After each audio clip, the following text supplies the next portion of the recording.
minute to the deadline.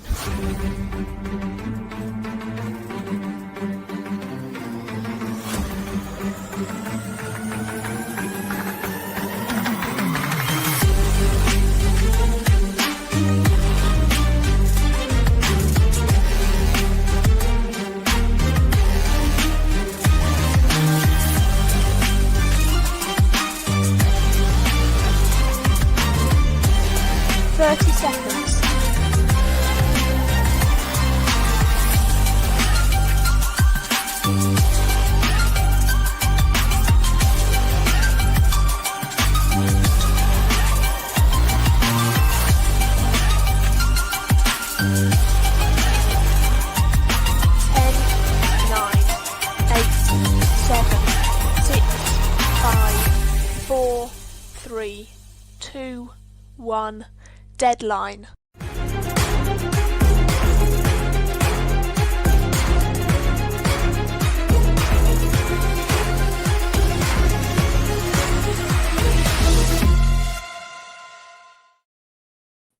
Hey, good day, and welcome to the coverage of the 2025 Carnage, hosted by Dave Maletsky.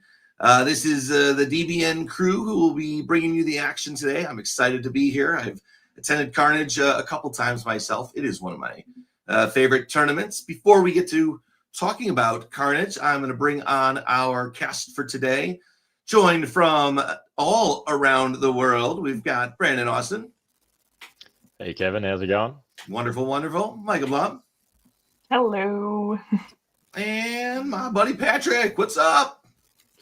Great to be here again, Kevin. It's good to be back after my lengthy 12-hour hiatus from the channel. I know. I was going to promote League Night. I saw Brian Preble in the chat, so good to get him on here. When I logged in, I haven't been on in a couple of months. They've had a ton of new features in our streaming software, so I can't wait to brainstorm with Brian, because we are about 4 months away from the highlight of the DBN year, and that is the Invitational that we do every year. But we can't get to the Invitational until we finish up this year's events. We've had a lot so far, and we've got a lot coming up. Micah, the big one is coming up, and I hear it's getting bigger by the day. I think this is the highlight of the DBN year. It's the European Diplomacy Championship that Jat and me are hosting the 7th to 9th of November in Leiden. We're super excited. It's going great with signups. We have over 80 people signed up, so it's going to be a really big event. If you can come, I highly encourage it. You don't have to play all rounds, but you can if you want to. We will have a top board. You have group dinners, tours, everything you could wish for from a diplomacy tournament. And you can see on the bottom is the link to this. I didn't get it up right away, so if you want to rewind your video to check it to make sure you get the link, November 7th through 9th. Even written appropriately for the European folks with the date in the front, which drives me.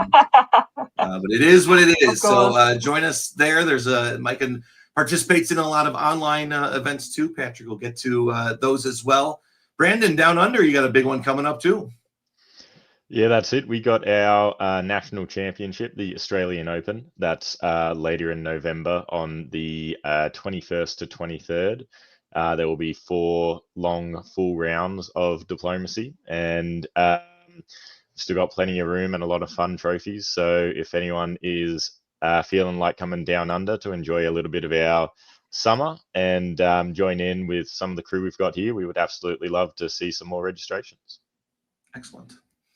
Patrick, this is, as I said, it's getting colder here. Brandon just mentioned summer down there, but in the northern hemisphere, it's getting colder. So that means we stay inside and go online to play some diplomacy. What's other than League Night last night? What are we looking forward to the next couple of months? Yeah, well, of course, we have 2 more months of VDL. The next round will be November 15th for anyone interested in that. We've also got a couple more rounds of the 7 Years War League, the European style play coming in the next couple months, and we have another round going on today. Don't leave here to do that; it's already too late. They started, so be careful about that. Snake Pit, the Australian League, is also hosting its final round on November 7th and 8th before the top board later that month. They did add a new Friday time a couple months ago that is more friendly to Americans and people in my part of the world. So go check that out if you haven't already. And then for North American face-to-face, it's a bit quiet for a couple months, but we come back strong in January with the inaugural BlazeCon, hosted in Baltimore by the intrepid David Miller, who also happens to be the defending champion of Cascadia, which is happening just a couple weeks later, February 1st and 2nd. Excellent. Thank you for those updates. The VWDC server, which is where the biggest online event that I think we participate in, single event we participate in, will be happening just after the turn of the year. That is organized on that server. I'm trying to find the link for where we can sign up to register, Brandon, for the Australian Open. We will try and get that on the stream here before. I've got a copy of it. I can chuck it up in the comments or something if you want. Excellent. That would be great. Thank you so much on that. So, as with the biggest event of the year in person, World DipCon is coming up in May 2026. I know that's a long time away, but once you get into the year, you want to book your travel plans if you're not from Greece. But we are looking forward to a fantastic event coming up 7 months from now. So actually, what did that say? 24th. So yeah, just under 7 months, we'll be crowning a new World DipCon champ. Go there for all the details. Spiros is super stoked about it, and I can't wait. I cannot make it, as we were talking about before the broadcast. Busy work and school year, and events culminate that weekend with the school year for my kids. So I will miss that one, but I will probably be hosting it, so I can't wait to see that. All righty, let us. Oops, wrong button. We'll get rid of that, and we'll get rid of. Turn that one off. There we go, too. Perfect.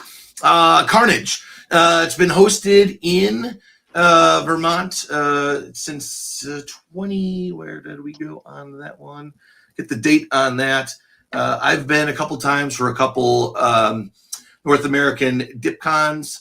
The first event that was held after COVID, first face-to-face event where a lot of the online players got to see that because there was no video chat. We were doing it all through Discord where it was audio. So you got to put the faces with the names, which was exciting. So that was a good one. And now we are, I think this is the fifth tournament since COVID ended where we've been back to back. And it's a good crowd.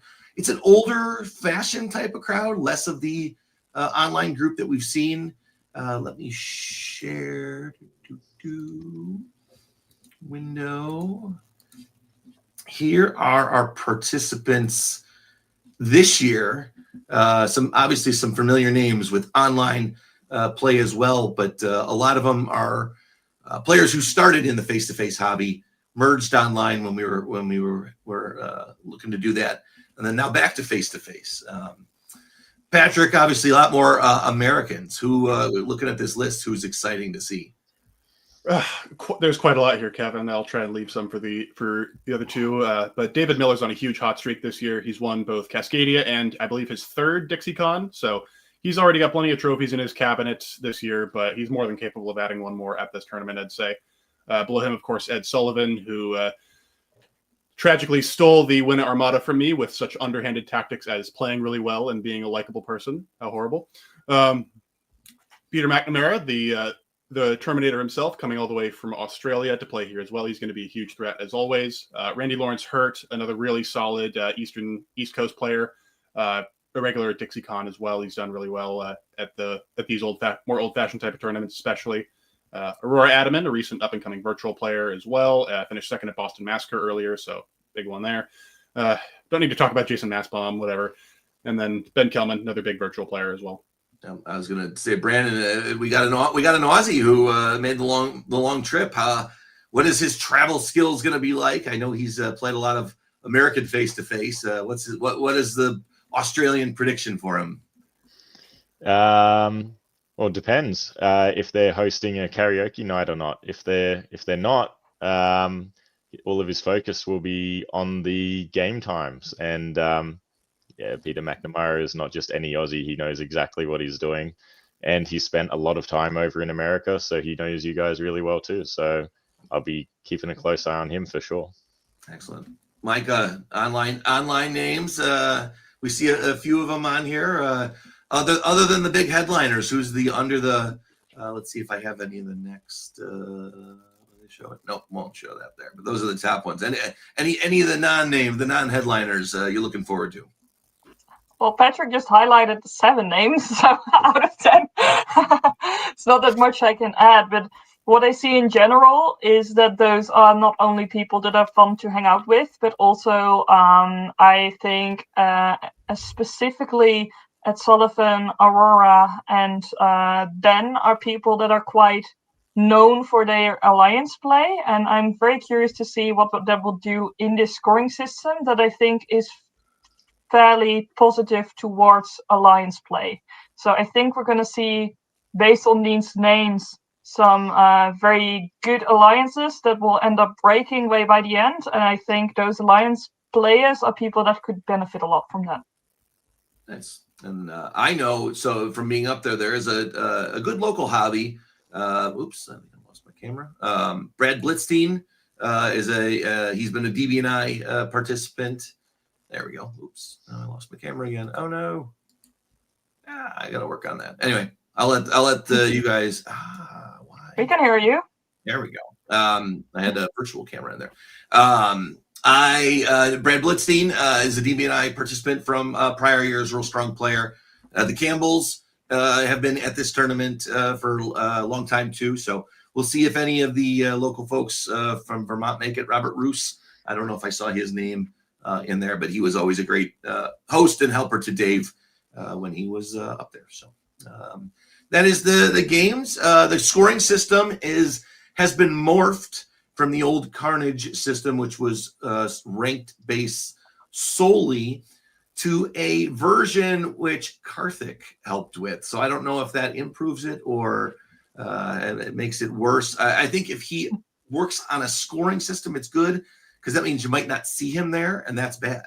So we can avoid Karthik, but we still get Karthik influence. So maybe that's a win. So much Karthik hate lately. Karthik's great. We love Karthik, but we can't pass up the chance.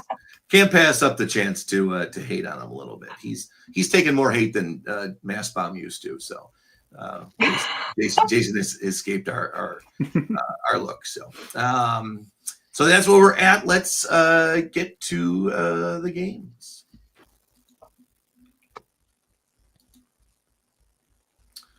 And the players are unknown. We know who the players are, but we'll just name them from here. Patrick, let's give you a break to start the show. We'll get you back for game 2. All right, Brandon. So now we do have the names up here in the corner.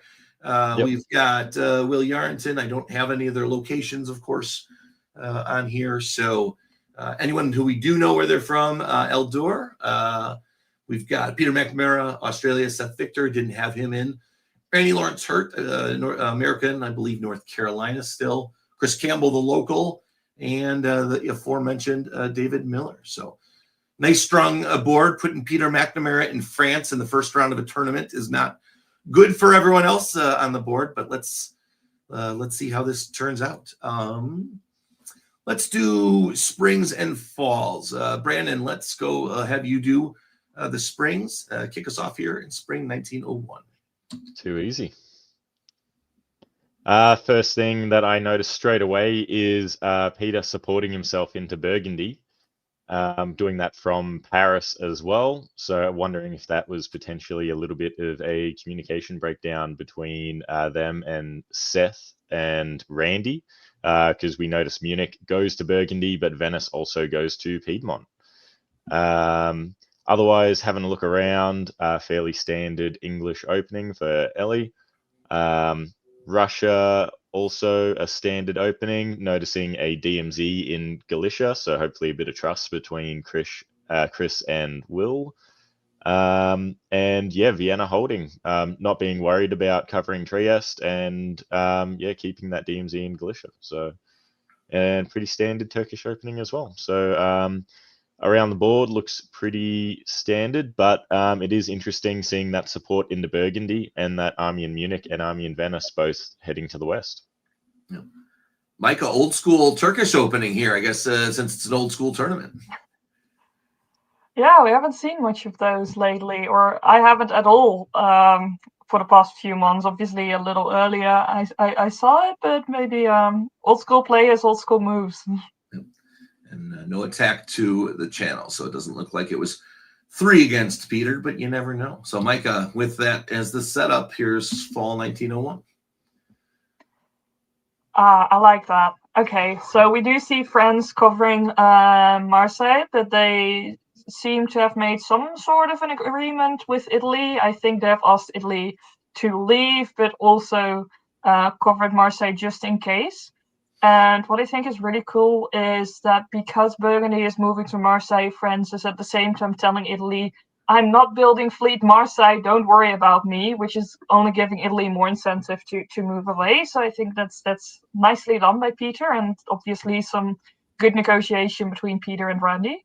So I like that. Germany takes Holland, makes sense. What else are you going to take from this position? Because you're not in Ruhr, so they are just playing nice and offensive. They do bounce out Russia in Sweden, which I think points out Germany's willingness to work with England, which seems like a smart move when France has just forced themselves into Burgundy.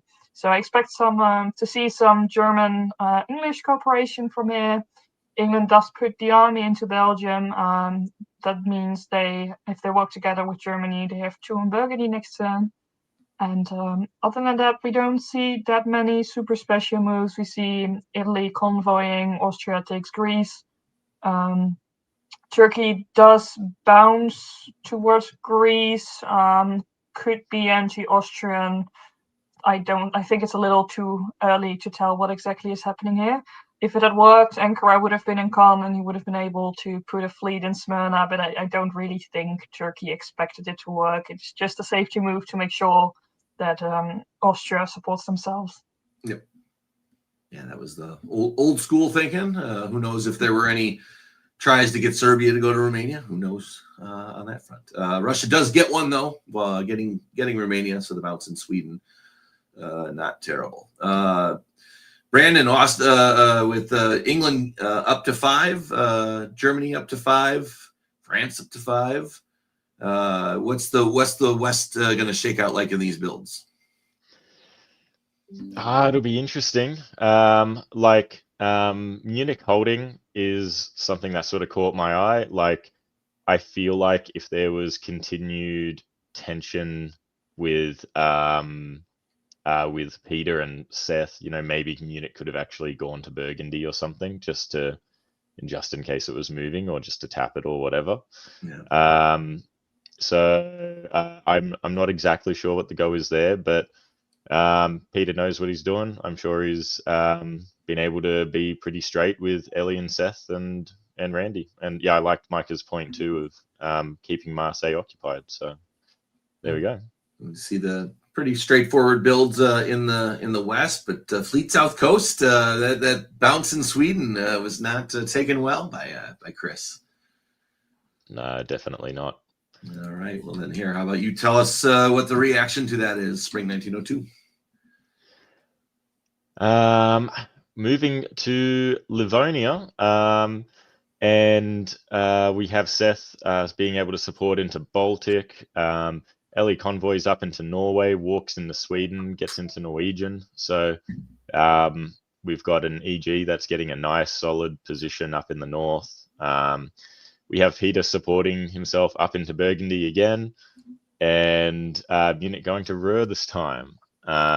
Meanwhile, Portugal does go to Spain south coast, and Brest goes to Mau. Randy attempts to move his fleets further to the east, but it's all bounced back by David. But yeah, David only being able to cover one of Eastern or Aegean, goes to cover Eastern, which gives Austria the walk in, and poor old Bulgaria is now going to be surrounded by some Austrian armies. So hopefully they can keep a good relationship with Russia in this. Yeah, this is pretty aggressive movements in spring 1902. We've got movements all across the board. Here's how the picture. That's how the picture will look, Micah. What do you think? I'm so curious what will happen around Belgium, because this could really go either way. Is Germany gonna say, actually, I'm gonna work with France now, or is this gonna be English-German cooperation? I'm excited to see what's going to happen. And what's your guess? And then we'll see. Diplomatically, it's EG, but it's Peter, so you can never discount Peter. Or EF. Why not EF? I mean, England already has Sweden. What else are you gonna get from Germany? Oh, I love that. Fantastic. We do see Italy joining in on France. I guess Germany and Italy are friends now. That's interesting, and also interesting stuff in the East, because it seemed like AI cooperation, but Turkey bounced out Italy, and Italy decided, oh hey, Greece, that looks nice. I heard there's going to be a WDC there. Let's go there. Well done by David. He's also moving into Black Sea, so it seems like the IT has formed, and they both are really going for it. I do think it's interesting that within this IT, Tyrolia is going to Piedmont rather than to Vienna or Trieste. So I'm not sure what exactly is going on there. It could also be the case that Austria and Italy have agreed on something, because they seem to have expected Austria to get into Bulgaria, which he would have if Russia had done anything but what they have done. So I'm interested to see if Italy is actually on board, or is just exploiting the great position they have. I think Randy has a great position. They have friends, don't really have enemies yet, unless Greece, of course, is not agreed upon. But I like that bit. And we see Russia getting into defensive position. May have had some conversations with Germany. It seems like Germany was worried a bit about England by supporting themselves, also moving to Munich. So this might have been a fine turn for Russia, in the sense that they have probably made up with Germany, and if they hadn't yet, it's unlikely Germany and England will work together in the north. Yeah, the Tyrolia to Piedmont, I like it. You know, it's keeping a little bit of pressure on Peter McNamara. Even though he's in France, he can sit back and chill for a little bit. There's no reason not to keep a little bit of pressure on him. And if Randy knew he was getting that build, may as well put Tyrolia to Piedmont, and he can still build something that he can use elsewhere. So I think it's a smart play. Nice. I'm going to say hello to Bernard, the EDC coming your way. I see some Jason and Steven in the chat as well. It's Brian's favorite is to welcome the dip chat. So keep chatting with us as the game goes along today. Shout out to Jason. Shout out to Jason Gray as well, getting up at 4 a.m. to watch this stream. Yeah, go Aussies. There we go. Yep. Love the chat. I read everything. I don't comment on everything, but I read everything. All right, and so we've got Fleet Naples, Aegean goes, leaving 4 armies there, and another army for L. All right, try and move those along. I don't know, that's an interesting, trying to go over the top, maybe a Chris. Let's see where it goes. Brandon, spring 1903. Yep. Oof.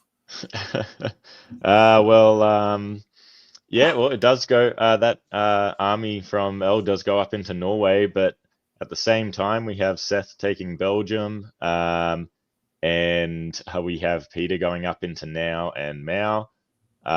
In the meantime, Randy's fleets are just heading further to the east, so Peter doesn't need to worry about them. Peter does sacrifice Burgundy to cover Marseille because of that annoying Piedmont army, but doesn't need to worry about it because it's gone back to Tyrolia. So like Seth is getting into Belgium. That English army for L is blown up, so you're going to have less of a say of what's going on there.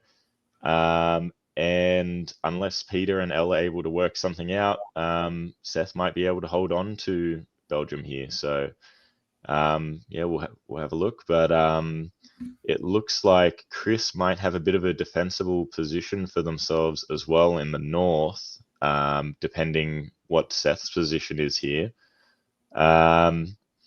But at the same time, Will is in Galicia. They supported themselves in just in case. And David has been able to get his fleet in black down to Con. So we have at least a bit of a truce between Turkey and Russia at the moment. Sacrificing black is a pretty big call, but if you're worried about those Italian fleets sneaking in, you got to get it into Con. So makes sense. I love the bounce in Burgundy. To help blow up Belgium, but also maybe we'll get Gascony to Liverpool this time. I want to see it. I want to see it. Like, is it going to happen? It is. Yes.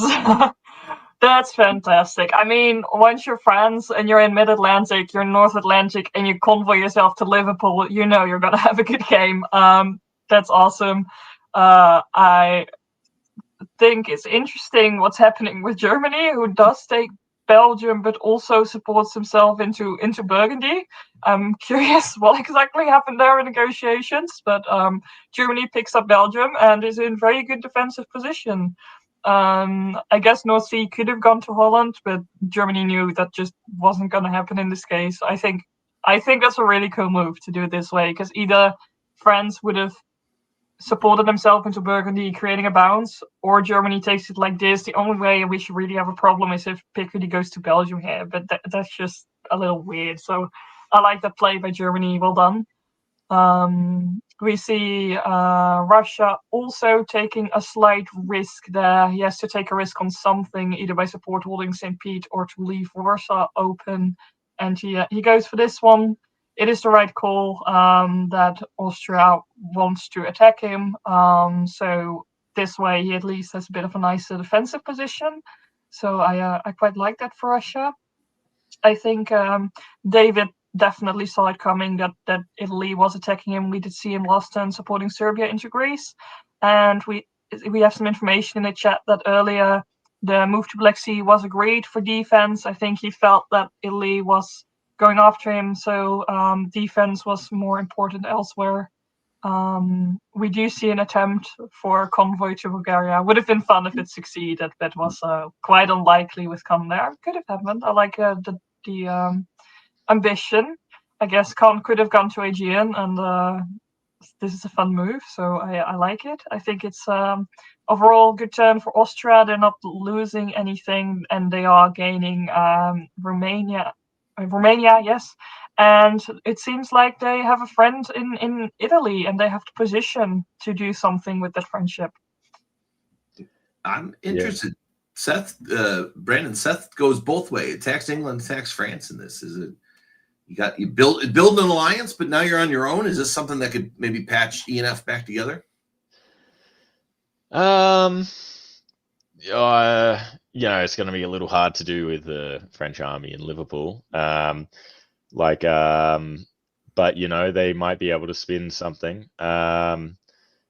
It's like a cheeky little jab at Sweden by Seth there, but if they had have pulled it off, they'd be in a beautiful position because they would have been going up too. So why not just have a little jab? If Peter McNamara is already fighting them, get in on the action, maybe get some of the dots while you can. It was a pretty safe bet since Russia was playing defensive as well. But yeah, it is interesting, and like Micah pointed out, I really, really love Seth's tactics around Burgundy there. I think that's great. It guarantees them Belgium either way, but in this position, they've got more armies against Peter. So, that might be something they're able to figure out and work together with. But whether the EF are able to patch it up, I think that's going to be a pretty tough one. So, yeah. We will see. We'll see if maybe Randy was the one slipping that idea into Seth's ear. We've fun to push the pieces. A couple of builds on that side, and Austria has one. Army Vienna makes sense. Army Paris makes sense with Burgundy there, and Finland goes. Okay. When St. Pete goes too, I missed that one. Okay, spring 1904, Brandon. Let's see. Yeah, see, there we go. Convoys back to Gascony. Just a little vacation. Yeah, that's it. Just needed it for the year.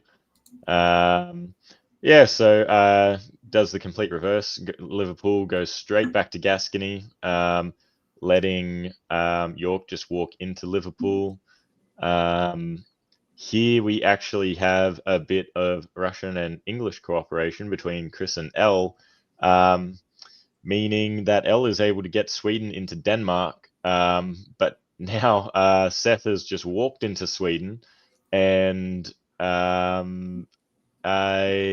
well, that actually, depending on the EF cooperation, they might be able to deal with it, but that could give them Seth a retreat into Norway as well. So it's going to be a little bit messy there. Classic Austrian moves here, all holding, not doing anything besides, it looks like supporting Aegean, or supporting something up. That looks like it was a misorder. Might have been supporting Greece to Bulgaria East Coast, possibly. So that would be a pretty tough misorder there. Yeah, there it is. Oh, yep. That's tough. Yeah, because they would have had Bull too, and Bull would have been blown up. So that's a shame, and that's going to slow Randy's roll as well. So we'll have to see what happens in the fall for that. But yeah, otherwise, Seth vacated Kiel. Now they've got an extra army on Belgium just to support hold it or something like that, shore themselves up. But now they're going to have to worry about Elle and Chris working together. So yeah, interesting things. And Tiroli holding as well. No point going to Piedmont while there's an army there in Marseille, but you know, he doesn't want to annoy Peter too much because Peter's got some stuff he's got to deal with in the West. So yeah, and Randy's working well with his Austrian ally for now at least, so just hold it there. Yeah. Those two armies have not moved much, so I'll be curious to see what Randy does to get those units involved. Interesting turnaround. Livonia to Baltic. I saw Patrick screamed from the background. That'll be in. Now I got to cover Berlin. Who knows what's going to happen this time? Micah, tell us about it. I was mostly looking at the East at this point because there was so much holding. I was thinking, is something diplomatically going on here? But I guess RT is back on. So Austria loses Romania because it's got a support of 3, and this time Greece does not go to Bulgaria. We see instead a convoy to Albania. If I'm Austria, I'm not feeling too great at this point. Austria's going nicely, but that missile the last turn really cost them, I think, because there was a lot of movement, and now Italy is like, I can get stuff other ways. It is too bad for Italy that he didn't get into Vienna. Would have been fun for him if Austria got into Galicia. Let's see, why does Vienna not get into Galicia? Because Budapest is supporting it. Romania is supporting it, and Romania got cut. Yeah, but Budapest is supporting Vienna to Galicia or not? No, supporting Romania to hold. Yeah. Oh, okay. I see. Okay, I see. Yes. That would have been. I mean, maybe Italy didn't want to get in necessarily. It seems like there was some coordination. Could have been that Turkey coordinated with both Russia and Italy, but Italy and Russia didn't do it so much together, which would be good news for Turkey. Good turn for Russia. They have a friend in England now, and they also get to build, so that's nice. We do see France getting into Burgundy this time, still puts 3 on it, but Burgundy walks out, so it's not too hard to get in that way.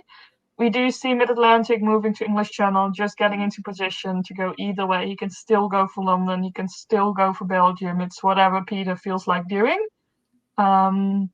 We do see Germany keeping Sweden and England keeping Denmark, so they made a little fun swap. They tried to go for Kiel, but it didn't quite work out. And I think next year it's going to show us a lot about everyone's intentions, because France pretty much decides what happens here and what happens in the north. have a question about Carnage. When do the games end? Is there a set year or time, or unlimited? Unlimited. That's the beauty of the old school tournaments. You play until 3 a.m., 4 a.m., whatever you might have. This was a Friday night round because it's not the easiest tournament to get to. It's probably about 2 hours from the nearest major airport, so a lot of people drive in. Some people come in early, like on the Thursday on the day before, but a lot of people come in Friday morning. So after a long day of traveling, you might have a long night of diplomacy ahead of you. So we'll see if any of the wariness leads to misorders later in the round. So it sounds like a good time, Kevin. It's a great event. Yeah. You just got to get there. Once you're there, it's fantastic. The ride back to the airport on Sunday is it's calming, except for the people who are driving. So yeah. I'll just say at EDC, it's only 20 minutes from the airport. No reason not to come. That's it. Right. Winter 1904, England gets to rebuild after taking back Liverpool when Peter shored that back up. So Peter pulls one instead, and Chris picks one up from Romania, Army Moscow, Fleet London, and Army Paris goes. Those are all sensible. And look, Randy does move the army for the first time, so in a better position. And I agree that misorder probably led to the change in strategy there. Let's see if that continues. Chris. Yeah, there we go. So we see some continued cooperation between Elle and Chris, which I think makes sense. They get Chris up into Sweden. Meanwhile, Peter, who got rid of that army in Paris as his disband, which makes sense, supports himself into Belgium. That Fleet London wasn't anything he needed to worry about. It attempts to backfill north, while north taps Holland. We have Seth just trying to cycle his armies around, was potentially worried about I guess support into Berlin, because you do have an Austrian in Silesia. But now you have a Russian in Silesia as well, so that's not ideal. Will, seeing a potential stab on Trieste from Randy, has supported themselves back there, giving David Miller exactly the opportunity he wants, just to walk forward. Bulgaria walking into Serbia, and Con is also going to Aegean. So a bit of an opportunity here for David to get out of the box. It does leave Bulgaria vacant though, so that's going to be something to watch in the fall. But on the plus side, he's got his fleets in Aegean and East, and seems like David and Chris have been pretty good since the start. So that's a good spot for their fleets to be in the south. I love the Ruhr to Munich, Munich to Berlin with support. Make sure your army doesn't get popped there. Not that you have a too strong of a fighting chance against the oncoming French armies, but no sense in playing down one if you don't have to. So nice set of orders there, Seth. Leaves the rest for fall 1905. Micah, here we are. Oh. Ooh, things are happening. I don't know where to look. There's a lot happening. Okay, so France is supporting England into Holland, and Germany is supporting Denmark into Sweden. So England is getting German support, but is also attacking Germany. I guess the pitch is I'm more upset with Chris at this point. I'd rather have you in Sweden than him. Germany seems to be quite upset there. I guess Warsaw to Silesia didn't help there. We see France supporting Bohemia into Munich, so Austria has joined the battle. That's certainly very interesting. Austria keeps all the dots they had, somehow has Italy back on board, so that's great for Austria. And they get to build in Budapest, so just want to applaud Will for that. I don't know what you did in your negotiation, but it worked. I guess for France, it was the case that Austria was dying anyway, so might as well give them some help and prop them up a bit. But Austria's back. The other big thing that we see is a convoy from Wales to North Africa.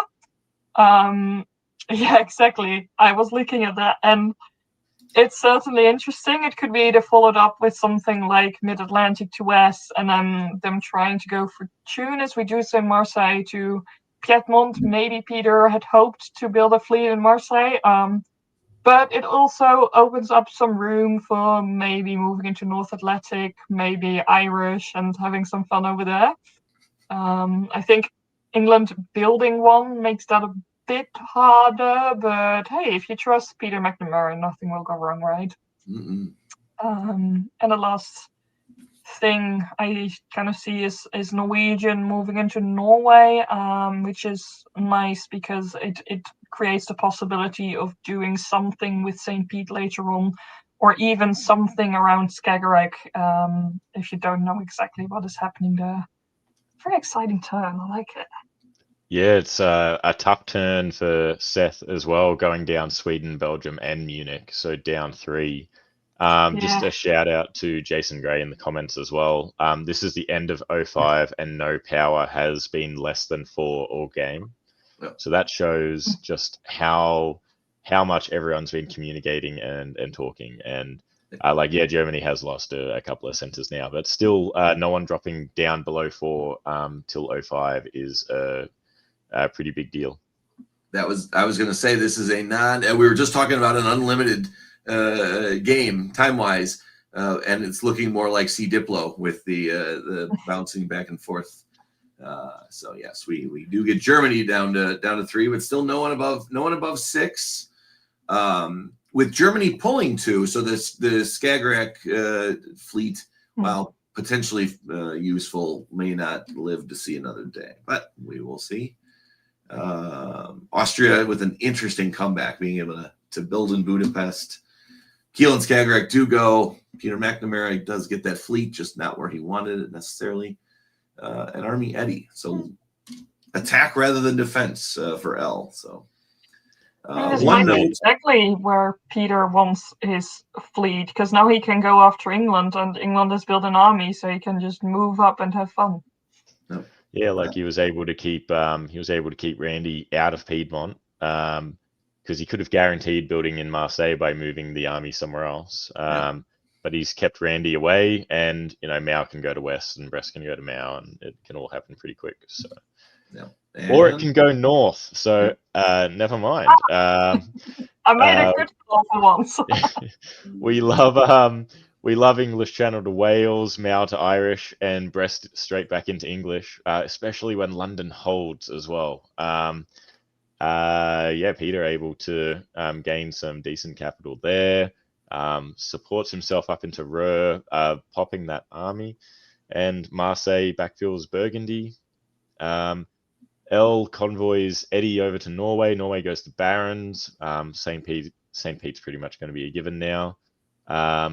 Just a ouch turn for Seth, losing Berlin, but losing it to the fleet, which limits Chris's options against England here, and that's a bit of a shame considering L's moves up into Barons and stuff. So if Chris had have supported, down there, just covered by Randy's name at the bottom, we do have L just walking straight into Tunis. So I think Randy's positioning here makes sense considering the fleets Peter had at that could have come down into the Med, but in this position he can kick L out of Tunis in the fall anyway, and Peter's fleets are too far away to really cause him any concern, especially with Mao being vacated. But Randy does move Tyrolia to Piedmont as well, so he can just be a little nuisance for Peter there around Marseille. Otherwise, over in the Balkans, not a lot moves. David Miller all with hold orders, so potentially a NMR there or a miss or something, but at the same time, maybe the diplomatic position allowed it, so he's happy just to sit back and watch. Vienna just walking into Galicia. Have a Yeah. jab at Warsaw, have a jab at Romania. See what happens. Yeah, maybe an NMR didn't get the booklet in the box in time because the 2 supports to Romania left unused. Yep. Peter reestablishing the dominant position here. Does have Marseille to worry about. Does he really, though? He does not. Yeah, I didn't really expect it to go there. We do see France getting into Liverpool. Elle gets into St. Petersburg, so while things have not entirely gone well for Elle, it could have gone worse. At least they stay on the same amount. Made the right call by just support holding London there. France also gets into Holland, so great turn, and especially if you're France, this is just Peter's only going to grow from here, and it's a great start. No one really fighting him. I like that he's supporting Russia into Munich, and that Berlin supports Munich into Kiel. This creates friends for France. He's also going Ruhr to Holland rather than Belgium to Holland. So he's showing, I'm friends. Please keep on my side. Go fight Turkey or something. I don't know what he's saying, but he at least seems to see that there's some sort of cooperation possibilities, and is making the moves that could make sure that he doesn't have enemies on that side of the board. So I think right turn for Peter. I'm excited to see what he builds. I would expect Fleet Marseille finally, but who knows? Maybe some waves could also be the case. Peter is not scary. You don't need to watch out. We do see Turkey going for Romania this time, but doesn't have Austrian support. Austria also doesn't go to Warsaw. I think the moves around Munich are showing us that Austria and Russia are now actually working together. And we'll hopefully see some more of that cooperation next year. I still think it's a good comeback from Austria. Even if they had lost Munich, they would have kept the 4, but now that they get supported into Kiel and they have an ally in Russia, this is really going much better than we could have seen 2 years ago.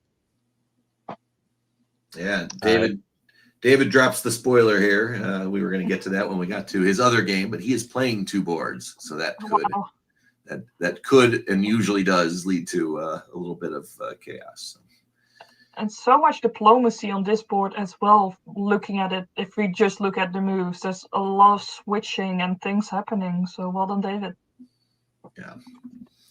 Seth, thank you for playing a good start, but I think the order to Burgundy was the double cross that led to the end. So Peter's building 2. England, even though loses a home center, does build 1 for the build in Scandinavian St. Pete, and that is Chris with a good turn. Just couldn't do anything about St. Pete. So we'll see Army Moscow there, Army Eddie, and Fleet Army in Marseille. Interesting. Brandon, spring 1907. There we go. So in the German home centers, we've got nothing moving. Berlin does attempt to go into Baltic, which is the right decision here. You don't want to have Elle just walking in, creating a big old bounce there. Here we have Peter supporting himself into London. Gets in this time because North Sea did go to backfill Denmark. Liverpool goes to Clyde as well. So now that's going to create some guesses around Liverpool already. Barron's support holds St. Pete. Sort of an interesting move there. I feel like Barron's, since there was only 1 on St. Pete, Barron's potentially could have gone back to Norway or something just to give it a few more options, because in Barron's it's a little bit limited. Barron's going to Norway, still could have support held St. Pete in the fall. And down in the south, we have Galicia just walking into Romania because Romania is getting into Bulgaria. So we see Chris and David start having to go at it a little bit here. Bulgaria, unfortunately, gets popped because it has no retreat options. Meanwhile, Chris takes the walk into black. And David sees that, pulls a gene up to Con. And Easton goes to Aegean, which is good. It keeps Randy out. Randy goes back to Tyrrhenian Sea. A little bounce in Piedmont as well. But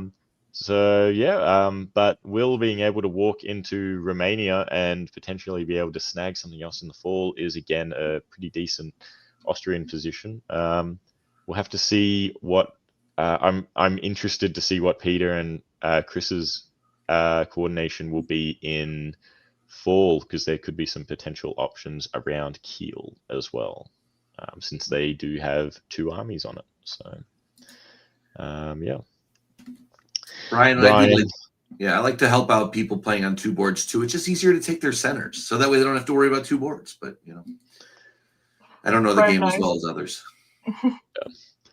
Shout out as well. We love seeing everyone's comments in the chat. And anyone watching the stream, if you could like the video too, that definitely helps boost and make this job a little bit easier for everyone at DBN as well. So we see a few of you in the comments here watching, so don't forget to like as well. Appreciate the plug and the shout out. We like to get that every once in a while. So let's see how much we can get going forward here. Fall 1907. Peter's still on the move, but does have to protect Liverpool. Take a gamble at Eddie. Probably stays safe up there, or not. Oh no, Peter only getting 1 cent. So wait, it's 2 because he does get into Eddie. Let's see. What is York doing? Is York just holding? Yeah, maybe a misorder potentially. It's painful. Yeah, I don't know what exactly I was thinking. Maybe they had some sort of agreement, but I think holding her is not nice. Either bounce out Eddie or go to Liverpool. That way you make sure you don't lose that extra 1.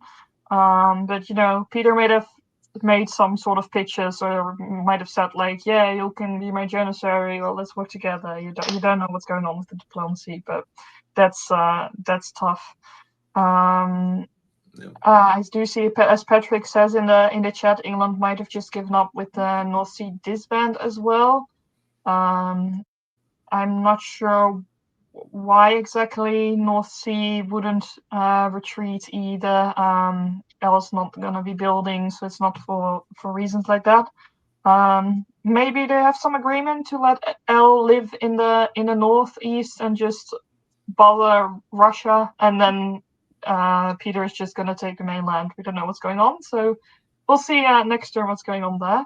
I also want to just shout out Italy's flexibility this game. Italy has changed alliances a lot, and every single turn it has worked out for them, and they have been with an alliance that helped them. I mean, sure, they didn't get into Vienna that 1 turn, but they still did work with Austria for the rest of that bit.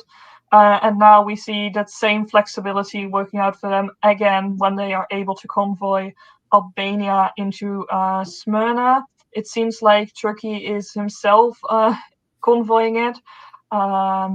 Thank you. And I'm not sure why. From what I can tell, with Ankara moving to Armenia, Turkey did not like that Russia went into Bulgaria there and switched to an alliance with Austria. So what I expect is happening is that Turkey said, boo you, Russia, I'm going to help AI now.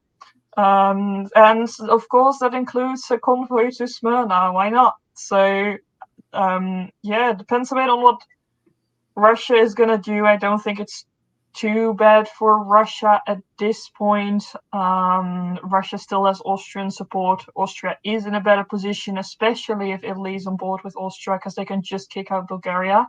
So I think another great turn for Austria. Yeah, that's usually just to Jason's question. You could see L's response and David's response in the chat there. Yeah, that's it.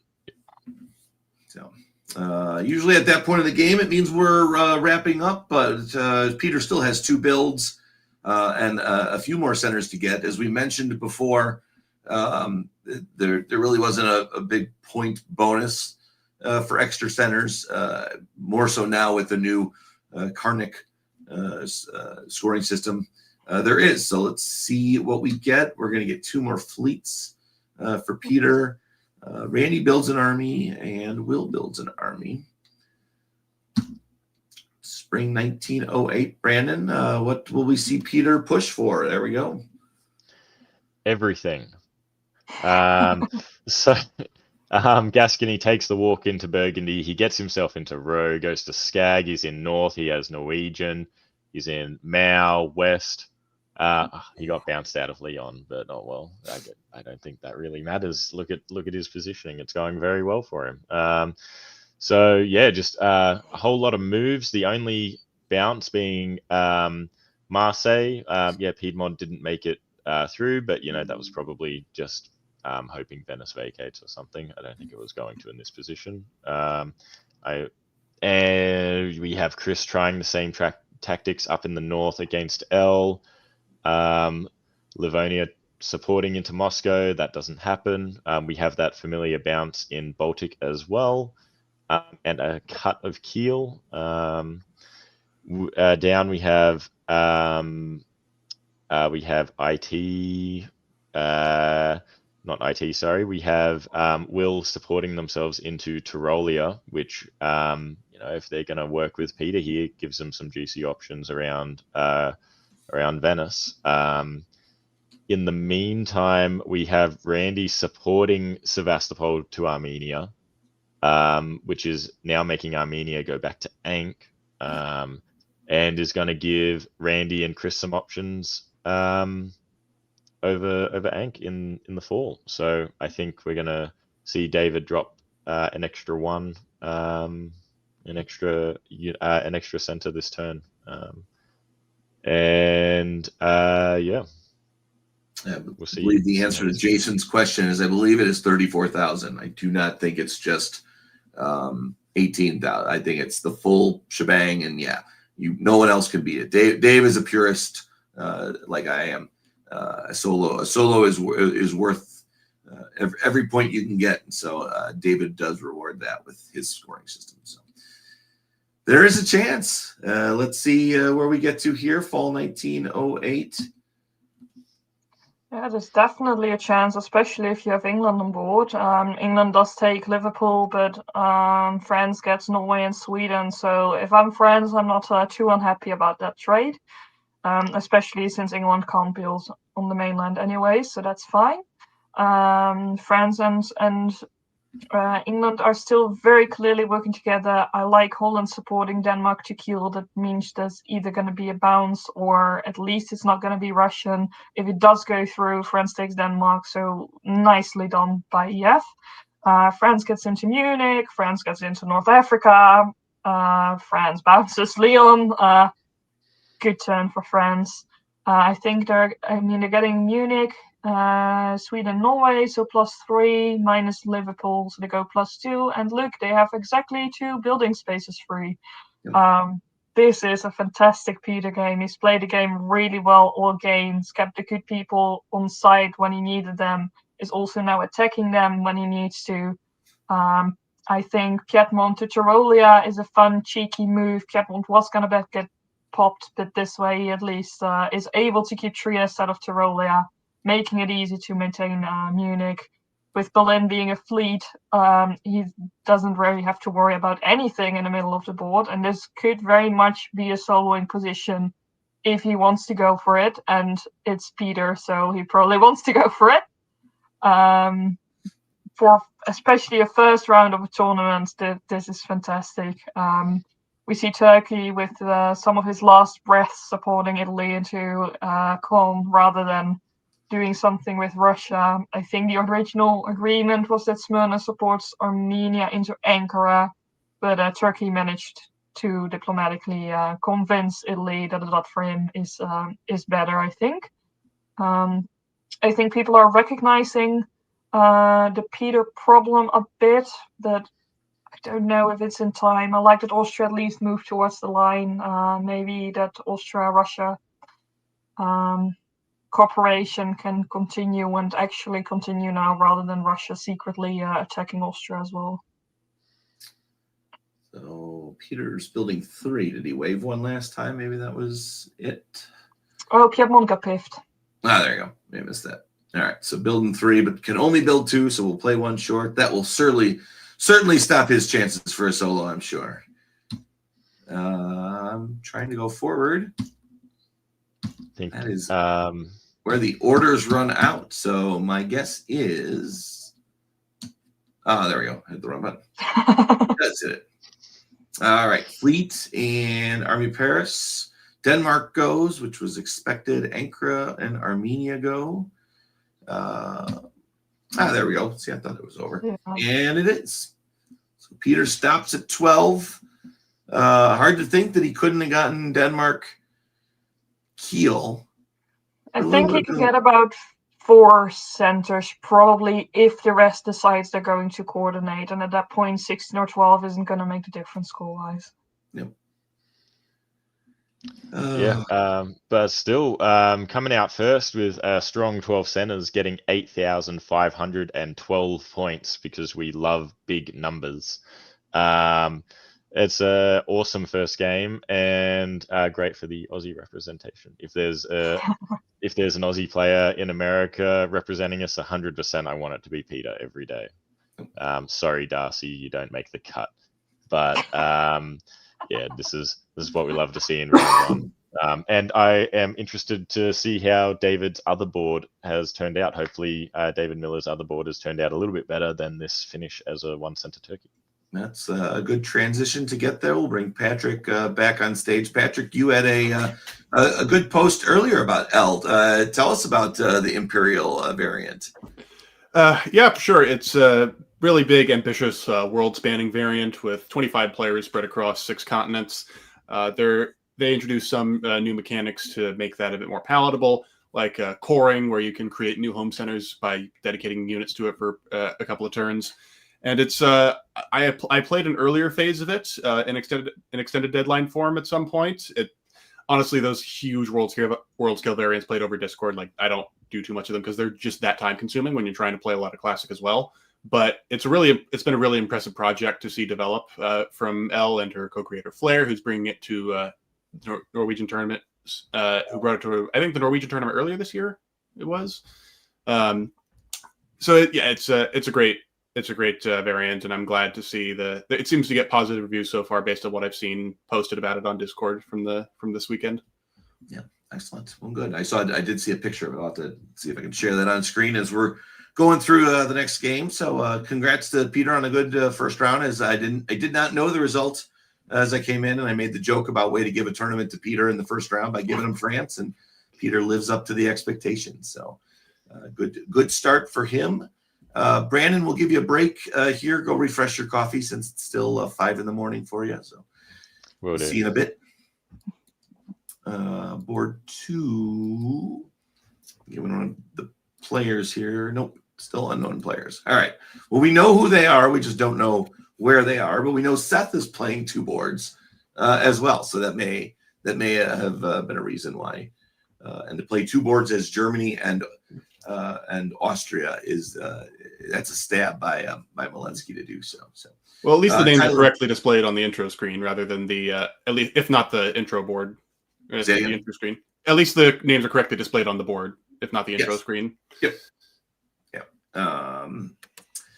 Jason Massbaum in France, Andy Scheiner in Germany, Ed Sullivan, as mentioned, the Armada winner in Italy, Alex Maslow from Boston in Russia, and there's my Brad Blitzstein in Turkey. Micah, you take the springs this time, and Patrick take the falls. Here we are in spring 1901. Another classic opening in Turkey. We see it again. Maybe that's going to be the move for this tournament. We do see a bounce in Galicia. So Russia is keeping it flexible. Germany making standard moves. England making standard moves. Italy making standard moves. I think something interesting with Austria is that they decide to bounce Galicia with Budapest rather than Vienna. I don't know what the idea behind that is. It does mean they cannot support themselves into Greece, so I'm curious how that'll go diplomatically. And something that is not as common is Marseille to Gascony. I am not sure I have seen that before.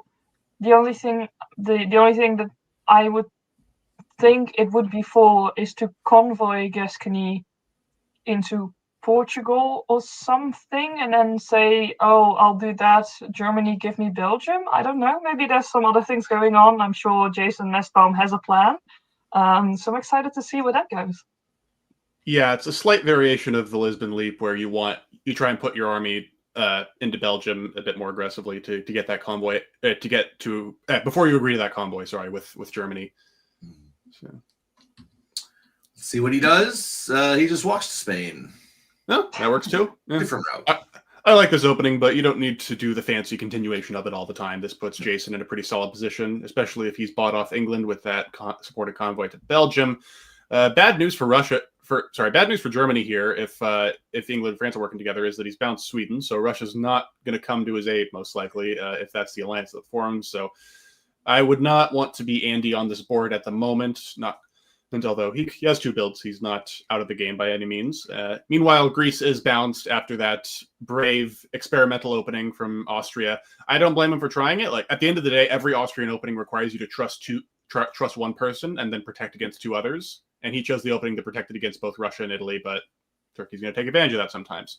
Another thing Turkey's taking advantage of is Russia moving the fleet to Romania with support, so he gets into Black Sea. Whether that leads to a Fleet Sev build, I guess we'll see, although the fact that Russia got into Galicia doesn't exactly indicate he's interested in working with Austria against Turkey. Let's Yeah, I think it's quite good for... Sorry, go ahead. No, good. I was just going to say, we knew that Austria could only put 1 on Greece, so the fact that Italy was not supported into Greece is a good sign for Austria that Italy is still on site. Second game in a row where we've bounced in Sweden. So maybe the old school opening we've seen from Turkey and the bounce in Sweden, which I saw a lot more of when I first started playing, will be the themes of the tournament. Let's see the builds here. Army Munich, Fleet Berlin, same for England from last time, if I remember. And Fleet Marseille, that's a fun one. Nothing terribly disturbing in the East. Sev is less usual, but not unusual. So, less disturbing is a good way to put it. Micah, spring 1902, fun little rotation from Alex there.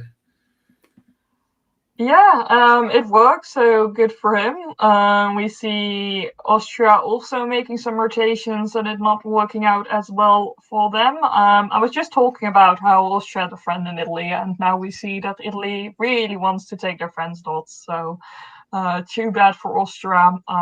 Venice just gets to walk into Trieste, and with Ionian moving to Adriatic, Austria can kick him out technically if they put all 3 on it, but it does mean it's going to be a little bit hard and it's going to take all their units, while there's also possible Russian pressure around Budapest, or maybe even Turkey moving something to Serbia or something. So this is not great for Seth. Turkey is getting into a bit more of a moving position that is not going towards Russia. It's a bit more flexible. Seems to be moving onto Greece still. So it seems like Italy and Turkey and Russia are at least good for now. We see a nice bounce in Silesia, which is good for both Russia and Germany, I'd say. We see the EF cooperation continuing. It's nice to have seen that fleet build in Marseille, because in that situation you do not want to build fleet Brest, but you also want to have 2 fleets and have the opportunity to move something later. And I think with these moves, France is showing, hey, Italy, I'm not going to come for you, but if you decide to come for me, I will be in Western, so watch out. Germany moves out a bit, is supporting Belgium. Not exactly sure what's going on there, but either way, England seems to be very anti-German, so continues to move that way. Yeah, this is a great diplomatic turn for Alex in particular. Getting that active support from England into Sweden to secure that build, and also convincing Turkey to walk out of Black Sea in exchange for getting those armies in the Balkans and helping them against Austria. Just looking like a really, really solid position for our Boston friend here. All right, let's go forward here. Patrick, 1902, fall 1902. All right, we'll start in the east. It is a dogpile in Austria. Seems like pretty logical continuations of everything we saw in the spring, although I will say Turkey is quite lucky to get into Greece there, and Russia is quite unlucky to not get Budapest. Although, actually they tapped Vienna and Budapest rather than attempting to take Budapest. So I'm guessing Ed convinced them to help them keep Trieste, and then, hey, I'll put you into centers next year. That's quite a big amount of trust to put into someone, basically staking all of your future growth on them for the time being. But Ed, if anyone can be trusted with that at this point in the game, it's probably Ed. More bad news for Alex. He gets kicked out of Sweden by England, who has suddenly decided, you know what, I don't really need Russian help to kill Germany that much. I've got France going into Ruhr. I'm feeling good right now. Germany, meanwhile, continuing their defense. Interestingly, Russia could have retreated to Baltic here, but he doesn't, presumably because Germany repositioned and went to Helgoland. So bit of shifting alliance structures in the north. France is still holding those two fleets, so that's going to give them maximum flexibility, whether they want to attack Tyler or Ed. I think there would be benefits to both here. We'll have to see which one he chooses. Yeah, I think Sweden retreats into Bosnia just because England just kicked them out and they want to protect St. Pete. Oh, that too, of course. That's right. They don't have a build, so. Holland supports Burgundy to Munich. Pretty interesting. Don't think you can dislodge your own unit, but interesting to try. So, winter 1902, England's grabbing of neutral Sweden. Italy gets the build, and Brad as well. Army fleet. IT maybe not. Will the English army die in Belgium? Yes. And we have another move into Irish Sea. We have some favorite moves already this tournament that people seem to enjoy doing. I will say without York moving away, it's a little less strong, but at least you're putting on some pressure. Germany is also supporting War to Belgium. They seem to have worked something out there. That's nice. It means also the pressure on Germany is getting smaller with France moving out there. So that's really good. Germany is also supporting Russia into Sweden.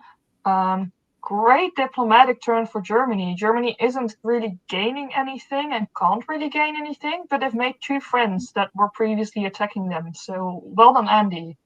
Yeah. Yeah? Oh, sorry. Finish. Oh, sure. Okay.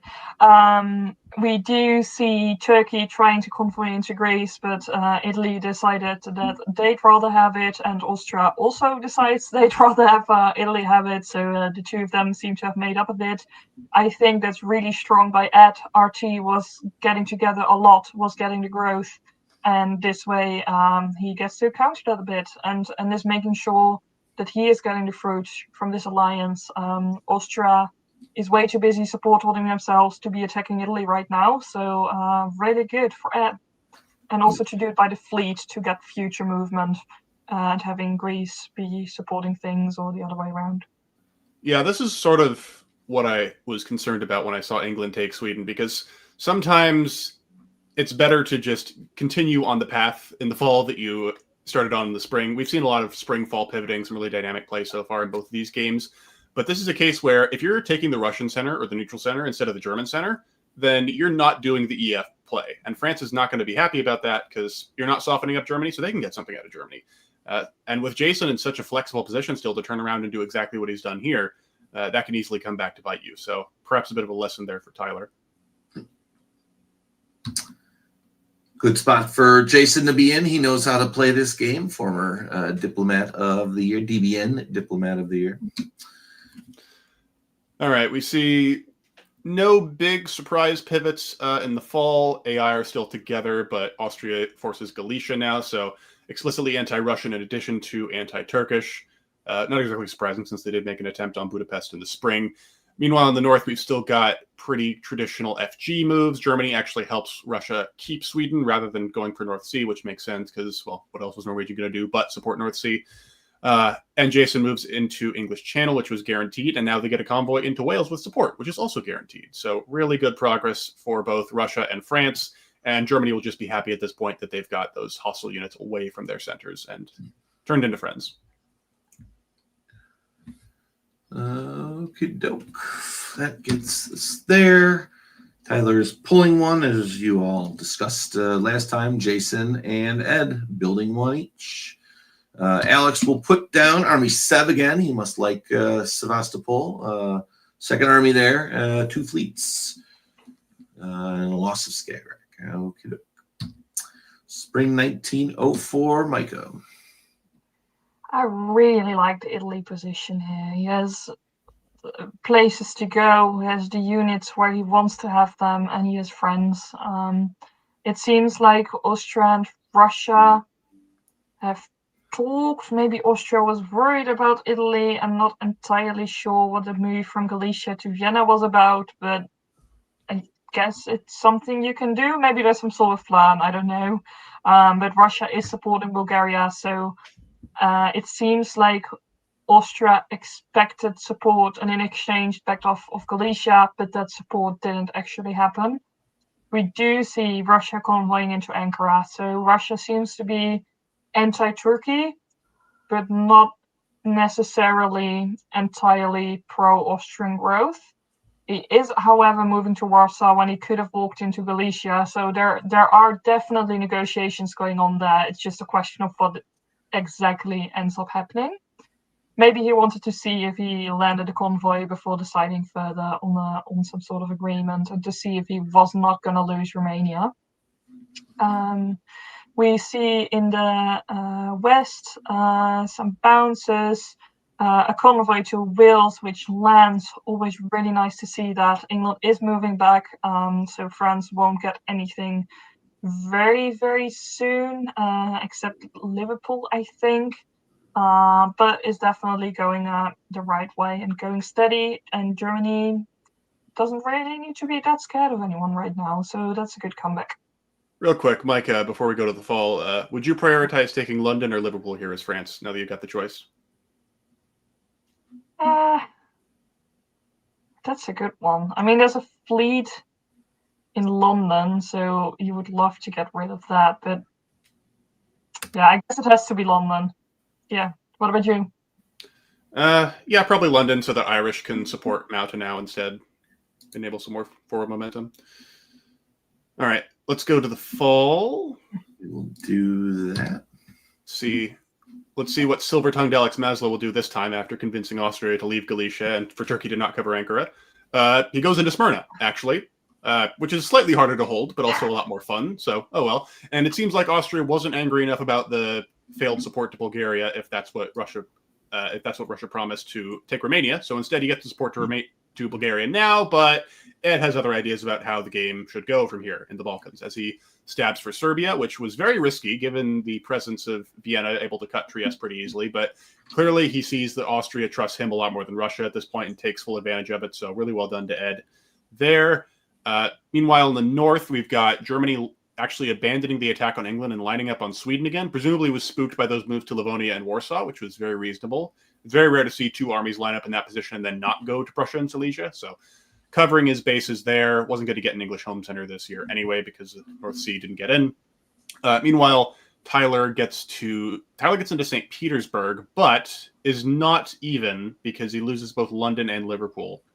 Yikes. So I assume this was a guess rather than a throw, and Tyler just assumed that Andy would bounce him in North Sea again. So London is protected, North is protected, but that's not what happens here. So really devastating for the English position. And it is worth noting, actually, maybe this was coordinated, and Andy told Jason about the move to Baltic Sea. Yeah, so that Jason would give up Belgium and keep things more even with the FG. So I really, really like that. That's great alliance play, unconventional FG alliance play from Andy and Jason to be coordinating that closely about how to attack Russia while England's still on 4. That's really forward thinking. Yeah, and also with Belgium walking out, they guarantee that England gets into North Sea, right? And thus France into London. Mm-hmm. All right. Into the winter, we see Jason and Ed building again. This time Andy joins them in that front. Brad, the witches, Brad and Tyler both pulling. Army this time for Ed. Makes sense. Another fleet for Jason. North Sea goes and Constantinople goes. Army Berlin. Well, we'll see where that goes. Micah, spring 1905. It goes to Sweden. Sweden is a nice place to hang out these days. Fun. We do see Germany moving out of Ruhr as well. France bases in Belgium, so the two of them have made some sort of agreement that is absolutely in France's advantage, given all the other moves that we see on the board. France now has play on Belgium whenever he wants. He has play on Holland. He can go for Eddie. This is fantastic news for France, and I think one of the big alliances on this board that we haven't really shouted out yet is between Jason and Ed. They're both on their side of the board, not bothering each other at all, and both growing a lot from it. I love the Italian position, but also the France one is really good. So that's really nice to see. I think often people get clogged up in the mat and then nothing good really comes of it. We see Italy pushing through. There is some Italian-Austrian alliance play-y thingy. Obviously, they're not that dedicated to each other based on the first few moves, but Italy does decide that Austria gets to have Trieste because he could have covered it and he didn't. So they have agreed on something there, and it's nice to see how the board is playing out. Yeah, this is kind of a signature of Ed, I would say. He likes to make this pitch a lot, especially in face-to-face, especially in the early rounds where when he's France or Italy, he goes to the other one and just says, listen, we're both good players. We can both thrive on our own sides of the board without messing with each other at all. So let's just put our fleets as far away from each other as possible and roll both sides. He did that with me at Regatta. When he was France, I was Italy, and we both did really well out of it. So clearly another great diplomatic game here from Ed to make that relationship work with Jason. It is continuing to work. Andy is also growing here. Ed known for the Fogel, the 11-11-11-1 from back in the day as well. So let's see where we get to out of that. Although a Fogel is not as beneficial on the score sheet here because I don't think we're going to see a Fogel anymore because the third power in a Fogel, theoretically, Germany, has just been stabbed quite brutally by Mr. Mastbaum. Yep. Eddie in London is even, so nothing really to see there with France and England. But Belgium and Holland are both walked into. There's an attempt on Munich as well, although that was covered.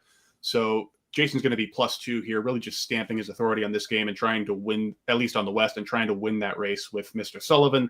But Mr. Sullivan is making some serious moves of his own. He's also +2, kicks Austria out of Trieste, keeps Bulgaria, takes Smyrna, kicks Russia out of Caen as well. So it's really been a battle of the silver tongues, hasn't it, between Ed and Alex, and Austria and Turkey are both sort of being squeezed between them, but they're both trying to convince Austria/Turkey to be more mad at the other guy.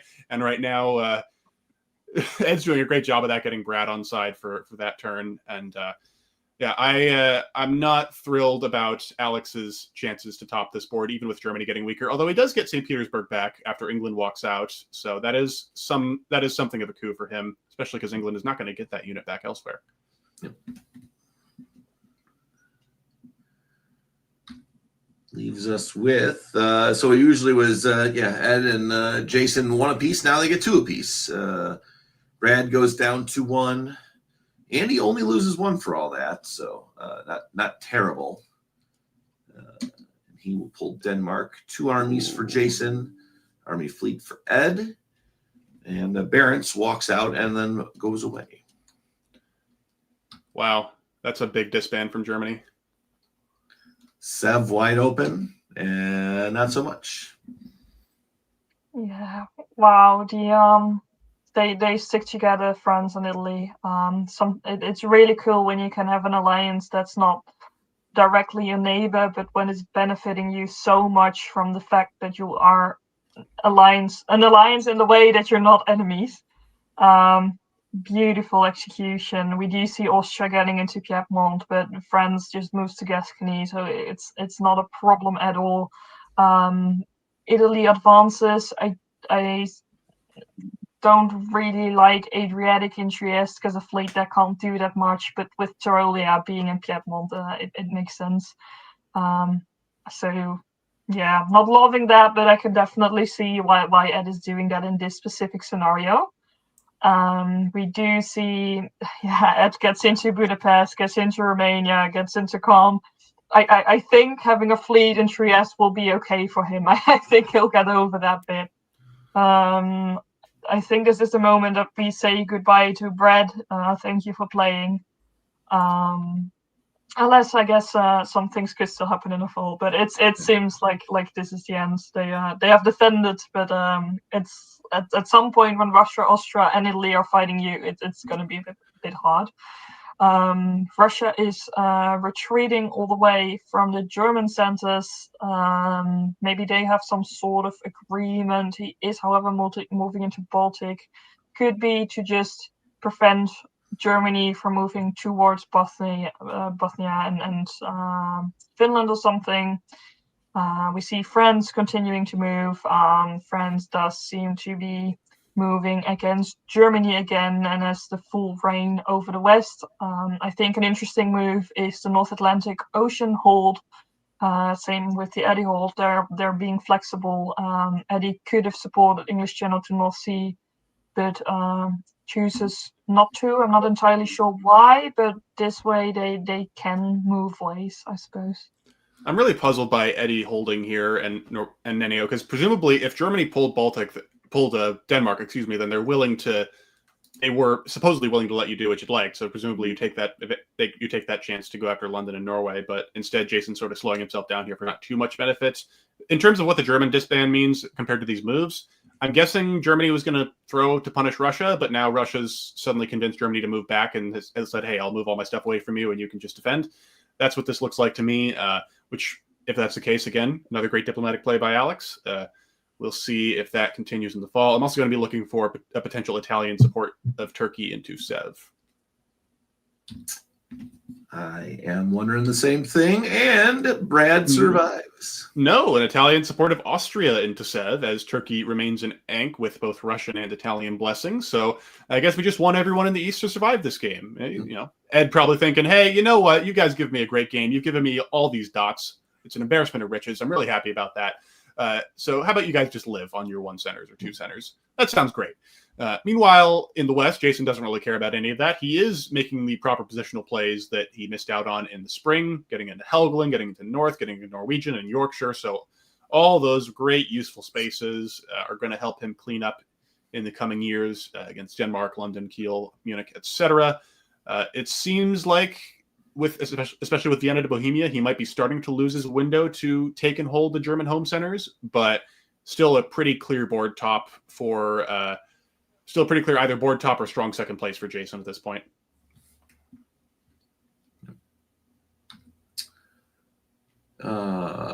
Ed builds 3, Jason builds none. That's the separator finally. So we will see if, like you said, can push forward. Ed is in the lead. Can only build 2. Moscow goes, Sev goes, leaves Bohemia on the board. Interesting. And Tuscany. It's very interesting. And Bothnia goes.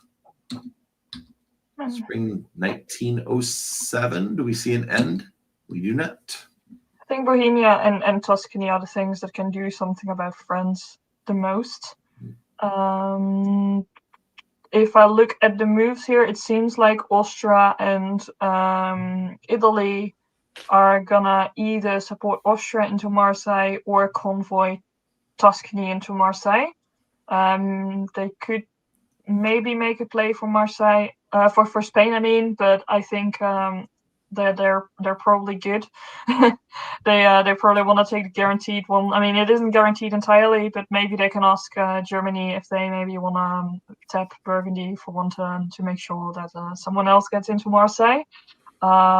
Russia gave up some units last turn, has decided now, like, actually I did like Sev, I'm gonna take it from you again.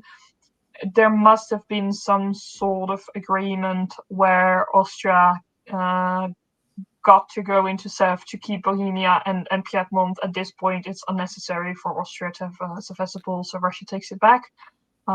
We see Italy keeping moving forward, could walk into Vienna, but opts not to. I think that just is a testament to their agreements and to them working together. We do see France just walking into Denmark and getting killed this turn. That's really big. It's going to mean they can have more say in what happens in the middle, especially if they get to move into Baltic later on. Another pretty good turn for France, I'd say, but maybe a better turn for Italy.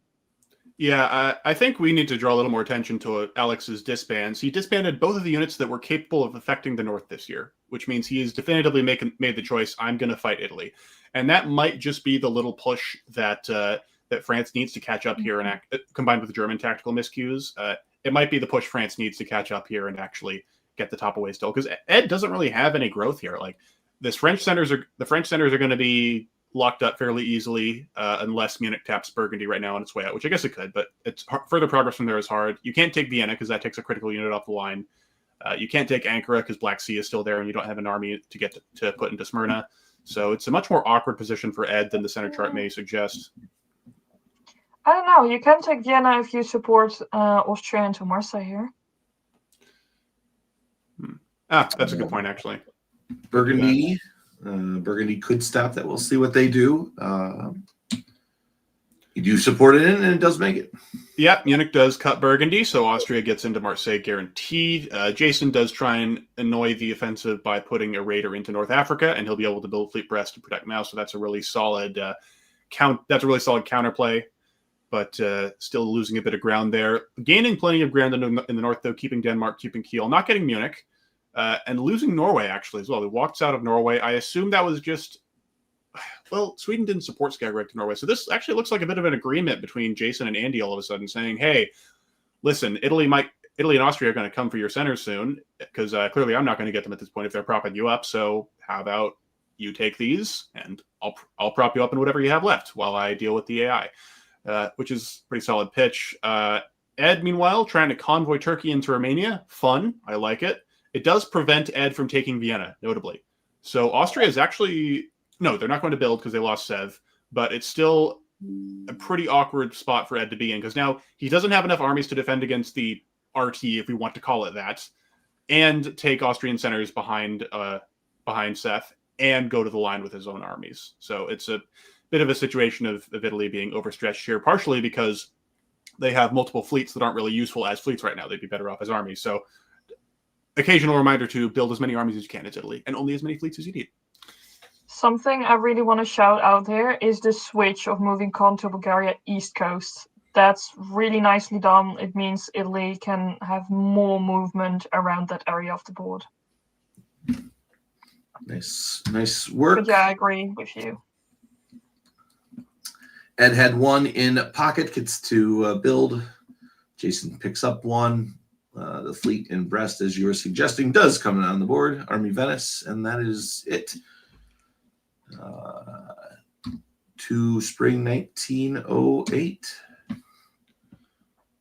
Bulgaria East Coast is effective already. We do see it working. This means Italy has Sevastopol guaranteed if Turkey is willing to help him. So we're going to see if that's going to happen. Turkey isn't defending against Con. I think earlier Italy helped Turkey stay alive in Ankara, so I don't think it's out of question that Turkey taps Armenia for them. So we'll see what happens there. Will Vienna be taken at some point? We will see. We do see Italy just trying to move, but Austria is supporting Munich to Tyrolia. Might have been agreed. It makes sure that Italy doesn't have the units to go to Vienna, or at least not in spring. We see, is that Marseille supports Spain to hold, or Spain supports Marseille? It's both, and Bohemia supports Munich to Tyrolia as well. Yeah, yeah. I think that is just to ensure that there is a balance. I don't think there's anything bad going on there. Marseille and Spain holding each other is interesting. It seems like both sides are interested in keeping this kind of a stalemate position. Yeah, now that Austria's gotten into Marseille and it has a way to survive pretty much guaranteed across the line, it seems like they've kind of deserted Ed as a Janissary here, and that's again very critical for the course of this game because it might mean France doesn't lose anything else for the rest of the game, which means they can just slowly gobble up London and Scandinavia if they want, and then that gives them the top. Yeah. So that's interesting because you're playing at the bottom. You're trying to manage your position on the board. You lock yourself in at 2. Do you think England's going to fade? Is that why you're hoping to stay at 2 rather than maybe just 1? You think, oh, I'm going to lose Vienna, but if Vienna is indefensible, curious decision by Seth. With the scoring system, your position is most important, right? So having 2 centers might be more than England and is more than Turkey. So every center you can hold on to is a good one. In the long term, though, I think Austria could only ever expect to survive on 1 anyway. So if you feel like you've got Marseille securely, then it makes sense to do that. Oh, but they don't have Marseille securely. There's been a deal made. Yeah. North Vienna. Walks out. Yeah. Walks out. It was guaranteed anyway because Piedmont didn't support it. So I guess Jason and Ed both said, you know what? This guy's kind of squirrely. He's lied to me. He's going to lie to you eventually, Jason. Trust me. So you should just kill him now. And he does. So I would say this benefits France more than Italy, though. Definitely, because that now he gets his home center back. Now he'll find it easier to hold that line against Ed on his own. North Africa getting pipped is not great for that, I will say, but still think this is mostly a benefit to Jason. Meanwhile, in the north, we see a dipsy doodling of centers. Norway takes St. Pete. St. Pete walks out. What's the effect of this? So France goes up London, which means England is down to 1, I think. So they take center off England. Germany's unaffected, and then. In the east, Vienna falls, as you'd expect. I think this is a good guess on Warsaw by Ed, because Ukraine is important to cover right now. So I assume that was just a situation of wrong place, wrong time for that army. And then Seb holds for now because Turkey prefers to annoy Ed and Khan. So still a battle, 14-12. So the gap stays at 2. Jason gets to build 3, but only can build 2. Ed gets to build 2, so they're back on their path. Austria, thank you for playing. Sadly, the positioning now has you at the 1,000-point level, which is the first eliminated. And Alex survives now down at 2. Pulsev, Army Fleet. Barents goes. Let's see what we got. Spring 1909. Jason and Ed are still battling. Yeah, we have movement. Italy does get into Spain, but will absolutely be kicked out next turn. Jason made the right moves defensively there. Something like Paris to Gascony is really necessary here. That was the right build. Mid-Atlantic to Portugal as well, but at the same time supporting Brest into Mid-Atlantic, so you don't have any issues there. Nicely done. We see that Russia supports Ankara, which means Romania can just support Black into South, which is what happens. We see Italy moving into position, probably to go after Russia more, maybe make a play for Ukraine. We do see Sweden getting convoyed into Prussia, which is something Italy does not want to see here. That might mean losing Warsaw if Russia and Germany agree on something. Very nice by France again to make this happen. Means he has a chance to go for Sweden if he wants it, or for Berlin, and at the same time, if he doesn't, Germany will probably be on the side and work for Warsaw. Might have been even agreed that Germany just takes Warsaw and they go for Sweden or something. But either way, it means France is just getting into better and better position.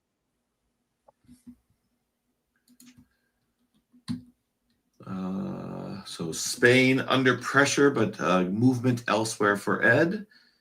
Let's see if Jason snags some centers up north. He does not. I think, sorry, can I just comment on what happened last time? I didn't mention it, but Sure. Norway to St. Pete was fun. And St. Pete walks out, and now this turn, Germany's getting supported into Norway. Presumably that's to help Russia stay alive at Moscow with the English army.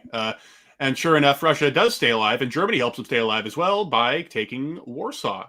So actually, hold on a minute. Alex is building out of this because he simultaneously convinced Ed to support him into Ankara. So goodbye, Brad. Thank you for playing. I assume Ed was not told about Germany supporting Alex into his center. So this is all of a sudden a massive, massive problem for Ed. And even though, yeah, he's getting into Marseille, so he wins the guesses that were necessary to still get something out of the Iberian theater. This is still, I think, a great turn for Jason. He's still got Sweden in pocket. This game's starting to turn largely because of these little acts of chicanery by the smaller powers, both Russia and Austria. So really, really cool to see Jason managing so many of his puppets this well.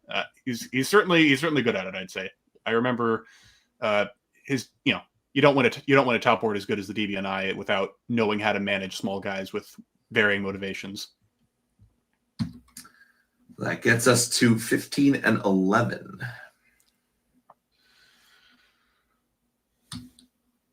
Lost Marseille, did not pick up anything else. Spain was already his. Yeah, but positionally, it's getting way, way better. And Italy couldn't still stand to lose more, but France is just slowly creeping forward in a way that could get them, Berlin, Moscow, Sweden, enough dots to potentially make this up still. Alex waves the build, but survives on 3 in fourth place. Congrats to Andy for surviving steady as he goes. Stayed at 4 centers all that time, and a nice win on this board for Ed. Are we sure Ed and Jason are shown in the correct countries? Because I feel like stabbing people to get the board top in round 1 would be something Jason would do more, and accepting second place and leaving growth on the table to keep people alive and build relationships is more of an Ed move. Mm-hmm. So great games. Well done by both. I'd say well done by both, but gosh, if I'm France, I want to get a little closer in this position. Jeez. Alex was interested in the pool. So for anyone watching on YouTube at the moment, it is Brian posted in the chat. If you haven't backstabbed someone in a hot tub, or you really played diplomacy, this is the hot tub from the resort that they're at. So nice. That's a great pool. I envy the view. And we'll bring Brandon back on. He was watching backstage. Brandon, a little more growth in this game than their first game. What'd you think? Yeah, a little bit. A shout out to Bradley's comment in the chat. It was the same thing I was thinking as well. Like there was a little bit of play Jason could have done, but that would have required stabbing the people that was stopping Ed. And if he does that, sure, he might get a dot or two, but Ed gets a couple more dots. And when you're at 15, you do not want when they're at 15, you don't want them getting a couple more because that gets a little too close to 18. But yeah, like a very nice game, very well played by Ed and Jason. I love seeing it. And as someone who really sucks at playing Italy, I definitely like being able to watch someone do a very good job at playing Italy and then hopefully learn from that. Here we go, and we also have one video of the Imperial game here. Let's see how we can play this here.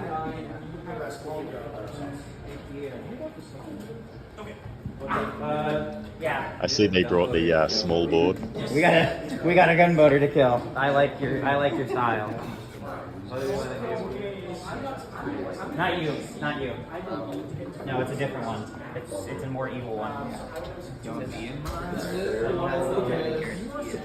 Just getting a panorama of the whole thing. I just gotta walk by it.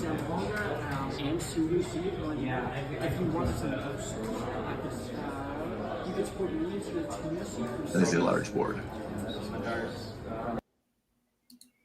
Nice looking. So We will see Wow. more of those events. I know, Brian, we had one here in Chicago for DipCon in 1862. So if you like the variant diplomacy, come to a face-to-face tournament to see it. We'll see more of those as we go along. I could be wrong, but I thought maybe I just saw, I can't remember his last name, but Gordon.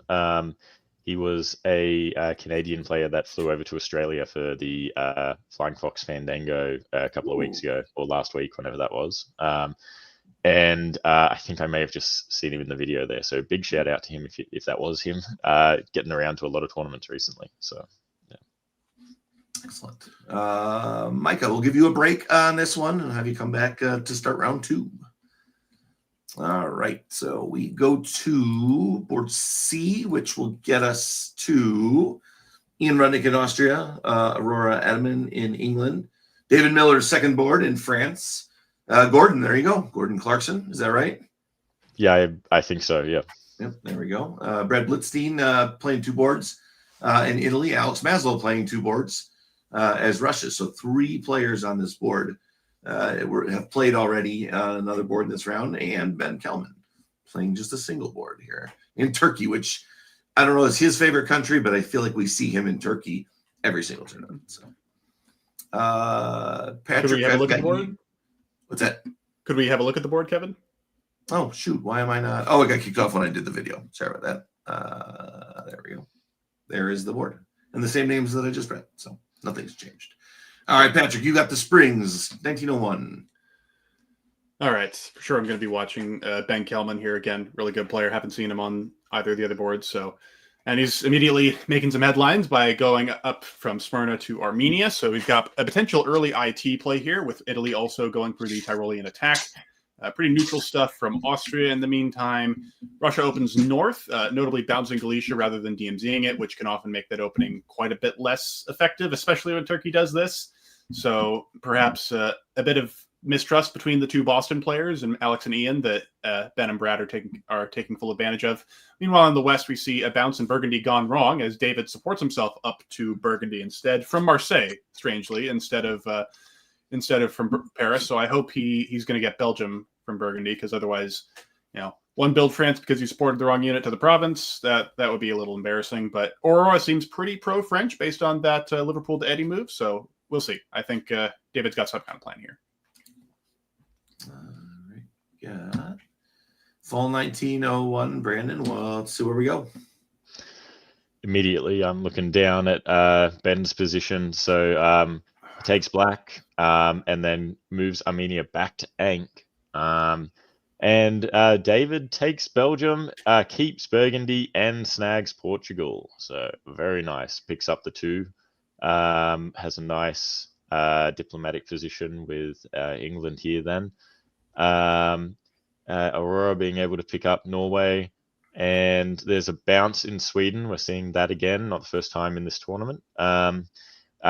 Brad in Italy putting Ionian into Tunis, the only way to capture it this turn. But like that, we'll see how that goes. Ben in Turkey's picking up 1. There's a bounce in Trieste, so that was well picked out by Ian, stopping Brad from getting Trieste there. But Alex Maslow respecting the DMZ in Galicia and just moving Warsaw to Ukraine. So some interesting plays there. Alex also opening up St. Pete. We could potentially see a build there, but with Fleet and Black, it's not ideal in the south. So, but Armenia did go away, so I guess we can wait and see how that turns out. I gotta say, it seems like Ben may have snookered Brad a little bit here on this turn, because you'd expect if you're attacking Austria and you're sort of agreeing, hey, let's just IT and roll our respective neighbors, you'd expect Bulgaria to bounce Greece here, right? But instead, Ben's choosing to keep his options open and not annoy Ian, so that Ian is fully focused on punishing Brad. So if he does work with Brad, then Ian will already be mad at Italy, and if he does work with Austria, well, now he can do that. So really clever play from Ben, and we'll have to see how Brad reacts to it. We might see a big shift from him next year. Interesting. Exactly. Yeah. Considering it could have tapped Serbia or gone to Greece. So yeah, it had options. Yeah, and Armenia walk into Sev as well. consistency amongst the boards. Third straight board where there is a bounce in Sweden. Interested on that. And then I don't know if I've ever seen just a walk from Burgundy into Belgium with no one else even being near there, frankly. And then backfilling Burgundy as well. Yeah. So definitely a different look on this board than the first two, which is exciting. See some new items. First time England did not have two building in 1901 yet this tournament. Austria's building two instead, and Holy Armies. Holy Fleet Trieste. Hold on a minute. Okay, so that's doubling down on the AR cooperation, I think it's safe to say. Alex building another St. Pete South Coast in 01. Second time we've seen that from Russia this tournament. It usually doesn't end well. It's usually better as an army, but in this case, I guess he already has an army in Finland, so there's a slightly better argument for it, especially with Baltic more exposed due to the German double army build. So you know what? Maybe it'll work out better this time. Actually, you know what? Let's let him cook. And then what else? Oh, yeah, Fleet Eddy from England, which is not surprising because as England, you love it when France is getting their armies out and using them aggressively in the German territory. So, cool. All right, we'll keep an eye on that Fleet South Coast. Patrick, take it away. All right, unsurprisingly, due to the lack of a German fleet build, the English fleets get closer to Germany. Shock horror. Helgoland is occupied. North Sea is backfilled. So one of Holland or Denmark is going to be very exposed here in the fall, although Ruhr is protected, which definitely helps the German defense quite a bit. Interestingly, Tyrolia taps Munich, as Brad isn't really doing much else besides positioning, getting into Ionian. You got to wonder if Italy's going to start messing with Germany's defense. Is Germany going to start messing with Italy's defense now that Austria is in position on Venice and could take it? If Munich cuts Tyrolia, we could see a bit of revenge there from Germany for sure. In the meantime, Russia gets into Sweden. They move St. Pete down to Livonia because that was the only guaranteed place it could go. And they lose Romania to a piff from Ben. So clearly, I think Turkey, after wavering a little bit in Fall 01, has now decided to attack Russia, but with Austria as his ally rather than Italy. All right, to the fall. There we go. We've got Aegean working with Austria there, trying to get them into Ionian. That didn't work. Interestingly, Ben must have had a pitch from Brad to get support into Greece, but didn't take it. Chose to stick with Austria there. Lots of failed movements and supports around Venice and Trieste. Brad and Ian both fighting over Venice and Trieste, but neither one getting the other. We've got David Miller just taking a cheeky little jab at Munich, whilst supporting Yorkshire to Holland. And, just silently picking up Spain's south coast as well. So he's going to have a build this year. We will not be building in Marseille, though, since that is occupied. And, yeah, Alex, not even attempting to covering Sev, moving to Galicia, hopefully trying to give themselves some diplomatic sway with Ben here. It's like, yep, going down Rum, but also picking up Sweden. So they're not going to have to disband. But now with their army in Galicia and an army in Romania, potentially they can do some stuff in around the Austrian home centers in a little bit. So but as for Germany, it's not looking good. Still got that army in Belgium, Burgundy, now in Holland as well. Plus you're going to be disbanding. There is a Russian in Baltic as well. So not looking good for my man Gordon. Who is the bloke that came down to Australia. So a lot of travel for tournaments in the last few weeks. But it's not looking ideal. We'll see how it turns out sort of in spring. It'll be interesting to see what David's build is here. I imagine he builds a fleet, but you never know. I think we're officially on rat watch here, because if it's just a pure AT, like, if you're Ben, you don't ask questions here. You convoy Khan up to Sed, take advantage of the weak Russian army presence in their homeland, and just make a big lunge for Warsaw, Moscow. But clearly, instead, he's given Alex a rebuild now, and he's going to use him to influence the north a bit more, which is really nice. Of course, AT always struggles to influence the other side of the board early on, so recruiting Russia as an ally can help a lot with that. And I'd expect to see probably a build in Warsaw and an attempt to get some of the German spoils here from Alex. Let's see if you're right. You do not get that one. No. But Alex did build Sev the first 2 times last year, so maybe an affinity. Yeah. Or he wrote it down. He was playing 2 boards simultaneously as Russia, so maybe he handed the wrong packet in one and not the other. Yeah. Aurora, listen, Brest was the only home center I had open. I had to build something in there, and I only have 1 fleet. So what threat is another fleet to you? It's not a big deal, right? Come on. No. See, and I'm going to Mid-Atlantic.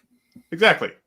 It's completely anti-Italian position. It can't go after you in any way from Mao and Spain, South Coast. Not at all.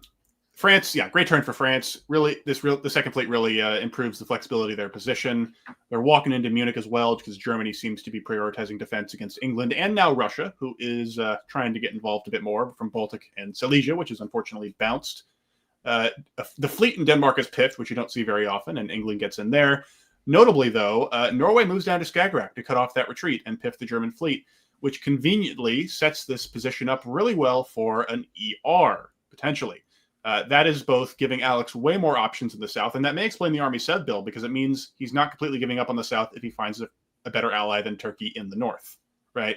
So I'd be very worried about if I'm David here, because, in an EFR pile on Germany, there's always the question of what will England choose, because England is usually the one left with the decision of who to go with after Germany's dead, and now Alex is suddenly making a very strong pitch that it should be him rather than the Frenchman who's just built another fleet and walked into a German home center. Meanwhile, in the south, not much else to talk about. Ionian's going to fall in the fall, but nothing falls in the spring. It's just red arrows with cut supports all around. We will see if it falls in the fall.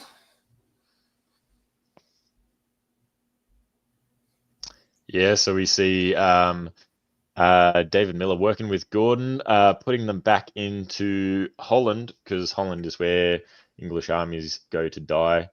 And we see some critical moves: Spain, South Coast to Mao, Mao to Irish. There is still an English army on the mainland, but it's not going to be able to do much about Liverpool. England's going to have a rebuild. They are going to have a rebuild because they did manage to hold on to Denmark. So that's going to be unfortunate, but still workable. Again, down sort of in the south there, not a lot going on. Just a lot of red arrows and red supports as well, other than Ben getting into Ionian, which is very good for Turkish positioning. Vacating black as well, so maybe just backing the pressure off of Alex, allowing them to go and do something else with that Moscow army.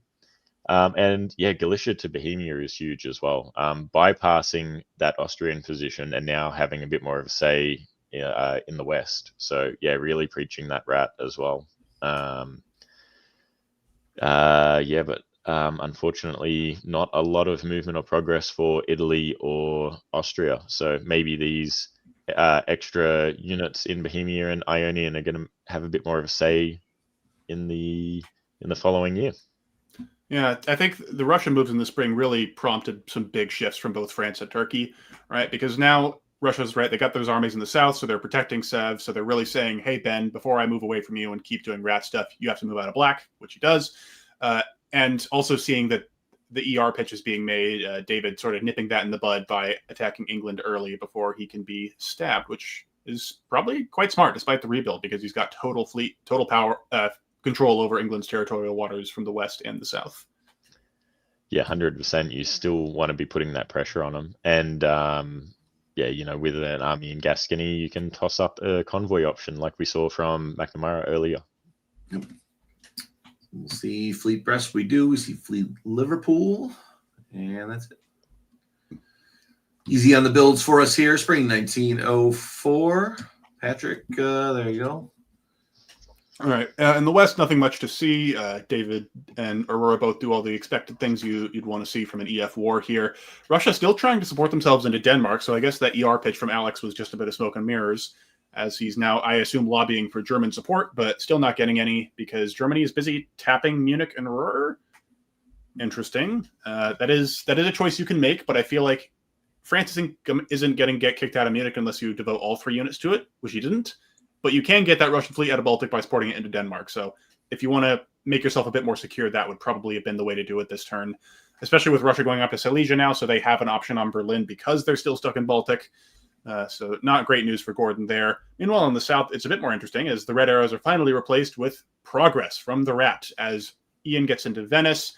Ben makes a really good guess here and convoys into Naples as Brad protects Tyrrhenian Sea. This is one of those situations where a self-bounce defensively is really good because you can defend 3 provinces with 2 units. That would at least force Ben to convoy into Apulia first instead of straight into the center.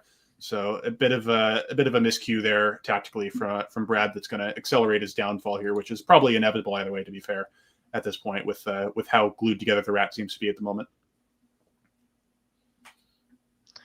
Yeah, Venice going as well is pretty tough. So an army in Venice and an army in Naples is not ideal. But it's only the fall. Let's see what holds on. Both. Yeah, so we got a convoy from David Miller into Wales. That is supported by Irish Sea. That's why it got in. And David is also picking up Holland. So not only getting an island onto the English mainland, they're also picking up a build. England, Aurora is picking up Sweden, losing Norway though. So yeah, very unfortunate. Looks like a bit of a misorder actually. North going to Sweden. If North had gone to Norway, that would have prevented the retreat. But yeah, rather than picking up one, they're just going to be staying even this year. So no rebuild. That rebuild could have definitely helped. No build, sorry. That definitely would have helped against France's advances. Meanwhile, Alex is picking up Berlin, losing Norway, losing Sweden, but picking up Norway. So we'll stay the same. And yeah, again, a lot of red arrows down around Austria and Italy. No one getting anywhere, but this time, poor Brad is going to lose Venice and lose Naples. So that'll be extra builds we're going to see from Ian and Ben. It'll be interesting to see what's going on there. Yeah, and Germany getting, honestly, their just desserts there for not being useful to anyone in the spring because they didn't support Russia into Denmark. And now Russia says, I'm still in Baltic, so I might as well use it to take another center that is next to Baltic, which happens to be yours. So lesson learned there for Gordon. Yeah. And the comments from the chat. I do, Alex, I appreciate the variety in strategies of playing 2 boards, so thank you for that. And, yeah. Aurora's also shouting out the chat. North Sea to Sweden is a brutal misorder because now Russia retreats into Norway as they get kicked out. Yep.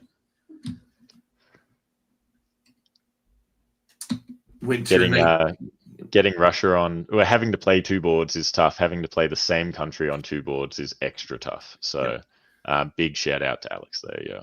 Yep.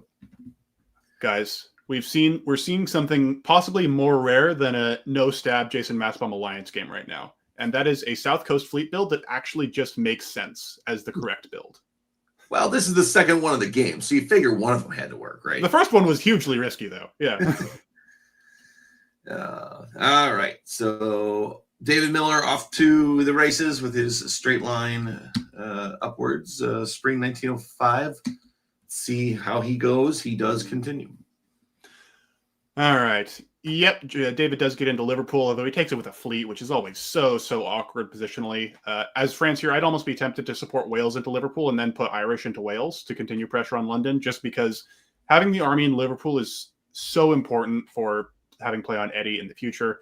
And that's, I think, really going to slow David down here in future years, unless he has a plan to use Aurora as a Janissary. But Aurora doesn't seem interested in that at the moment. They might be working with Russia, actually, who goes up the Norwegian Sea this turn. Who knows what that unit's going to do? I think it's a very flexible one, though. And Norway isn't even under that much threat because Sweden left. Meanwhile, France gets into Kiel. Alex tries to support Kiel to Munich, but again, Gordon is choosing not to be useful to Russia, and as a result, it will be his downfall. Going to Ruhr instead. And then in the Med, Austria gets into Rome, which is probably the best is the best case scenario from a center division standpoint. Ian does need that to stay even, but he backfills Venice with the fleet in Adriatic, so you can't actually defend that center if Ben wanted to get a little shifty, a little untrustworthy, you might say. But he's got a walk into Tunis right now. Actually, no, Ionian can just walk into Tunis, and then Naples and Tyrrhenian can take Rome. So I would be a little worried if I'm Austria here. This is probably a make or break turn, especially with France making such big progress in the West so quickly. One of the rat is going to have to stab the others in order to top the board, because they're not getting that same progress through French centers at this rate. So I wonder if Turkey will take that chance now against either Italy or Russia, because Seb is free as well. Greece going to Albania as well might bode something as well. We'll see where it moves on to nowhere. Ooh. Why take Rome when you can go straight into Leon? That's it. Here we go. Nice rat play here. None of them do anything anti the other. Support holding Rome, keeping that. Self-bounce in Greece is good as well. Nice and precautionary. Tyrolia cutting Munich is good, because that allows Alex to get Berlin into Kiel and backfill Berlin with Silesia. Warsaw holding is probably all right. Don't need to clog up the center too much, and it gives you some options. And here we have a nice little English-Russian swap again of Norway and Sweden. David maybe sussing out there's going to be some potential issues. Oh, well, actually, just seeing all those Turkish fleets when they're in Tyrrhenian, when they're in Ionian, that's not good. Like they're only coming further west. So English going to Mao is nice as well. But being able to capture Liverpool means a build and a rebuild as well, I believe, because Kiel gets popped. So being able to put down 2 is going to be very handy in this situation. That Piff and Kiel is pretty crucial for the course of this game, because if Turkey is going to choose to just go past the boot as fast as they can and immediately start putting pressure on Iberia, then that's going to seriously stall France's chances of putting more armies into the German and Scandinavian area to lock down that. So suddenly the game looking a lot better for the rat, actually, but it still remains to be seen who will benefit the most from that, perhaps with a stab later. Yeah. And in this, it's all about positioning. So you see the rat evenly moving up, center apiece. But the West and David Miller is also still growing at the 1 apiece. And you don't see that very often. Goodbye to Brad as well. 3 different center chart lines being parallel for multiple years in a row. Good alliance. Great alliance. Mm-hmm. Another South Coast fleet from Alex. Nope. No. Stop cooking, Alex. This was not the correct build. Okay. I get the sense you're not working with England. I get the sense that England's just playing for survival. So, go for North Coast. Just take their stuff. What is South Coast doing right now? What is South Coast doing?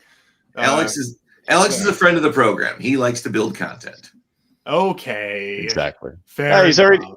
already in Norwegian. Doesn't need to build North Coast. Exactly. It's fine. He's going to move to Bosnia, pop Norway, and let it retreat into St. Pete. So it's totally fine. Oh, goodness me. Well, Patrick can analyze that. No, I'm just going to walk in. All right. So welcome to our brand new DBN program. Its name is What Bad Stuff Happens to Alex. That's what, because guess what? Bad stuff happened to Alex. Not only has France gotten Kiel back because he forgot to order his center board units, not only has England walked into multiple centers that he walked out of without protecting, but Austria is also in Galicia now. Yep. Now, they also went to Budapest, so this might be a play against Turkey rather than... actually, no, this is a play against Turkey from Austria, so that is a little bit of good news, but if Austria kicks Romania out, then they could retreat to Sev, and then it's even worse for Alex. So, unfortunately, this is the classic mid-game Russian collapse at work once again, it seems like. Meanwhile, in the south, David diverting the appropriate number of fleets to stop the Turkish advance, which will not be assisted by Austrian armies now that A&T are right at each other's throats. So this is a huge coup for David's top chances for sure. I think this is... If Ian initiated this stab, he might get something from it. He probably will get some growth from it, but there are two questions you have to ask yourself when you're stabbing someone, right? The first is, will I get enough from it to justify the trouble? And the second is, will someone else benefit from this more than me? And France is absolutely benefiting more from the Turkish fleets being occupied with you than you are.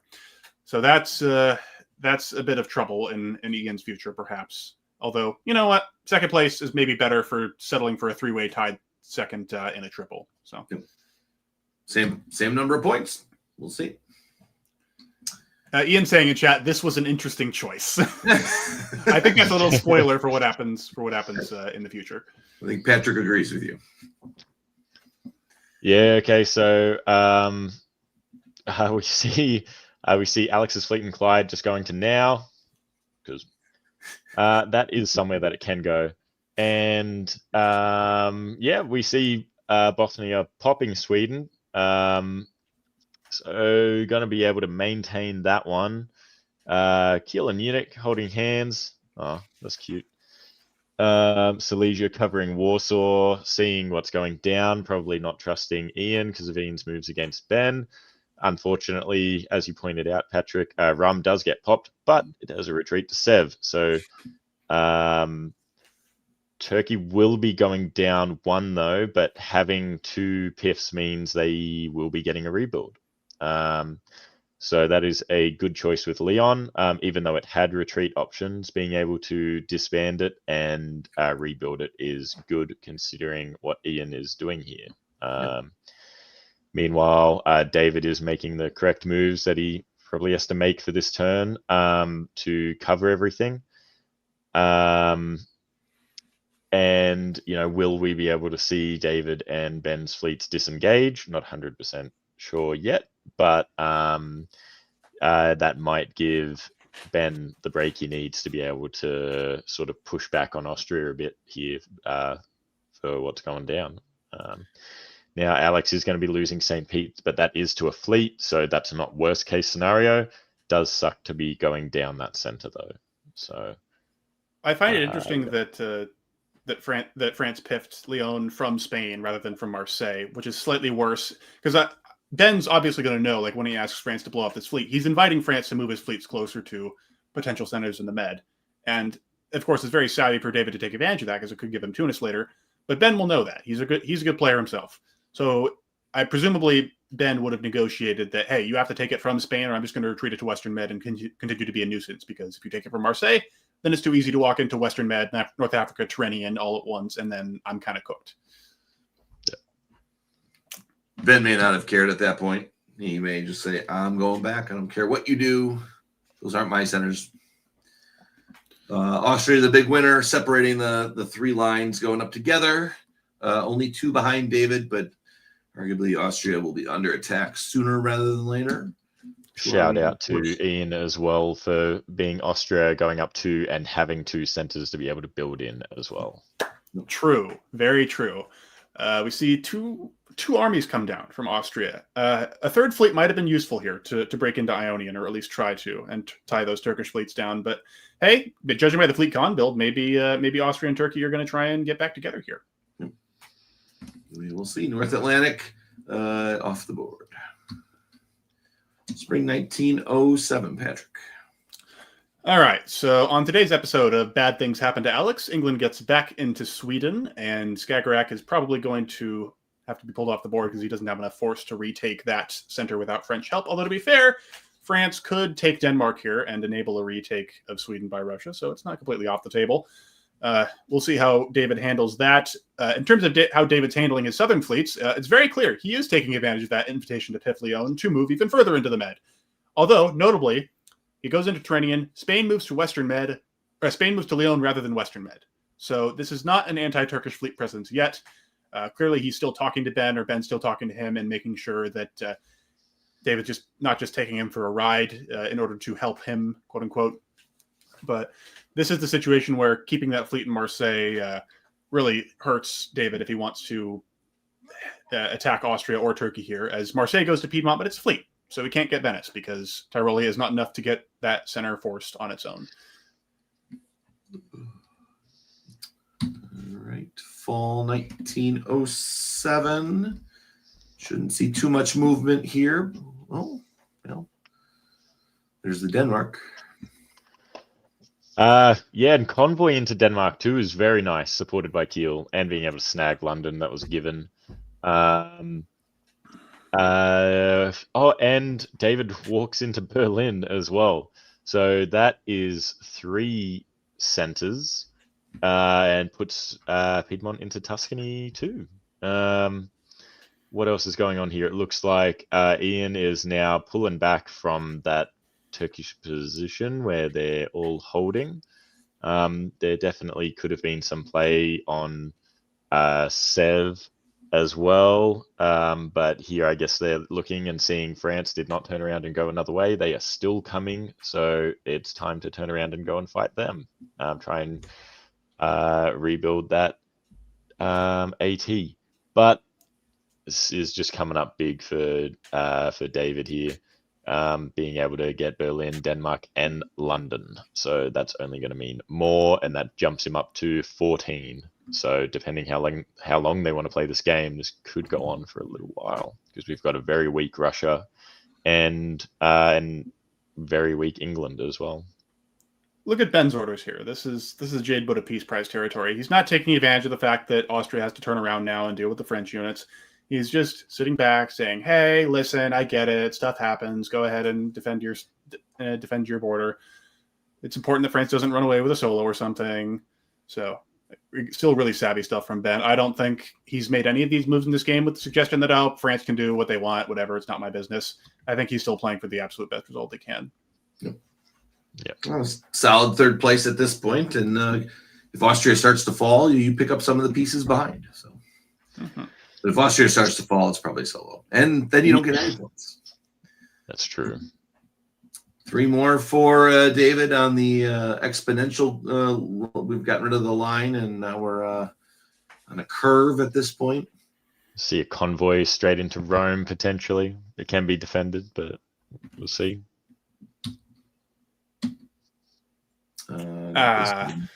Okay, so the Turkish inaction around the Austrian centers was probably a bit of a signal to David that, actually, maybe Ben isn't going to enable my solo here. Maybe I need to go and take it more aggressively. So he moves down to Western Med. He defends Tyrrhenian Sea from an AT attack. Unfortunately, Venice does not tap Tuscany to counteract that. Instead, it supports to Tyrolia, which is still useful. So credit where that's due.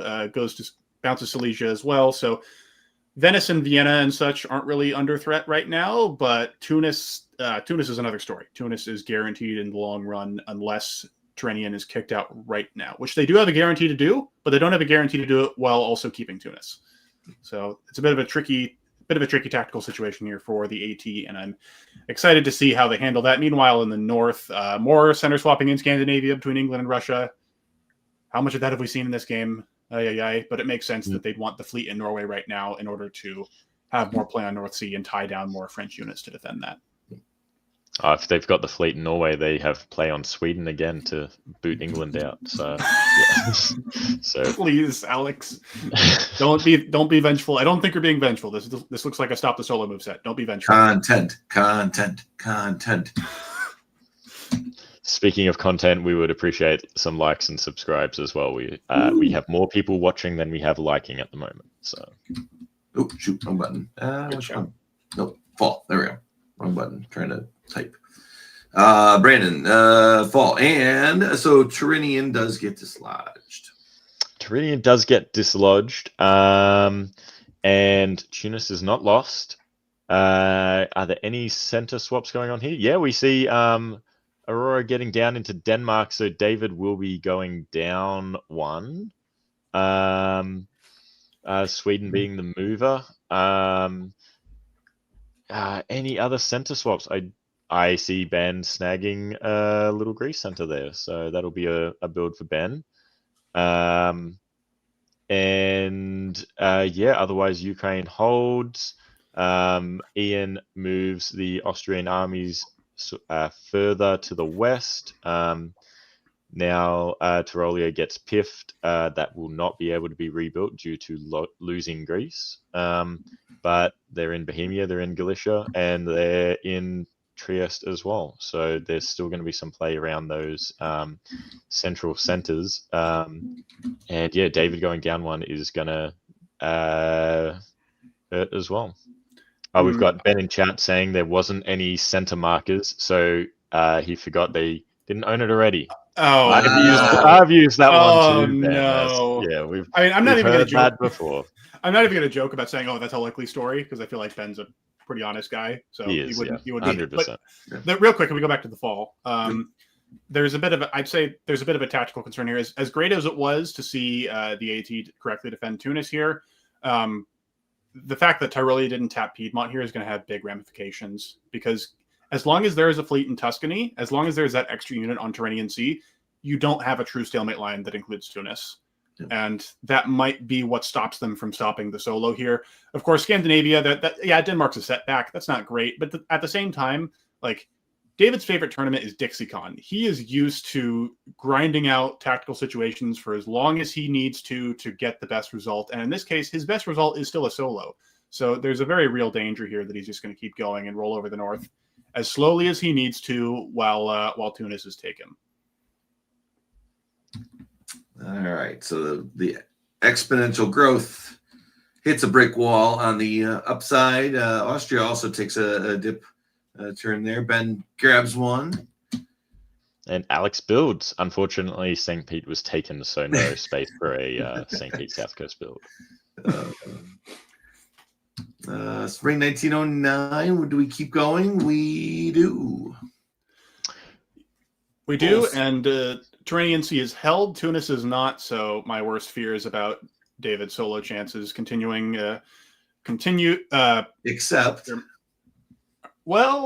Except they lose North Sea. What? Oh no.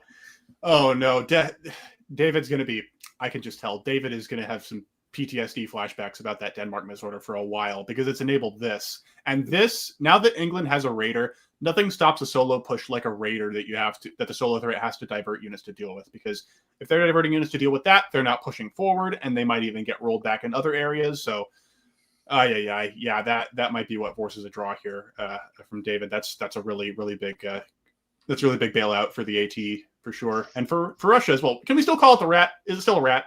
I think it's fair to say it's still a rat. Russia's position is intact enough that they're not a janissary. I'd like to call it art. All right. You Chicagoans. You can call it tar. It's fine. Because it stinks. All right. Here we go. So Tuscany has moved to Leon. Leon's gone to west. Tunis holds. Is David actually losing any centers here? I don't think so. No, maybe he's actually gaining. Yeah, he's gaining. Yeah. Maybe a bit of a whoopsie between Skag and North over Denmark. Picking up Tunis is going to be able to do a build. It's going to be very nice, bumping him up to 14 centers. St. Pete walks out to Finland. Warsaw is up in Prussia now, so they've got more units on the line. They're in Prussia, Silesia, Bohemia, Tyrolia. We've got a decent spot here. I'm a little confused. Sorry, go ahead. Yep. No, go for it. Yeah, I'm a little confused as to why North does move back to Denmark here, because again, if you have a raider, you want it to be as annoying as possible. And I think if you move it if you try and snipe Eddie, if you try and snipe Holland or Belgium, if you go to English Channel, I think that's even more annoying than North Sea right now, given where the French fleets are and how little they can respond to that. So a little bit of a missed opportunity, but I still think it's going to probably force a draw soon here. Yeah. Bohemia getting piffed does not help. So builds 3. Here we go. Ben loses the one from Tunis. Gets rid of Black Sea, which makes sense. The raider is less raidery with now some units behind. But it's still ends. Yeah. 15 is a nice way to end. I think that's what Ed had as well for his. But the gap is what matters, not just the center count. So let's bring Micah back to the stream here. So our results for the first round. Yes. So David had a 2 center greater gap then Peter, and 3 center greater than Ed in that first round. Yeah, that 600-point lead is massive too. Like that's really good because Peter had a decent game as well. So yeah, 100%. I reckon that was a nice place to end the game, especially for David. So yeah. I assume for the double borders, just the best game counts based on these results? Yeah, if you played in 2 boards, it was your best result per round. So That's nice. Okay. Yeah. It is worth noting also- that Alex Maslow mentioned that he was only playing these double boards because he wasn't going to play the other rounds because he's playing Imperial Diplomacy. So probably going to see. That's probably why we only have 2 boards for rounds 2 and 3. People doing that on Saturday. Yep. Nice. What a great tournament for France so far. I think we've seen all 3 Frances just explode and doing really well. Yep. 61 David Miller, tops 3.3. Oops, wrong one. Joe. That's where we're at. So anyway. All right, Patrick, go get a refreshment, and we'll see you back for round 2, board 2. Lunchtime. There you go. See ya. All right. Round 2, board 1 gets us with Brad Glitzstein again, Andy Shiner in England. The Campbells arrive here. So we got Nathan and Chris in France and Italy, Charles Thatcher in Germany, David Miller back at it again for the 3rd time in 4 boards, and Ian Runnick in Turkey. Are the Campbell's family, or is this a coincidence? Who's that? Oh, that was me. Are the Campbell's family, or is this a coincidence? They are family. I don't know how they're related. Maybe someone in the chat will confirm it, but I do know they are family of some. I want to say Chris is older. Yeah, maybe father son. But I will see if I can figure that out. Brandon, let's have you do the springs and Micah in the falls, just like we did for game 1. Yeah. Cool. A support into Burgundy as well. Cool. Good to see that again. All right, there we go. David Miller saying that Nathan and Chris Campbell are brothers. So that's cool. Standard English moves. I like David Miller's moves. Moscow to St. Pete, getting a bit of a standard play, but still also having play in the north. I like it. Pretty basic from Charles in Germany as well. DMZ in Galicia is noteworthy. Brad moving down, standard movements there, and Chris Campbell going up to Tyrolia. So there's a lot of options with that. Now with 2 countries having play on Munich, but I think it's all pretty standard. Looking forward to the fall moves. And let's see them. There we go. I was going to say, we don't see Smyrna Con this time, and this time we see Smyrna to Syria. Very defensive. I like it. It's a good move. We see Austrian, Russia coordination, and quite hard as well, as Russia is entering the Black Sea, which Turkey doesn't seem to have known about. So that's rough for Turkey, especially with Italy also moving towards Eastern Mediterranean. In the north, we do see St. Pete going for Norway. Doesn't work, but does force England to put 2 on it. We see Russia getting into Sweden. Wow. I didn't even notice this yet. But there's some interesting things going on around Munich. I was going to say, why does Germany support themselves into Munich rather than taking Holland? But I guess this is why. I'm not sure I like the German moves here, and that is simply because if Germany would have gone for Belgium and Holland, they could put down 2, and it would have been a little easier to take Munich back. Now they only have 1 build. It's not too bad. I think they still have a play for Holland next turn, but I might have preferred to see it the other way around. But either way, good call on covering Munich and sniffing out that this was something that France and Italy were going to do. It's very uncommon, but Germany seems to have figured it out. And we do have one build and one build for ENG. First time we've seen that this tournament. France rolls on with 2 more, but Russia getting 2 for the first time. And it's with the tournament leader at this point, David Miller.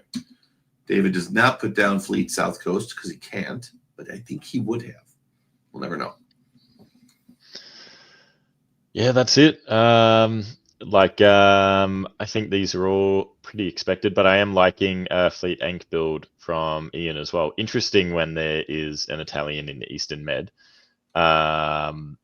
Picking to Fleet Ank is not extremely flexible. It could still rotate out to Con if Syria supports Con to Smyrna or something, but we'll have to see how that plays out.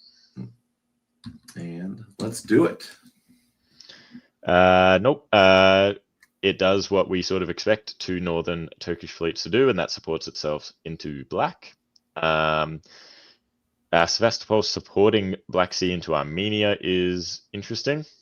I guess it gives it a way to survive rather than it just bouncing and being piffed. Ian is losing Bulgaria to Brad, getting support, extra support in from David as well. Chris and Nathan try the same play on Munich again, but it doesn't go through. Meanwhile, Charles has a chat to Andy and says, "Hey, I've got some issues down in the south here. Why don't we get your army into Belgium so you can pick up a build? Maybe we can divvy Holland up between us in the fall as well. And we can go fight these Campbell brothers." So, we have Portugal to Mao. I don't think that's going to be going east. It's got a lot of options of where to go up in the north. But I think France needs to start worrying about whether they're going to be able to pick up a build or not this turn, because it looks like they're going to have England and Germany picking up builds and coming towards them. So not ideal.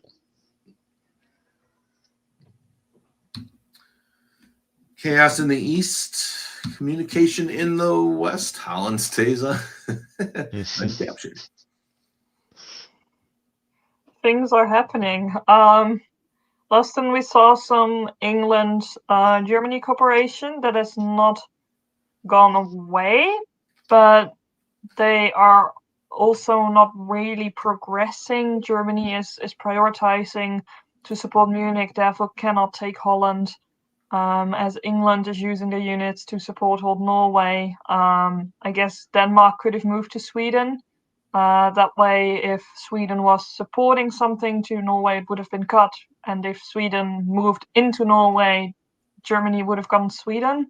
I think that would have been slightly better in this position, but I could also see why England would want to just play it safe, because they would have lost something even if Germany gains it. We see France slipping into North Atlantic Ocean. That's not good for England. England does pick up Belgium, of course, so that's nice to at least have that one and be able to build. And in the east, we see some movement. We see Turkey taking back Smyrna, which is very nice. We see Russia not really doing anything against Turkey, just support holding. Nothing much is happening there. We see Russia support holding Bulgaria, which is showing some interest in pursuing the AR relationship still. Not sure what is going on with Venice and Trieste exactly. Maybe this is agreed because Trieste does walk away, and Italy knew he would lose Smyrna, especially with Italy not having picked up Tunis. It's nice to have Italy on 4 at this point. I guess if they're doing a bit of an air action as well, it's just a very late Trieste loan. Just get them that extra build, yeah. Pick up the 1. Ian down 1. Belgium grabbed. An army for Andy up in England makes sense. And Army Venice from Campbell. Chris, very interesting. I think I was sort of expecting a fleet, but you don't need fleet. There's plenty of provinces that you can get with an army, so why not? That might not. That suggests maybe Trieste wasn't agreed, or maybe it was, and Chris is just turning on Brad, because I am pretty sure Brad would have not liked to see Army Venice. So, unless they're just gonna do something like this, because Army Venice was to get Trieste into Tyrolia so that they can have more units on Munich. So, interesting. Okay, so we see North going to English Channel. May as well, if you're all good with Germany, which seems like you are, because Denmark is holding. Unfortunately, the English army in Belgium gets blown up, which is the first time that has ever happened. It could have... actually, no, I was about to say it had a retreat, but it did not. So it is just completely blown up. We see David Miller trying to get into Norway again, but Finland supports Sweden rather than supporting St. Pete into Norway. So takes a bit of a gamble, hoping that there wasn't going to be two fleets support holding Norway, or one fleet support holding Norway, sorry. But yeah, being worried about what Denmark and Norway could have done as well. So that makes sense. A bounce in Sev, Ank supports Smyrna to Armenia, and a nice little convoy from Bulgaria into Smyrna. So this is going to be great for Brad, potentially re-picking up Trieste, and a couple of Turkish dots as well. Into the fall, pretty slow played game, but that's okay. No time limits. You have all the time in the world. Oof. Oh, interesting. France taps Norwegian, which means even if they would have supported Norway, it does not go through. Russia gains it. We see France making a guess between Belgium and Brest. England doesn't even go for Brest, but Belgium is lost, and now England has a free walk into Portugal next turn. This is not great for France, and with Norwegian moving to Clyde, it's usually not great when you have a France into Norwegian Sea that's fighting you, but in this case there's nothing France can take, and France is backing away from you. So it's not a great turn for England, because they are losing Norway, they are losing Belgium, but it could have been worse. Let's put it like that. We see Austria and Italy doing some sort of fighting. Maybe Austria is just preventing Germany from losing more. We see Italy going back to Ionian, which I presume is to take Tunis soon. And we see some bouncing action around Turkey. Russia does take Bulgaria. I'm not sure if it was agreed or not. It could be given Trieste, but then again, Russia's already gaining Norway. So if I'm the other partner, I might not be too happy about that, but it's not the end of the world. I think that's most of it. I like the fact that Armenia is the mover. That means there's it's just nice in terms of how the board is laid out now. I really like Germany's play here, Charles. Not just here, but every year. Like they've kept Russia friendly by not bouncing Sweden. They never lost Munich, and now they have Belgium and Holland. So they're going up 2 this year, which is very good. And France and Italy have not gotten anything from it. So yeah, they've done a very good job, and France is going to be paying dearly with Andy just chilling in Mao now. So does get to build one, but will be difficult to defend. We will see what happens. Actually, has to pull it, so let's see which one comes off. Oh, good, left mid-Atlantic down there. There's the South Coast. See, David Miller was listening to us. Freed up St. Petersburg to fill it up. But building 3. Oof. He's on a run. In the lead. Atlantic yeah, Yeah, that Fleet South Coast is signaling a little bit, but it gets the walk into Bosnia. Charles does a self bounce in Baltic, which is good. Being able to cover Denmark and Baltic at the same time via doing that. David getting a nice little convoy over into Clyde as well.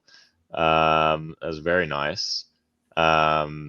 Self bounce in Eddie is also very good, protecting North and Eddie. Andy taking the walk into Portugal. Yep, it's good to get in there now. If they had have waited one more turn, it would have been a bounce. So that's the correct time to go for Portugal.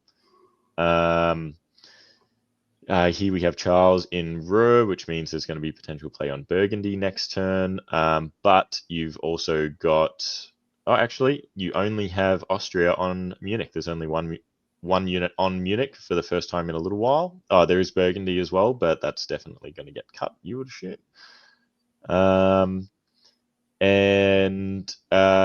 Yeah, we've got Aegean, a little bit of disengaging going on from around Turkey. We've got Aegean going into Ionian, Bulgaria supporting Black into Con, but also getting support from Austria down into Armenia. So yeah, that'll be interesting to see how that plays out, because that's going to be an unusual dynamic between David, Brad, and Ian in that corner there. It looks like Brad is not trusting Chris, supporting Budapest into Trieste. Yeah, we'll see what goes on there. Venice into Apulia is also interesting. Maybe giving up on going after Munich is probably the right call. It just was not going to happen the way you were doing it. But yeah, we'll see where you go from Apulia. All right, into the fall. I was gonna say I'm curious to see what the deal was with Russia and France, but so far it's not really achieving much yet. But that's okay. France does get into North Sea, which is a place I think in this case you would prefer over Norwegian. So good for them. We do see Spain moving into Mid-Atlantic Ocean, with Gascony moving into Spain, meaning France can take back Portugal next year. We see Italy covering Naples. Maybe he was afraid that Austria would enter. In this case, it means that he will not be able to build Fleet Naples. It's a question of was it worth it? But on the other hand, last time he got to build, he built an army anyway. So who knows? We'll see. We see Austria getting into Tyrolia, but being supported by Germany, with Apulia moving into Naples. That means Austria now has 2 on Venice, so Italy really needs that build from Tunis to make sure Venice isn't lost. I fully expect Army Rome in this scenario. We see some attempts in the east that don't work out that well, but the one that does work is Smyrna into Ankara, meaning Austria has not a build. I think this is quite a good position for Austria. They have play on Con still. They have play on Munich if they want. They have play on Venice. So well done, Brad, for this turn. And lastly, we see David just continuing his attack on Germany and being quite successful in the north.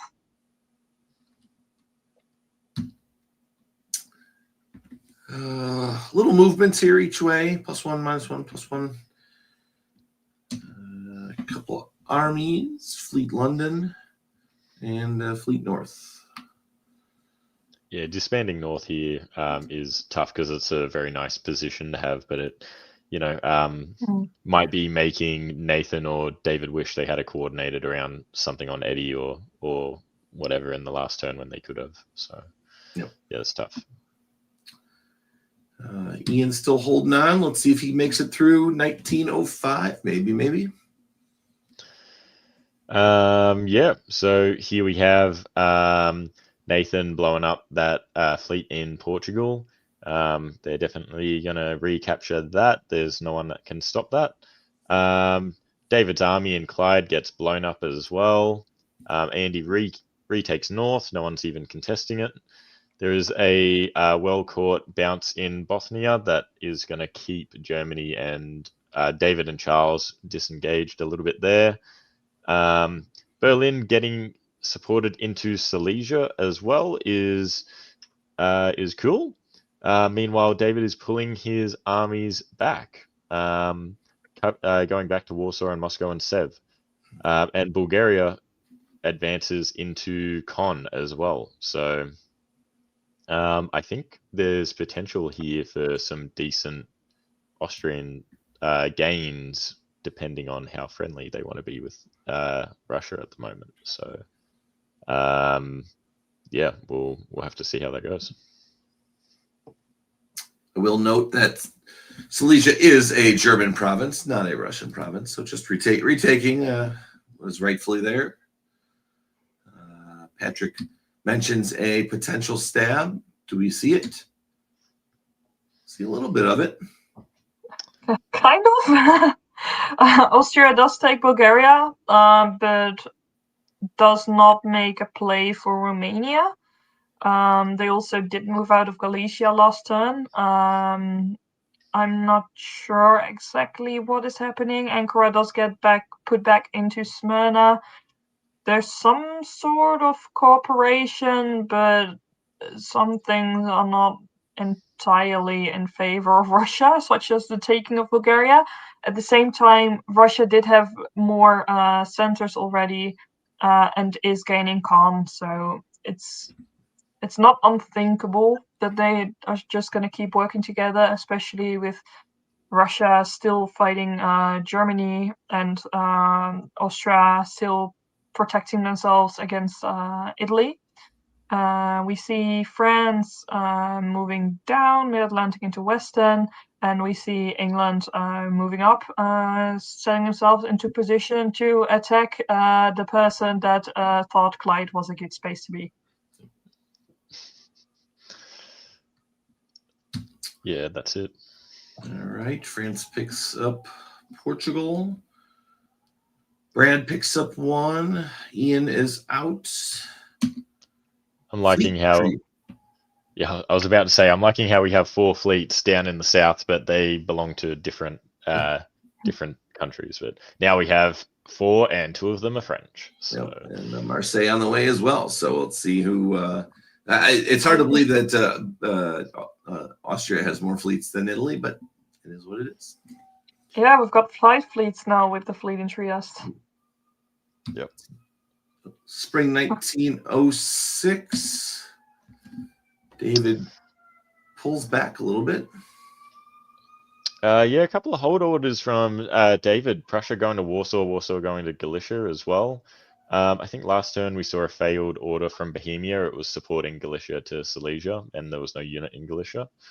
But yeah, we have Nathan potentially being worried about something sneaking into Piedmont, so moving Marseille there.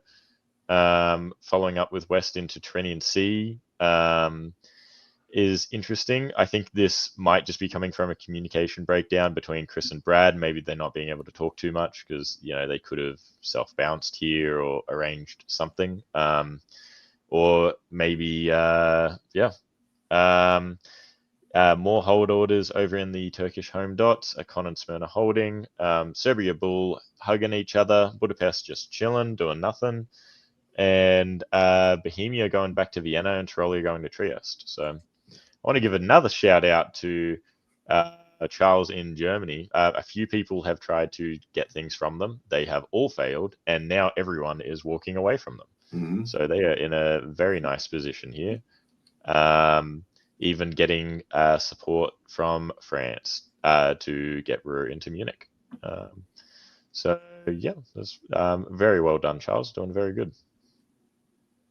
It's been enjoyable to watch that recovery of this game. Never give up. Fall 1906.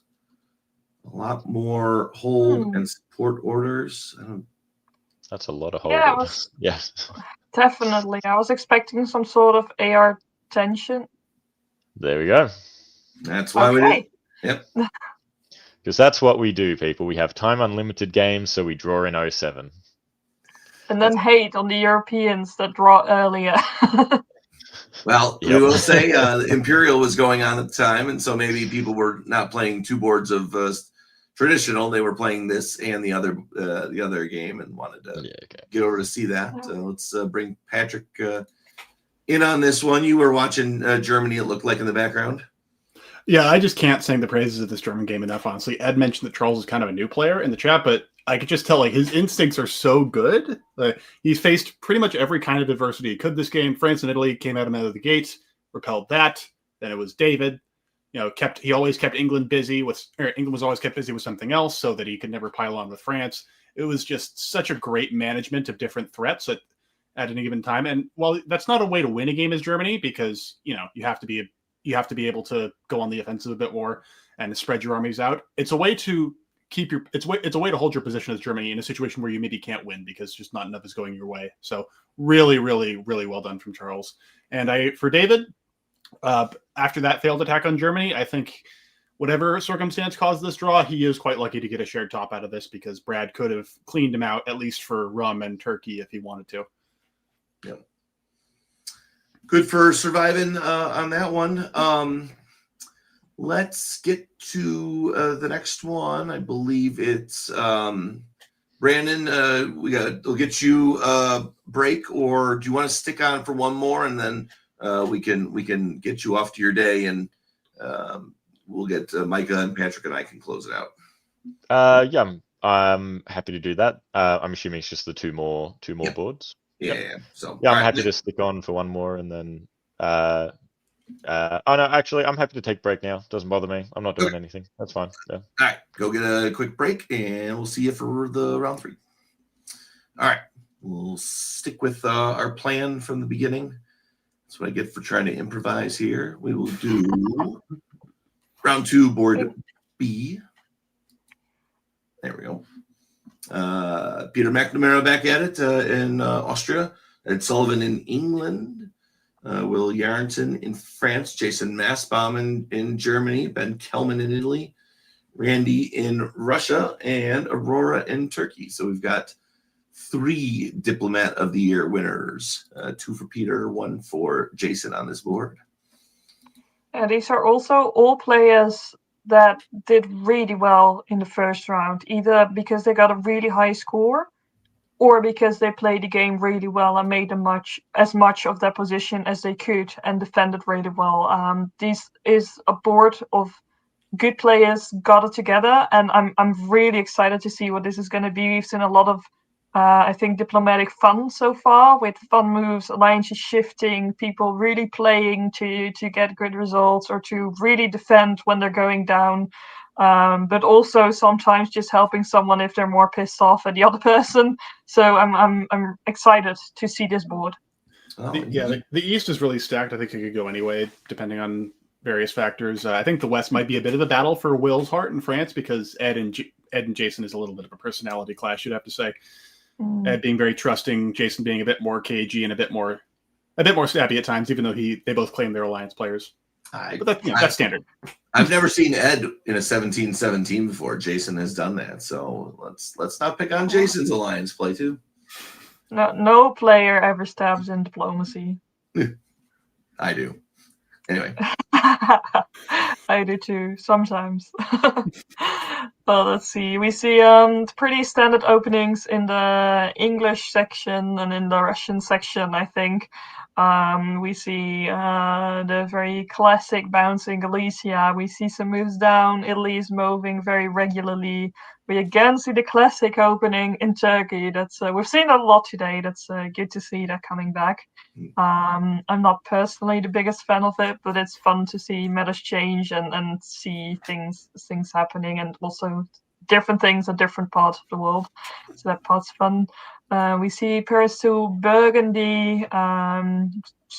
yeah, all pretty much standard, I'd say. Paris to Burgundy is a bit cheeky, but nothing to worry about too much, I think. To the fall, Patrick, what do we see? Well, in the West, we see Belgium going to the English. That's been something of a trend, I would say, in this tournament so far. And I'm sure Ed will be very happy with the flexibility that provides. Once again, Jason correcting the errors of round one Germany's and letting Russia into Sweden. Great job, Jason. Well done. You have a chance to do well now. Awesome. All right. Meanwhile, Randy takes Romania with the fleet, which I find very interesting in combination with Aurora not going to Black Sea or otherwise moving Ankara. So I don't like the position if I'm Turkey, especially with the Trieste loan, Italy going to Aegean. So this looks very, very AAR-ish, and I would expect to see a fleet sev here from Randy. And from there, Aurora's game would be short. Well, let's get right to it then. You do not. Army sev.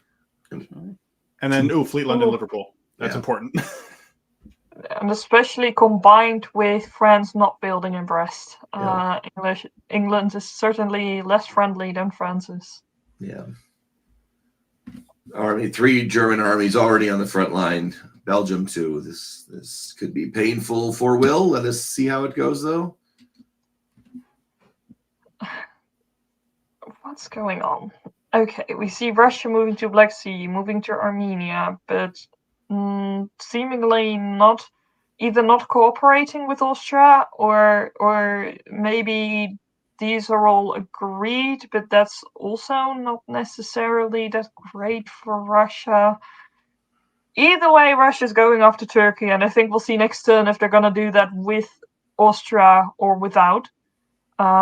Italy is making moves towards the east a bit, but also thinks Tyrolia is a nice place to be, so they go there for some reason. I guess it does mean they have more to do than in Trieste, and if Austria wants to take Trieste from you, they can anyways. This way the unit has something to do, so that's always fun.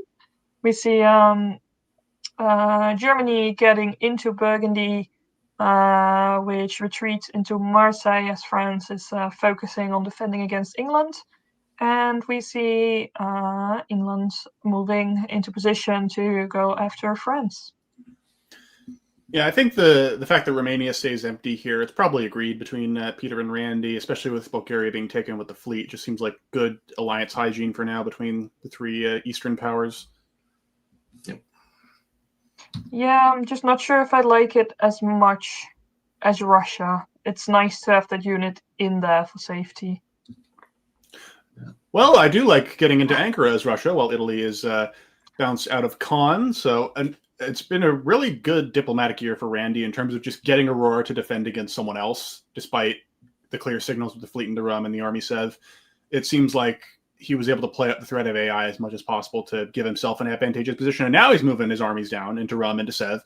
And all of a sudden, it looks like Russia is trying to make a bid to close the ring around the Black Sea and maybe pitch a wintergreen, which would be really good from this position, I think, especially with France under fire. You might as well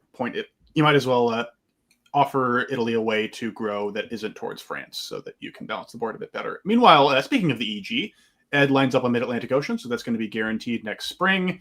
And we also see Jason getting into Picardy. And Munich, he can't backfill Burgundy. He can't really contest Burgundy at all because Holland did not move to Ruhr last turn. And Munich is getting tapped and lined up on by Bohemia and Tyrolia. So a bit concerning there for Jason. If this is an AIR, I would expect Germany to take Sweden here, right? Because when you're in EG and you leave Russia and Sweden, it's usually for some balancing reasons where you need Russia strong, like against an AT, but that's not what this is. So I wonder if Jason self-bouncing Baltic and all that is an indication that conversations are happening between Jason and Randy about how exactly Randy is going to break up this air by stabbing somebody in the south. And I'm guessing that somebody is Austria.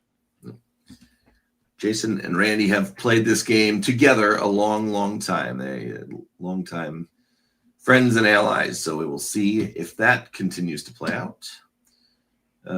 Just the 2 center builds, pretty standard. Into spring. Not very many builds. Randy waved or misordered. Hmm. Interesting.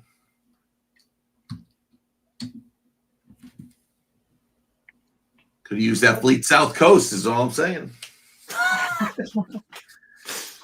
Well, Germany didn't want to attack them anyways, right? Because they would have just taken Sweden. Let's see. We see Austria lining up. I'm not happy if I see this as Russia. We see Austria also supporting Smyrna in Intercom. It seems like Austria has picked a side, and it's not the Russian side. Especially that support into Galicia combined with the move into Silesia. That's just not something you want to see as Russia here.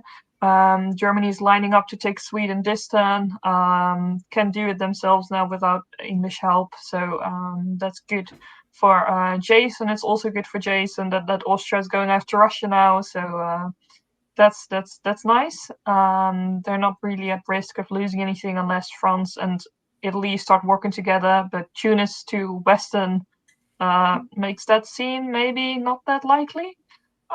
We see England get into Mid-Atlantic Ocean, also getting into position, making France retreat to Portugal. And we see England trying to get into Brest, but not succeeding, and France is able to take back Picardy. Not a big problem for England. They can just rebuild it if they need to. Yeah, I want to shout out one move here in particular, which is Tunis to Western Men from Ben. This move came probably to help France, but it came a turn too late, right? And this is one of the big drawbacks, I would say, of taking Trieste as Italy in 01 and going to Aegean, is that you commit your fleets in the Turkish direction for a little longer, so that you have to spend 02 taking Tunis, or you have to spend some time after 02 taking Tunis, and that's just really inconvenient when you'd rather just send a fleet straight west past Tunis in order to, say, help balance against an EG. So I think that's probably one of the reasons why I think it's getting a little bit less popular. So that's something I'd like to shout out for sure, because I think it's an important lesson here. And then the other thing is, Austria was probably thinking the same things I was about those Russian moves in the last fall, and they were spooked, and now they're going to go after Russia and punish them for their insolence. A nice set of orders by Will, though, to defense popping Picardy, super strong there. So let's see how this turns out for him. All right, the Italian fleet is still there to help. I would probably say the bounce in Spain is just there to keep the English out. That seems like a sensible thing to do, especially given that Italy is also accepting support into Munich, so disrupting the EG in more ways than one at the moment. The AI is looking stronger than ever, although unfortunately Ben does not get into Smyrna due to Russian intervention. Meanwhile, Austria takes Romania, since Ukraine did not guess correctly on which of Warsaw or Romania would be attacked, so unfortunate stuff there for Randy. He's also losing Sweden finally, so seeing a bit of a collapse here from Russia, and I wouldn't be surprised to see St. Pete fall next year as well, with nothing really defending it. Maybe Randy's just okay with that at this point, because clearly, if he wasn't planning to stab Austria, then Austria has been quite bad to him, and he will want to probably make sure they don't win. Randy was playing one down, so lost 2 centers, but had a piff, so should be even. Jason is building 2 from the 2 piffs this year. A lot of rebuilds. Ben and Peter both building 1. Both good AI players. 2 armies, 4 armies. All right. Spring 1904. Oh, there's some movement. Yeah, we see definitely some good England-Germany cooperation here. England gets into Belgium with the fleet. Doesn't do that much here, but at least it's make sure that it keeps being English, while Germany gets into Munich, because Belgium does move to Ruhr. They still have a play on Burgundy next turn, especially now that Picardy moved out. Sure, Gascony is a bit of a problem, but not that much of a problem. We see what I really like that England and Germany are doing here is that they're both moving away from the northern region. I think that way you have a lot more units to play with. It also gives Russia some peace of mind, probably. And it's just showing that they trust each other and they want to play this game together. So I like that. And in the east, we see a bounce around Galicia. Silesia does attempt to keep helping the Munich, but against 3 German armies, there's not that much you can do. And we see a lot of things not really working in the east, but the big thing that does work is Bulgaria getting into Aegean and Aegean getting into Eastern Med, positioning them to start making moves next turn. Good call by Russia and Turkey to prioritize bouncing Bulgaria here, because that means for now at least some stuff in the east will be able to hold. Yeah. I just want to note that Ed confirmed in the chat that it was an intentional wave from Randy in Winter 02. So yeah, he'll certainly be feeling quite hard done by that Peter took that time to stab him. So now it is fully EGR, and that's going to give this is going to give a much bigger advantage to the EG than the AI, I would say. Okay. Oh, excuse me. All right. All right. 1904. Yep, Munich is holding, so Germany will get that build from their home center. In the meantime, Russia's also taking Romania, so some serious setbacks for the AI this turn. Although it's not all good news for Russia. He won't get to build because Smyrna and Ankara is a trade. So yeah, Romania is just a straight +1. So good position for Randy still.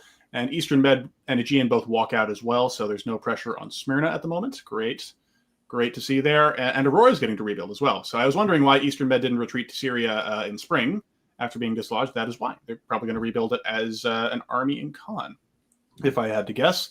And in the meantime, it looks like, actually, as my eyes go west, it looks like the EG has turned into more of a Western triple, with France being supported down into Western Med and the fleets being used to break into the Med a little early. So, wow, I guess Will's chosen to throw in his lot here with his former assailants, and for the time being, it does at least prevent him from losing more centers. This does make sense as well from the English perspective. Like, if you don't have the German armies available to help you against France because they're too busy defending from the east, then yeah, you're not going to break France. You might as well find another way to make their units useful to you. Yeah, I also just want to point out something that also has been pointed out in the chat by Tommaso. Budapest is choosing to support hold Vienna. They could have just held Romania, preventing Russia from taking it, but for whatever reason, they felt as though it was more important to support Vienna here, which means there's probably something going on between Austria and Italy. They are not attacking each other yet, but there's some distrust.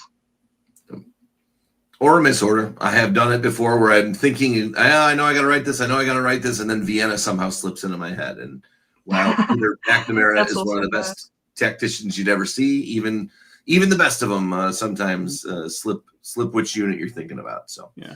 Well, Ben and Aurora have both been in the chat at various points in this stream, so maybe they'll be able to tell us which one it is. Yep. And Ed too. Right, winter 1904. What are we doing? We are trying to reveal. I'm hitting the wrong button. There we go. FleetCon. Yeah, that makes more sense actually from a Russian Janissary perspective. Yep.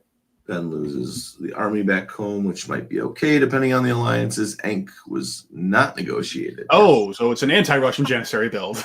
Yep. All right. Spring 1905. Look at that. Everyone's lumped together except for Aurora, who's staying in there. And not for long. Let's see. We do see Austria attacking Bohemia now. Sure, why not? Warsaw takes Galicia. Austria's making moves on Romania. We do see a convoy into Ankara, so Russia decided they do not like their Janissary getting into places they are not allowed to be. We see Germany making moves eastwards, which makes sense if there's a sort of kind of triple going on. And other than that, there's not that much happening in the south. There's a lot of bounces, a lot of supports, but nothing actually getting through. Except for the piff on Bohemia, because apparently Peter has decided this AI thing isn't working anymore. I will say, I wonder if the EG have missed a bit of a trick here, because yeah, EGR was nice when Randy didn't actually have growth prospects, but he's now going to get in the game. He's going to get back in the game properly with these Turkish spoils, and neither England nor Germany have moved to grab St. Petersburg just to make sure that can't be disrupted. So I wonder either maybe they're okay with just continuing the triple with Randy, or maybe one of them is trying to get Randy to put down a fleet on a particular coast of St. Petersburg to disrupt the North a bit in their favor. We'll find out. Let's see what we get to here. All right. Russia gets into Con, so that is the end of Aurora, unfortunately. It's noteworthy, though, that Russia takes it with the fleet, so I wonder if that's going to lead to a bit of an AR pitch from Randy, as he wants a bit of a say in the Med, or maybe he's just trying to block a GN from potentially Bulgaria going there and staging a further attack on Con. That's also possible. I think his builds will tell us a lot, Randy. Meanwhile, in the West, the EG is back on. The brief French Janissary deal is now over as Ed walks into Portugal, walks into English Channel, backfills Mao, goes into Picardy. So as soon as the AI breaks and the German armies are once again free to help out, Ed's straight back in and cutting Will out of this game. So good play from the EG in that respect. I just wonder how Russia will affect them with their builds. Yeah. Getting to see if we get South Coast. It's been the theme of this tournament. Nope, double armies. Something that was also interesting was that Austria first opted to piff the Italian army, but then moved back into Russia, and now Italy has a rebuild. So Italy might have just wanted a fleet, possibly. Yeah. Maybe that was, I could see that. Yep. Which is why I was thinking the support of Vienna last time might have been a misorder because Ben was not an enemy at that point. Yeah. So if you think England and France are going to suddenly come into the Med together to fight you, then that's reasonable. But now all of a sudden, there's only one Italian army on the whole board, and Peter has a much easier shot at retaking Trieste whenever he wants it. So still a good way to get a little more leverage in the alliance from Peter. Yeah. So it did not, as Aurora is putting in the chat, the idea was to get the fleet. However, Randy preferred his fleet there. So it did not, my camera, sorry. All right, anyway, on to spring, spring 1906. Austria now again wants to be in Bohemia. He can't make up his mind. We do see Russia's kind of going after Austria, but also not really. And Austria is supporting Ionian into Aegean. It's all a bit weird and not super successful. I don't really see what advantage it is to have Italy into Aegean, but maybe they have a plan. I guess they could this way prevent Khan from doing that, but you could also do that without the support. I guess this forces Russia to at least keep their armies there to make sure that they lose nothing, which is costing them units. So maybe that's why Austria and Italy are doing that. We see in the West not super much movement, but the fun move that is very nice to see is Belgium being convoyed to Brest. Brest was busy covering Paris, and this is just great for England. There's no threat on Belgium anyways. This way they get an army into Brest, which is just going to continue to walk on further. It's very useful there. And with Picardy, they can always, again, try to cover Belgium if necessary in the future. So that's really nice to see. Well done. I think it looks cool, but the convoy is too clever by half from Ed, because there is an obvious specter now of France-Italy cooperation, since you've just thrown Will out the window again. So the fleet being in Brest and adjacent to Mid-Atlantic Ocean might have given you a bit more flexibility about how to defend that. And an army in Picardy can still support Germany to Paris next year, while a fleet in Picardy cannot support Mao. So maybe a bit, too clever by half. All right, let's see what happens in the fall.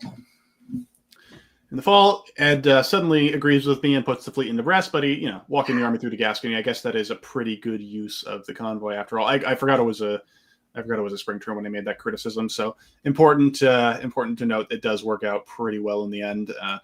AI are taking more shots at Munich again, but it doesn't work because they don't have the necessary firepower after those setbacks in Bohemia. And Russia loses Galicia, but does not lose any centers, and they're back in Black Sea. So it's going to be very hard for for the AI to break him further at this point. Yes, the convoy to Tuscany. So I guess this is pretty simple. I feel like this might just be Will trying to survive in any way he can now that he's seen the key breakthrough of the EG into Gascony. But a good pitch for Ed or Jason or whoever got that to work, because now Ben has at least 2 units he needs to throw back to cover Venice and Rome. So actually, that's true. Maybe it's a pitch of Will to Jason. So hey, listen, I'll distract Italy. He has to cover Venice now, so you're free to go take Belgium and stab England. It's an idea. Or just Janissary again. But the fact Janissary once, Janissary twice. Yeah, the fact that fleet has stayed in Prussia though this whole time suggests Germany is not stabbing England anytime soon. Something that I'm interested here in is that Austria does go to Galicia, but they do so with Budapest rather than Vienna. I'm not sure why, but it's weakening their position on Russia a bit. When they had Vienna free to do it, they might have had a reason to. Still maybe not entirely trusting Italy or expecting Italy to get into Con. I don't know, but it's interesting that happened. Okay, winter 1906. Ed builds 1, Jason builds 1, Will pulls 1. That's all we've got here. 2 armies. Interesting. And Paris is gone. Yeah, that was gonna fall anyway, so I think that was the right call by Will. Yep. Oh, Tuscany holds. That's the best order for this situation, honestly. Look at what it's done to Italy. No, 100%.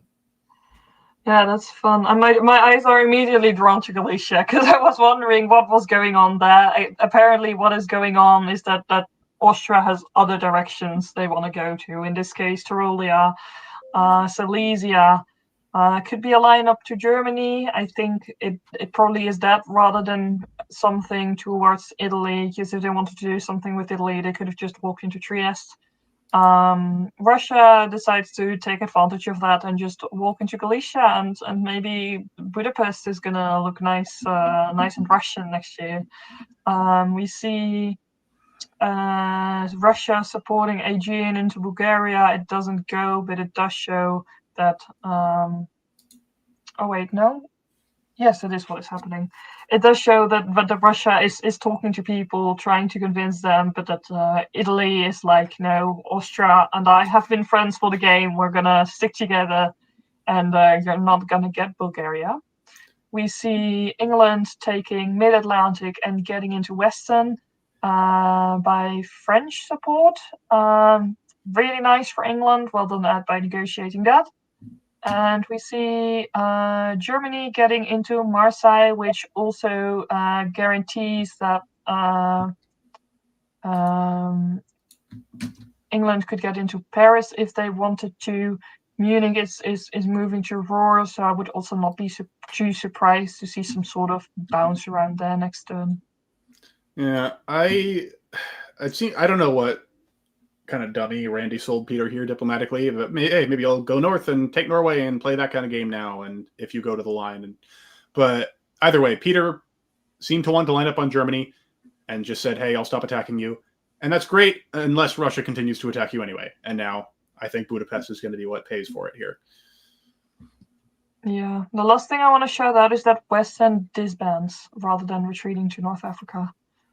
So Ben is also making a good call there, I think. That fleet in North Africa wouldn't help you much. Yeah, better to rebuild it in Naples. Yeah, exactly. There are a lot of different colors in the middle of the board. Exciting, dynamic game. Let's see how it continues. Fall 1907. All right, so we see Russia does not take Budapest, but they do take Bulgaria, which is an easier center to hold. So actually really good forward-thinking job from Randy there. Nice. And it also gives him play on Serbia for next year, which is even more devastating for the Austrian position. Speaking of things that are devastating for the Austrian position, Silesia is piffed, and they have now had to take Trieste back in order to avoid going down further. So all of a sudden, I don't know if that was agreed between Austria and Italy. I imagine it wouldn't be, because that rebuild from Ben seems pretty crucial for his defense here against the EF, if we can call it that. So this position has gone very sour for Peter very quickly. And Randy, gosh, I don't know how he convinced both E and G, and especially G now with that fleet in Prussia doing nothing, to leave St. Petersburg alone for so long. It's just completely saved his chances at this game. And now I think he's genuinely the favorite. Like England and Germany, they're both going up here, but they don't really have a good position to stab each other and enable further growth. Whereas Russia, they've got good position to keep pushing into Austria now. What do you think about England not taking Paris here? Because I can see why they wanted to have France being the Janissary before, but how much is France still providing them at this point with them having one disband more and therefore Mediterranean Sea gonna be popped anyways if Italy wants to? I think the key is that Well, that's a good question. I'm really not sure. Maybe they wanted Burgundy to stay in Burgundy to support Munich, so that Munich could do what they did with Silesia, but that seems like a bit of a luxury play. Yeah. Ed is already in the lead, so maybe Jason says, "Look, you both can't be too up on me." We'll see. Yeah. Ed's in the chat. I think Peter was concerned about Ben. Lots of convos between Ben and Randy. Oh, interesting. But what's Italy really going to do to Austria with only one army on the board and a bunch of fleets to deal with from the western seaboard? Yeah, that's a strange one. And Peter needed Budapest, which he will get here. Heel and Eddie. So there's your worry about Randy coming back. So yeah. And Army Moscow, so that the window to just walk into St. Pete is well past now. Yep. Well, there's still plenty of game left. Spring 1908.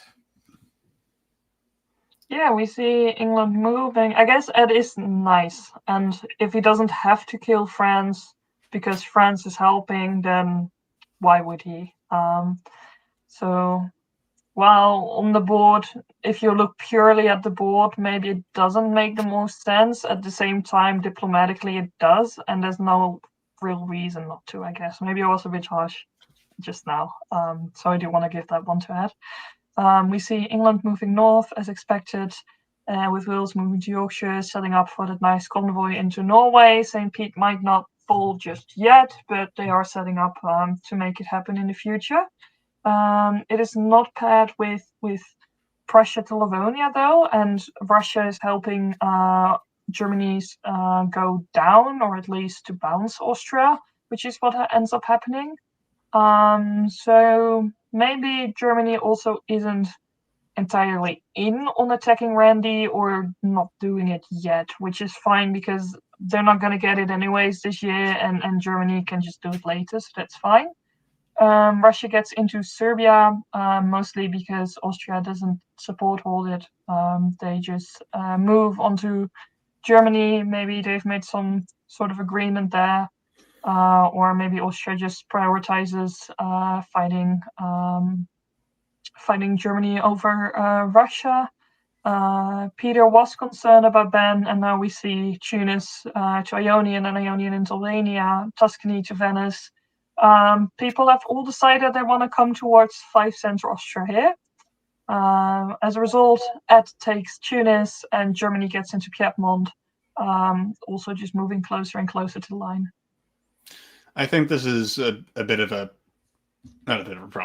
problem for Ben that he's chosen to line up on Peter now, because presumably the pitch was that, oh, well, I'm not going to hold Tunis anyway, so I might as well just take Greece and hold the Ionian stalemate line instead. But the thing about this is, like, Peter, when he's out for revenge, he knows how to get his revenge. So presumably he's going to make this pitch that Tunis should go to Ionian here, Trieste goes to Albania, supports are cut for Greece. Who knows if Russia's going to help with that? And then from there, it's possible that Ben is going to go down to 3 here and just not get anything for that Tunis he gave up. So it's very risky. It could work out. It could stabilize his position in the way that he's hoping, but it depends a lot on what Randy and Peter do here. I think it's in Randy's advantage that Italy gets stuff, because you want your main rival, which is, I think, still England here, to struggle as much as possible. So I would not be too surprised if Randy supports Italy here. I want to see Paris not get taken, and will take Marseille. Paris does get taken. Well, I think we can safely say that this position is this EG is now very E-sided, since we didn't mention it last turn, but England did get the excuse to be in North Sea because they're convoying into Norway and protecting from the scary Russian. Actually, I completely misread the situation in the Med. It's Italy supporting Russia into Greece, so I guess Ben, instead of helping Randy top by holding back the EG in the most effective way possible, he's helping Randy top by just directly putting him into stuff, which is also an option for sure. Just not quite as good for his own game at this stage. Peter also tries to get his revenge instead by offering Germany support into Venice, which doesn't go. And in the meantime, he loses Budapest as well. So that's Peter down to 2 centers, I believe. Gosh, I've never seen Peter taken apart this quickly in a mostly pure tactical battle. It's a very rare sight. He's so good at finding the optimal moves all the time, but in this case, he's kind of ran out of options, and it's shown here very clearly. Yeah, you're tactical versus outmatched units wise. There's not much perfect guesses that you can do. So Randy pulls into the still 2 center lead, but big growth in these last couple of years. Ed's hanging along with him. Jason's kind of stagnated, but Jason's got units up front and ahead. Let's see what we've got here. We've got Randy playing 2 short, which is awesome because he's only got 1 spot to build. Another fleet and army for Ed.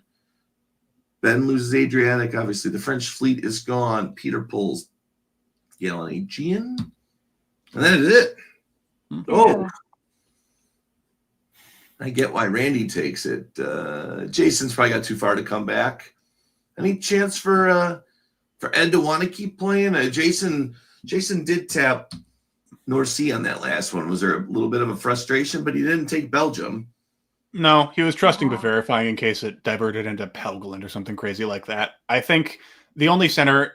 Ed needs 3 centers to top this board, 2 to tie. The only center he can get without stabbing is St. Petersburg because the Med is now locked up. If an Italian center is taken, it's going to be Austria supporting Germany into Venice or vice versa. It's not going to be him getting something, especially with Russia going to Aegean to prop that position up further. So, yeah, I think it makes sense for Ed to stick to this because if he does stab Jason, then guess what happens? Randy may well solo, depending on how vengeful he feels. So he's kind of stuck. I also think at this point, Randy clearly has growth left. Ed might have some growth, but not a lot, and especially not if he wants to keep Germany on side. And also, if you just look at it from a scoring system perspective, Randy is 2 ahead of Ed. If they keep playing, that gap might be bigger, which will just give Randy much more points. Yeah, very good point. We'll bring Brandon back in, who was watched on the sidelines here. The Aussies took it on the chin this time. Yeah, well, Peter's left on 2, and we know what he can do with 2, so he's not out yet. Yep, that's true. Yeah, it was a well-earned game by Randy there, so like a good spot to draw. Yep, we like that. So here's where we are. End of 2 rounds. We've got still 3 at the top. It was Peter in the top 3 last time. He's now dropped, but Randy with a big result pushes into 3rd. Ed is still down by 1,400 points. So that would mean if they both top, Ed would need to have a 5 center differential in order to pass up David on this one. So Ed and David, David's got the control your own fate. We will see about. Yeah, this is one thing I really like about a no drop round tournament is that anyone can still really shoot up with a really good score in the last round. And if David and Ed and Randy, if those guys struggle and someone like Brad gets a really good score or Ben, then they can still win this. Like there's still 7 contenders to win this tournament because all the scores count, which means this round is just as pivotal as any of the others. So a little plug there for why I'm personally not a fan of drop rounds. It creates fun dynamic situations like this where everyone's fighting for something. And we might also see some targeting this last round, given that David is quite a bit ahead, but again not that far ahead that nothing's possible anymore. The top 3 will definitely want to see the others do not as well, and then that gives an opportunity for the other people in this top 10. And Yeah. because these are Friday, Saturday, Saturday, there is no time limit on Saturday night. So if you want to try and run for a solo, you've got all night to do it. The award ceremony was today at 10 a.m. or 9 a.m. or something out there. Maybe it was 10 Eastern.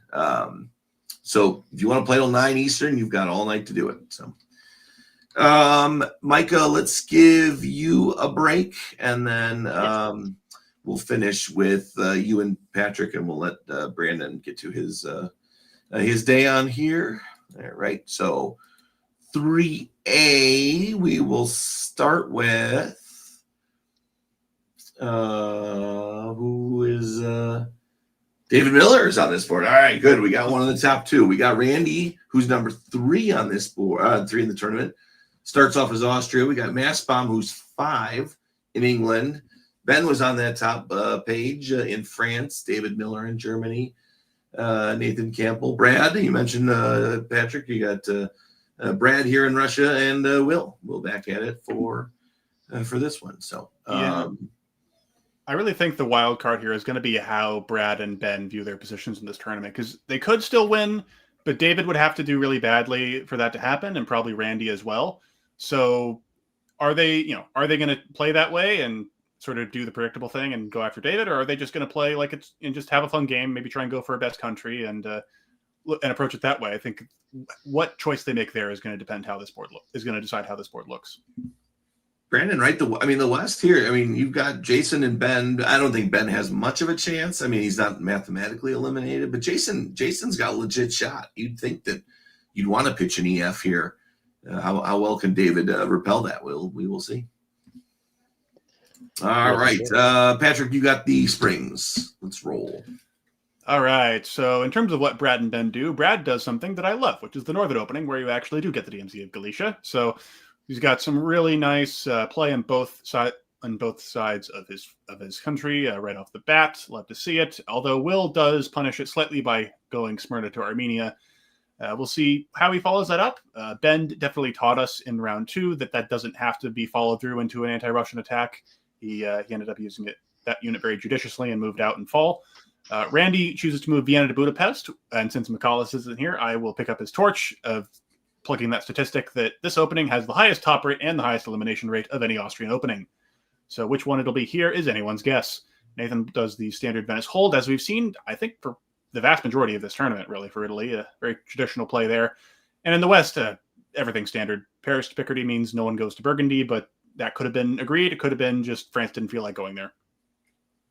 I do like that. And we want to make sure we call out the Turkish opening is the Sundstrom, named after Matt here in Chicago. There was a thesis paper on it. So fall 1901. There we go. We've got Sev supporting Ukraine into Rum, Budapest doing so as well. Armenia has a cheeky stab at Sev while Ank goes to black.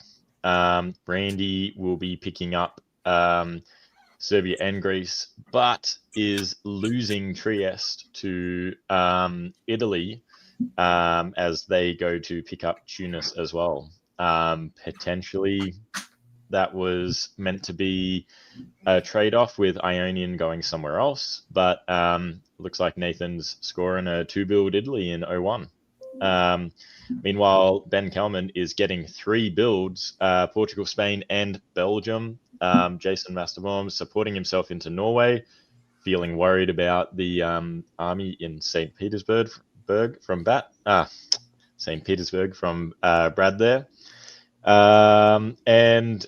What's one step better than not bouncing Sweden is supporting Russia in as Germany. So I love it. There we go. All right. So I definitely want to watch whatever's going on between the AI. I don't know. My gut's telling me this was a stab, and Randy will not be happy. So our first 3-build France of the weekend. Our first 2-build Italy. Another 2-build Russia here on this one. to build Germany in a forward position. We got Fleet Army. France does put down all three. Sometimes we see a wave. We do get all three here. Mass Bomb goes Fleet London. Interesting. Another South Coast in 01. Brad. Content. Well, there goes my theory about this being an FGR based on the fall moves, but let's find out. You'll tell us about it. Will we see it? Well, we are going to see Germany go up to Helgoland, but what happens in Scandinavia is another story entirely. St. Petersburg goes out to Bothnia. Brad was trying to sell Jason on an ER here and attacking Germany, but apparently Jason has other plans about how to deal with this apparent FG threat. He's going to walk straight into St. Petersburg and instead defend himself from the FG at Russia's expense, which is a choice you can make in this situation. I am going to guess that Germany was very slick and sold Jason the dummy about, oh, gosh darn it, I was going to attack you. I admit it, mea culpa, but I have to fight Russia now, so I'm going to work with you instead. But then he didn't work with him instead. He just kept going after England and hoped that England would distract Brad for him. And that's exactly what's happened. So very good turn for David. I'm going to assume that was a great diplomatic snooker maneuver until otherwise shown. Meanwhile, Ben gets bounced in Channel, but he's got more fleets coming up, so it's not like he's going to be stalled for long, especially with Yorkshire leaving the British mainland. It's going to be great news for him.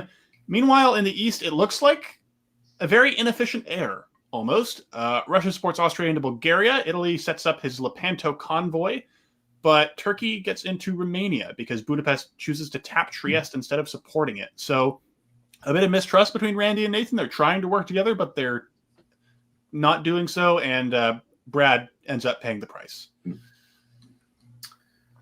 All right, to the fall. Yeah, pretty much seeing what we expect from that support in Helgoland. We see David Miller trying to support themselves into North.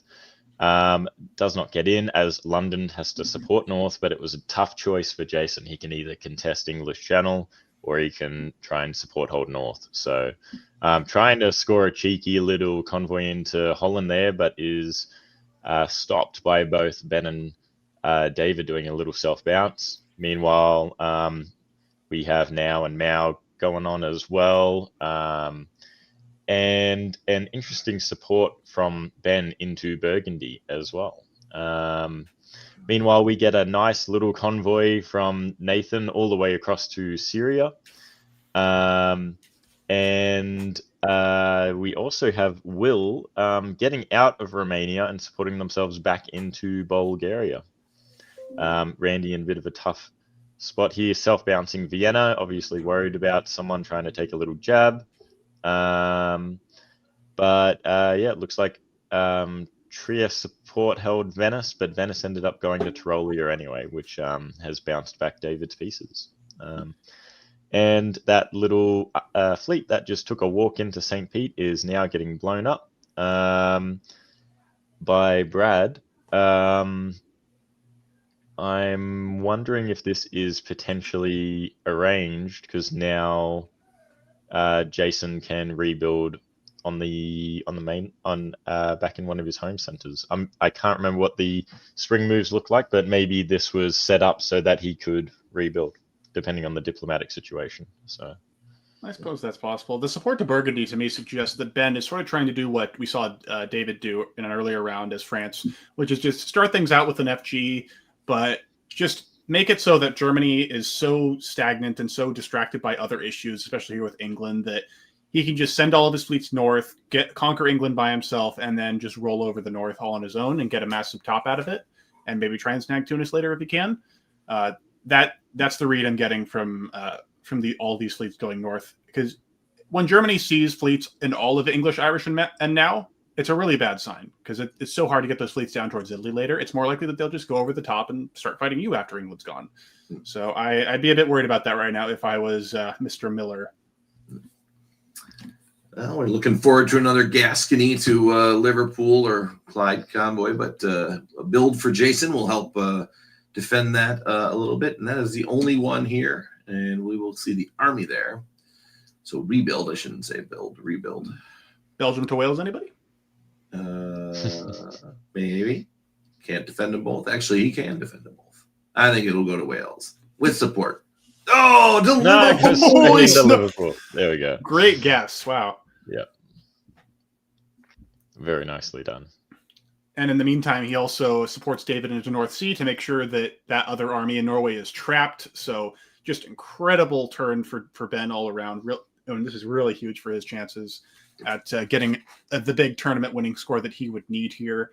Although, of course, he'll still have to fight David later if he wants that. Meanwhile, more bad news for David as Russia supports themselves into Baltic Sea. So you know what? I think both Ben and Brad are trying to play to win this tournament by disrupting David as much as possible. Because again, they have to do well. David has to have a bad time. Not one of those. Both have to happen, and they're both happening right now. At least that's what's on track to happen.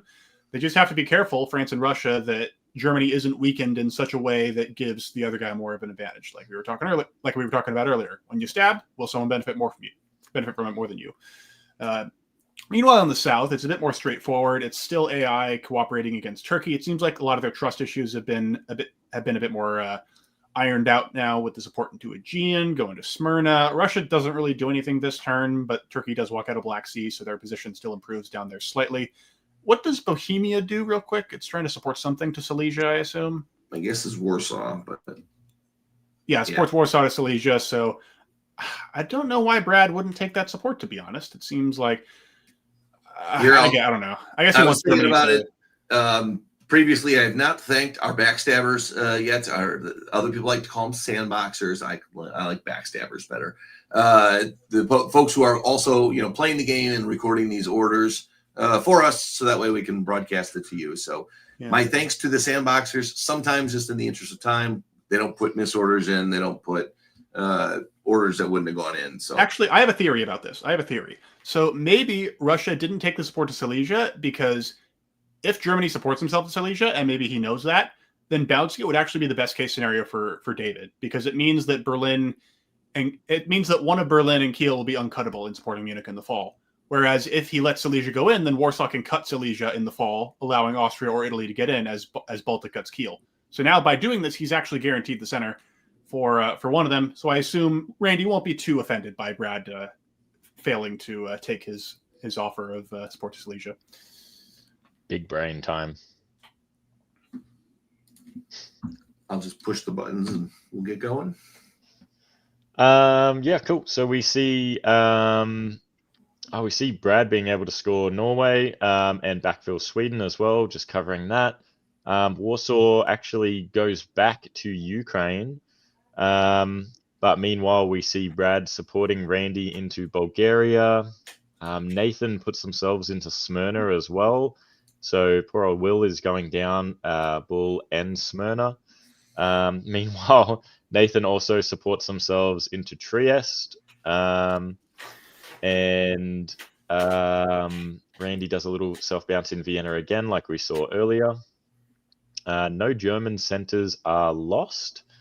But Jason just tries to cover his bases. He covers Eddie and covers London. But now we have French fleets in Wales, English Channel now, and an army in Liverpool. So yes, Jason probably not long for this world being reduced to 2. So he will have 2 disbands. I gotta say, I'm a little perplexed by the self-bounce in Black Sea. It's almost like Will is annoyed enough at Russia to make sure they don't make any progress against him compared to AI, but not annoyed enough to actually go and attack him to help AI that way. It's interesting. Yeah. Oops, wrong button. This is the right one. Now we've got a lot more adjustments this time. Yes, Jason down 2, as you mentioned. A couple others up 1 and Will down. Will pulls Armenia. Jason, Eddie, and Finland makes sense. Although Eddie, I'm keeping the fleets, wants to keep his options open. Mm-hmm. Brad vacating Warsaw to Ukraine, now he can build in Warsaw, so he slaps that army down. But if he had true anti-German intentions, I don't think he would have moved the army to Ukraine. Yeah. Looks more like anti-Austrian intentions, come to think of it. Let's find out. Yep. Especially with that Italian support for Trieste last fall. But nope, turns out everything's still Well, it's not hunky-dory, actually. Germany supports themselves down to Bohemia out of Silesia. Warsaw gets into Galicia. Seb does not get into Black Sea, unfortunately, so that'll make an attack on Bulgaria quite a bit harder. But yeah, it looks like Russia's lining up, and we've got a bit of a GR cooperation here. So David cozying up to Brad, perhaps out of fear for both Ben and the AI, which makes sense. He's got a lot of threats to deal with, so good to have that loyal friend. Meanwhile, as for the AI, good turn for Italy. Gets into Con, pips the fleet. Ankara is going to be guaranteed in the fall unless Austria pulls some shenanigans. But given the shenanigans that Russia's currently pulling on Austria, I feel like that's doubtful.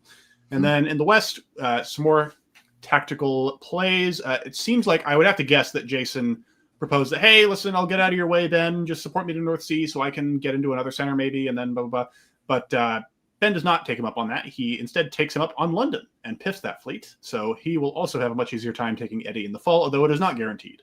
Can still be bounced on that end. There's also a bounce in Norwegian Sea, which, whether it's arranged or not, hard to say. But certainly neither of them want to be in Norwegian, right? Neither of them want the other to be in Norwegian right now. Yeah. One would think if David wants to top this board, he should be starting to ask for centers more than giving them away with the support to London here, but maybe he's got a plan.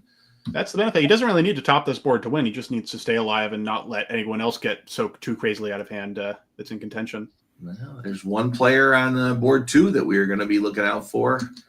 And a 4th place finish here would open up the door for Ed Sullivan. We will watch for that. It's interesting seeing Ben and David bounce in Eddie and Jason just hold. Maybe Jason had given up and he's just like, nah, I don't care. And then the others couldn't agree who gets Eddie. So he's actually still alive on 1 after this turn. What else do we see? We see Ben supporting himself up into Ruhr. Meanwhile, Holland is holding. And yeah, we do see that anti-Austrian moveset from Brad in Russia. Galicia supporting Romania into Budapest. Ukraine backfilling Romania. And yeah, Nathan snagging Vienna as well. And yeah, like Nathan, it seems like he's been sort of chipping away and going for it a little bit, but he's actually picking up 2 this year. Oh, sorry, he's picking up 2, but he's down Trieste. So he will still be building, but yeah, he's going to be in Vienna and Albania, and he's got a fleet in Ionian, Aegean, and Con. So it's a very nice positioning around Randy's centers that he's going to have to disband a couple for this turn, I think, as well. Oh no, he stays on 4, so he stays. Yeah, that's the support to Ruhr is probably not a very nice surprise for David, but the fact that he's engineered the end of Randy's tournament is pretty big here. Now he'll just try and probably manage the growth of France and Russia, make sure that neither of them overwhelm the North too much and become a solo threat. And as long as that doesn't happen, Ben and Brad aren't really contenders. So still a good position for David tournament-wise, even if game-wise he's going to come under some serious pressure here. Yeah. All right, to the winter. A couple more builds here. Another Army Paris, Army Ven, Army War. No surprises? Pretty straightforward, yeah. Spring 1905, a lot of red arrows. All right. In spring 1905, the wonderful wintergreen cooperation continues. Russia gets into Serbia. Italy retakes Trieste and piffs Greece. Notably, 2 piffs involved in those tactics, so really good stuff from Brad and Nathan. Austria tries to retaliate by supporting Turkey into Con, but all that really does is cause a bit of a dipsy-doodle where no one really gains or loses anything, and Bulgaria will be completely exposed for Russian capture in the fall. So not exactly... that's not exactly doing much for Randy at the moment. Meanwhile, in the West, we've got Ben executing that attack on David that we all kind of saw coming, he gets into North Sea, does not take Holland, but I think given it's a spring turn, getting into that critical province that enables so much, including a guarantee on Holland in this case, is quite a bit more valuable. So that's quite a big deal. Brad does move up to Skagerrak, so the GR, if we want to call it that now, has 4 fleets on North Sea, while France only has 2, unless Massbomb is involved. But still, that's an advantage for them. So they'll be able to take it back, but they'll be able to take that back, but only at the cost of a center. Advantage Ben in the north for sure. Let's see what happens to Will. Does Will survive? Will does not. Yeah, no, we see Nathan stay in Ank, recapture Con, and Nathan will also pick up Greece and Trieste here. Loses Vienna with David supporting Randy back into Vienna. I believe that means Randy will be left alive in Vienna and Bulgaria. Otherwise, what have we got? We've got Ben picking up Holland, yeah, and the GR taking North Sea, but at the expense of Holland. But Helgeland gets cut anyway. Yeah, a retreat to English Channel is not bad. That is still good positioning. And yeah, now potentially Jason is just after that survival, so he's working with Ben, using his fleet's position to support him into Norwegian. So still very good positioning there. And yeah, Brad sends that further Moscow army down into Ukraine. Might be a little bit limiting considering the amount of armies that are in there, but maybe the move to Warsaw instead could have been the go. But I guess he's building as well, so it's fine. Presumably good negotiation by Jason, getting Liverpool to move down to Wales, so there's not a huge amount of threat on Edinburgh. In the south, though, Will doesn't survive, but he does make an impact on the game at the death by beleaguering Bulgaria, it looks like, so that Russia does not get it. But then Russia wouldn't have gotten it anyway because they were also supporting it with Serbia. That's strange. That's strange. I wonder if Serbia was misordered here. Like, maybe he said he wrote Serbia Sports Rum to Bull, but the rum was garbled, so it was just interpreted as Serbia Sports Bull. That's strange. Yeah. Or if Serbia got cut, the Black Sea and Romania attack also keeps it out. So you never know. Yeah. Maybe he wants it in. We'll see. Mm-hmm. Can't build another army this time. I would think build Italy, solid. Yeah, I would think Fleet North Coast here and Fleet Brest. Yep, exactly.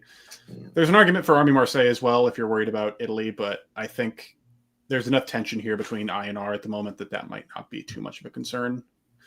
Let's see how it shakes out. Oh, yep. Speaking of tension, look at that. It's a convoy to Armenia. That's a bit of a problem for the Italian position, I think it's safe to say.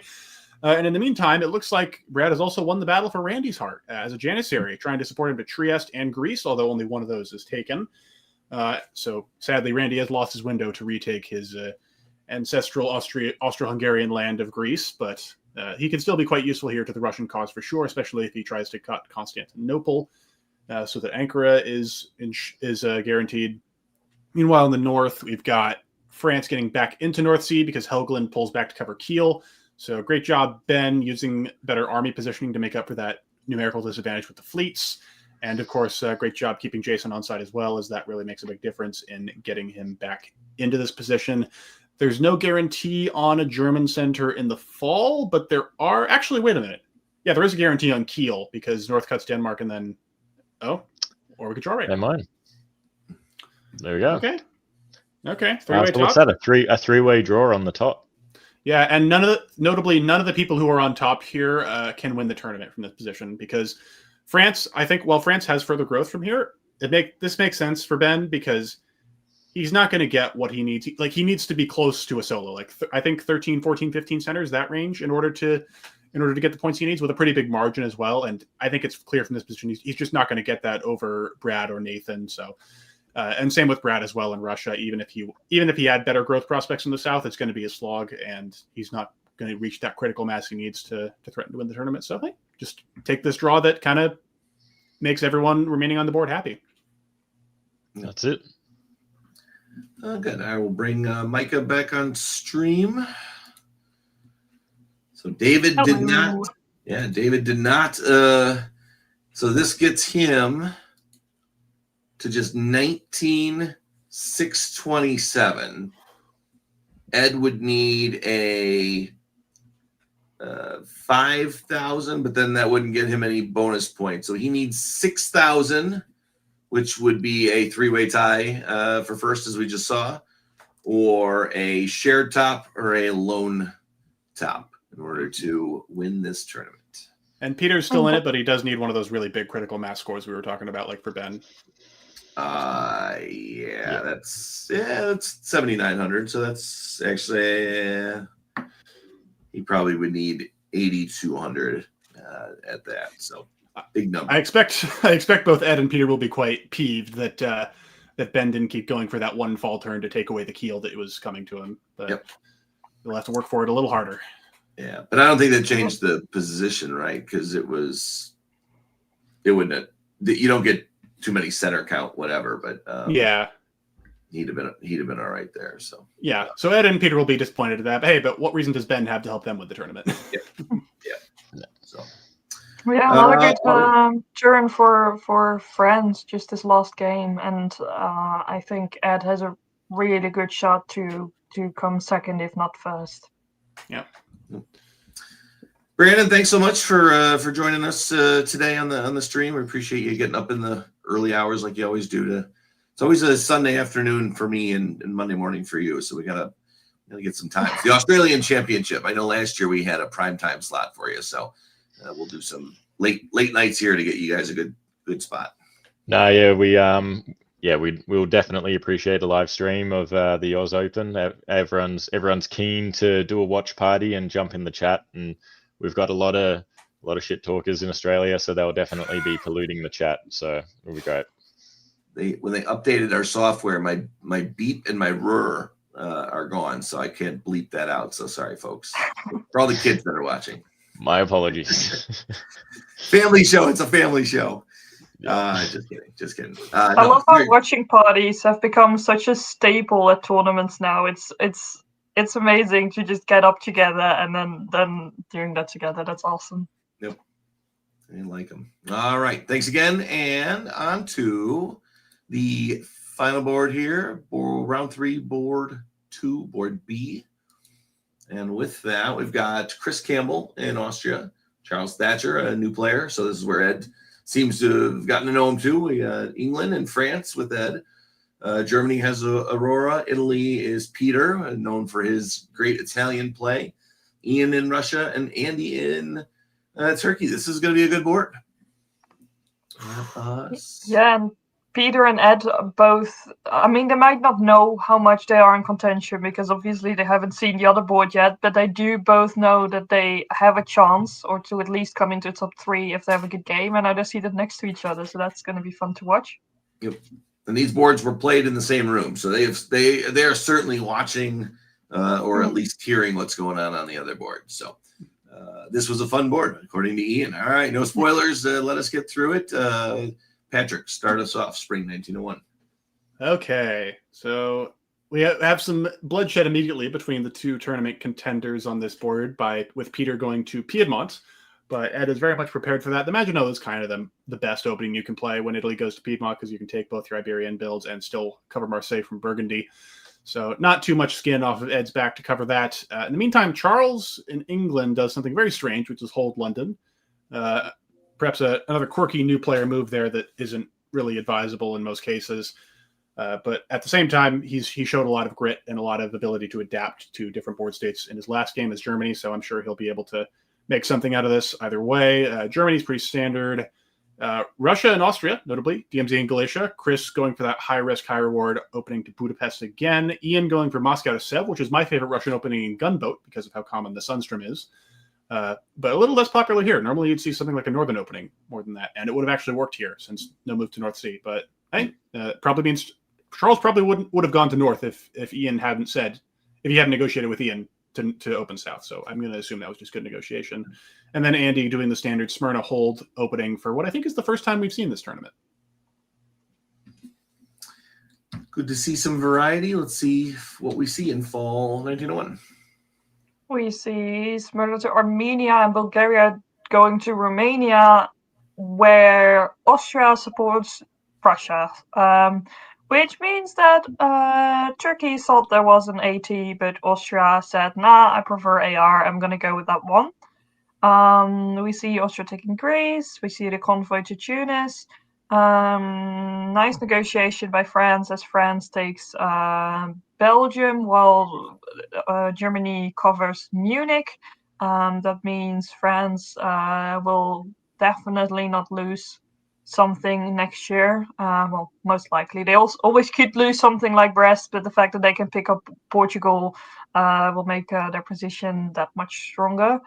Yeah, all nice over there. Germany opts to defend Munich. It takes Holland. We see Russia getting into Sweden. So far, so good. And Charles decides that North Sea is actually a place where he wants to be, and moves to Wales, putting into a good defensive position. I once asked Isaac for advice on how to play England, and he said that it was very important to keep an army there, and I've been doing it since, and it is very helpful. So I think that even though Charles didn't do the correct moves in Stringer 1, this also shows there is no such a thing as correct moves necessarily, and that this also just works fine. All right, to the winter, we see +2 again from France. Another +2 from Russia. We've seen the improvement from round 1. And everything else pretty standard across the board. On builds, let's see. Ooh, fleets in London and Brest. 2 armies, Fleet Con, Army St. Pete. Well, Italy has a walk into Eastern now if they want it. They seem more inclined to annoy Ed, though. Oh, they're not annoying Ed anymore. Okay. I guess Peter saw that Charles is interested in annoying Ed instead and went off. Okay, you can annoy him. I'll go ahead and grow. Yep. Because that's quite nice when you can get convoyed into Greece with support from Turkey. So he takes that. Very understandable. So it looks like it's going to be a quick pile on Chris Campbell here. Very unfortunate, as Russia also lines up in Galicia and Turkey. Russia and Turkey seem okay with just fighting Austria here, even though they don't really trust each other. They have that common cause, at least for now.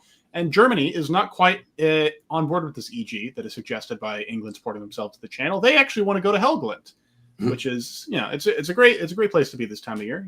Calm waters and very much a German province, so they have the right to be there. England shouldn't be scared at all. They're just defensively occupying that space, I'm sure. Into fall 1902. Wow, Brest walks out. Yeah, and Denmark moves to Sweden with English support. So I guess it's fine that that Germany is in Helgoland. He does go to North Sea. So if Sweden had been the mover, then Germany would have gotten into Sweden and England would have lost Norway. But that is not what happens. Instead, nothing really happens. We see that England is probably not super happy about Germany after this turn. But it was something Germany could try, and if Sweden would have moved, it would have worked. I'm not sure if there was not good coordination between the two of them, or maybe Germany was just trying to see what they could get. Yeah, that's not the best outcome for really anyone in the north, except for, I guess, England, because England keeps Norway this way. We see some bounces in Ruhr and Burgundy. France does indeed bulk out of Mid-Atlantic, which is nice if they want to build there now. They could also build in Marseille if they want to, because they've managed to walk out into Piedmont. So nice for France. I think it's very nice for Ed that he got France in this last turn of this tournament. We have Apulia moving into Adriatic. The IT continues, and Russia is joining in. So dogpile on Austria, and I don't see Austria recovering from this really quickly. Yeah, I think the most important move on this board is Khan to Bulgaria East Coast, because it really shows that Turkey is committed to working with Peter. And it seems like Peter is, he's giving Russia a build here, but it's not really a center that he can hold if Austria is mad at him. And also Italy is going to put another army into the Balkans. So it seems like a very good position for France and for Italy and Turkey to roll over Russia after they finish Austria here, which is a great thing for Peter here, because one of the great advantages of an IT for Italy is that it enables Italy to go west sooner. The support into Greece also. So strong IT in 1902. Austria down to smattering of other builds around the board. Let's see what we get. Another fleet for France, Budapest and Albania off the board. Army Moscow, Army Venice, and Army Con. The fleet breast indicates that Ed's pestering of Peter is quite half-hearted at this point, and he still doesn't really trust England enough to back that up with actual naval pressure. Yep.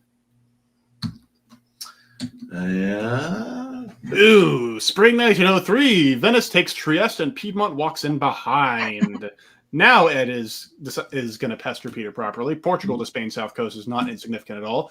The English fleets, they're still annoying, but Germany is busting into North Sea now, showing where his loyalty lies. It lies with France and or Russia. So I think Ed will feel a bit more comfortable going down and backing up that single army against Peter with a bit more force. He should have a virtual guarantee on Tunis if he moves down there now, because in order to kick Ed out of Venice, Peter also has to cover Rome with Tyrrhenian, which means there'll be nothing next to Tunis in spring 04. So a bit of a mess of a position all of a sudden for Italy.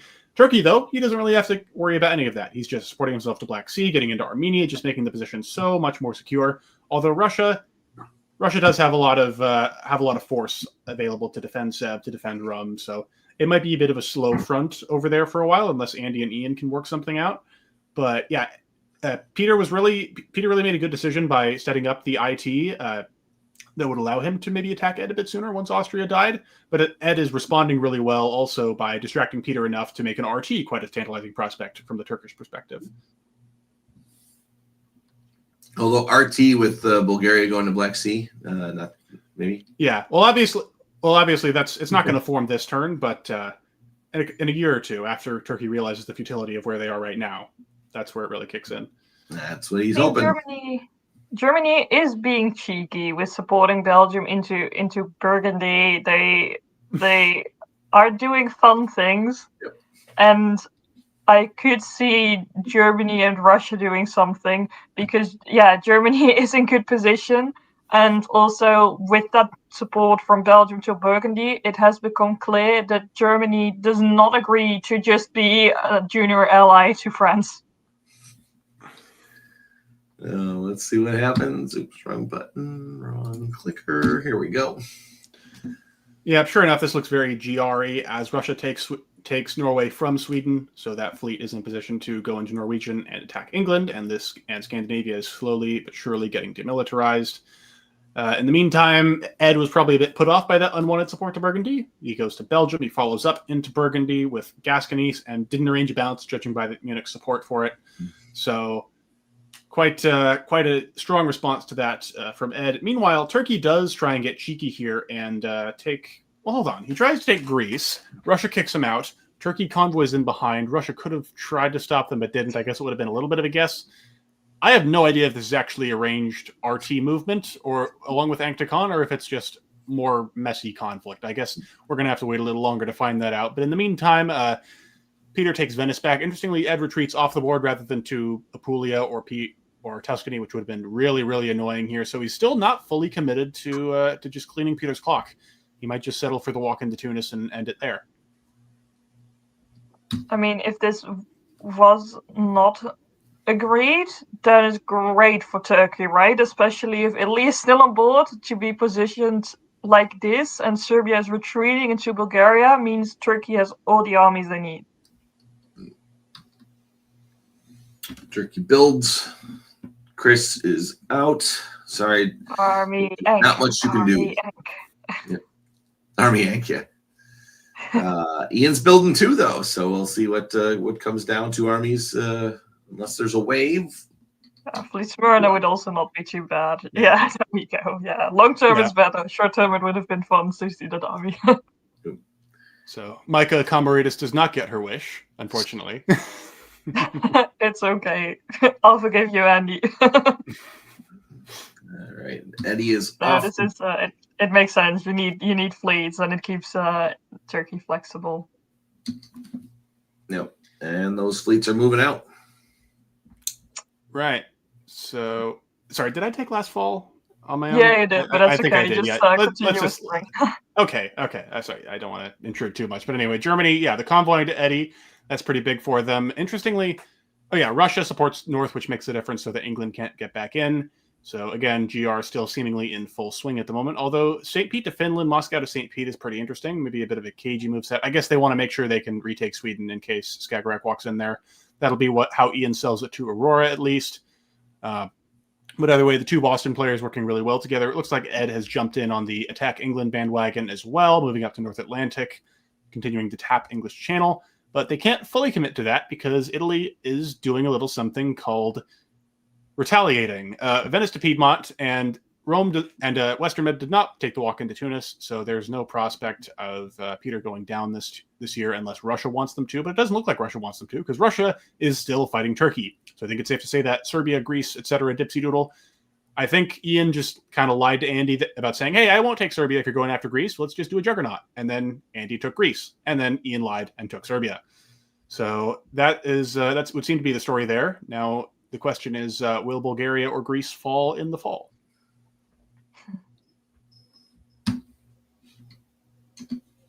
I mean, it should if Italy and Russia work together. However, we do see Serbia taking out Greece instead, with Trieste following up into Serbia. That's quite fine. It means their position is easier on Bulgaria next turn. Sevastopol moves to Armenia, which means Russia can put something down in Sevastopol, which will be quite helpful. An interesting move that happens is Denmark supporting Skagerrak to Sweden. There's also a convoy from Eddie to Norway. I don't think they expected that to work, but it's kind of a sign to England as well that Germany is, at least for now, somewhat on their side. France takes out two of the English dots.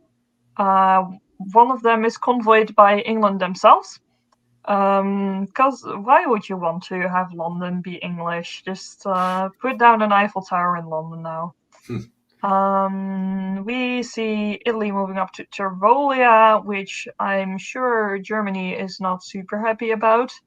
It might be to go after Russia, but with how the East looks, that seems very unlikely. So I expect to see some moves towards the center of the board fairly soon.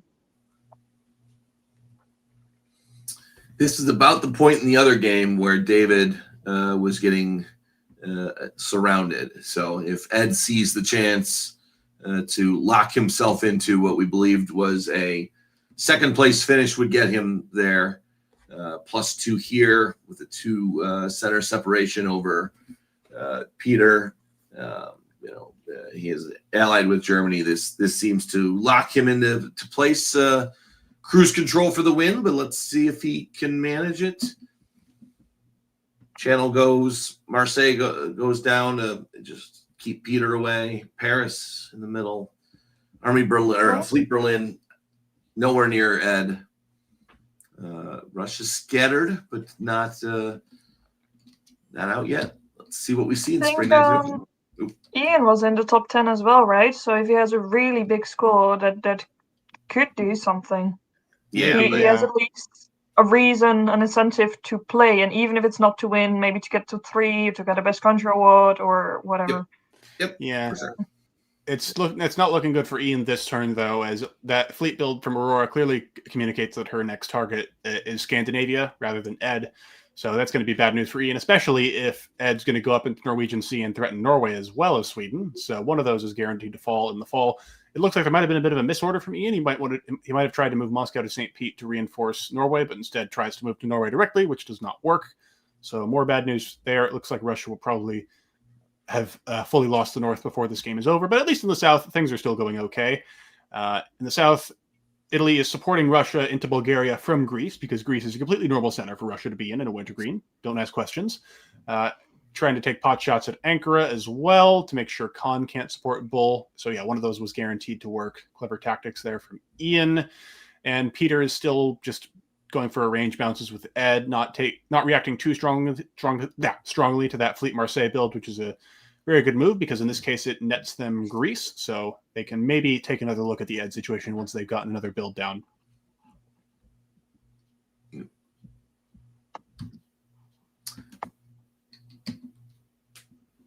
he walks out of Greece. Oh, wow. Yeah, that one is interesting. I guess Ian is losing Norway, so that way he won't lose too much. Italy doesn't really need it as much as Ian does at the moment. Like, yes, Italy is defending against France, but they can do that with the units they have now, so they are not that in need of the build, whereas Ian could really use it in the north. We also see Moscow moving to Livonia, probably to defend against a possible convoy from Kiel to Livonia, so nicely done. I just want to shout out Ed here. This is a solid game by him. He's kept Germany on site, which is really helping with his tournament standings, but also with this game as a standalone. He's in a good position. Right now he's supporting North Sea into Norway, which I'm sure Germany is happy about, but at the same time it means Germany is out of North Sea. So I think this is just nice. It's going well for Ed.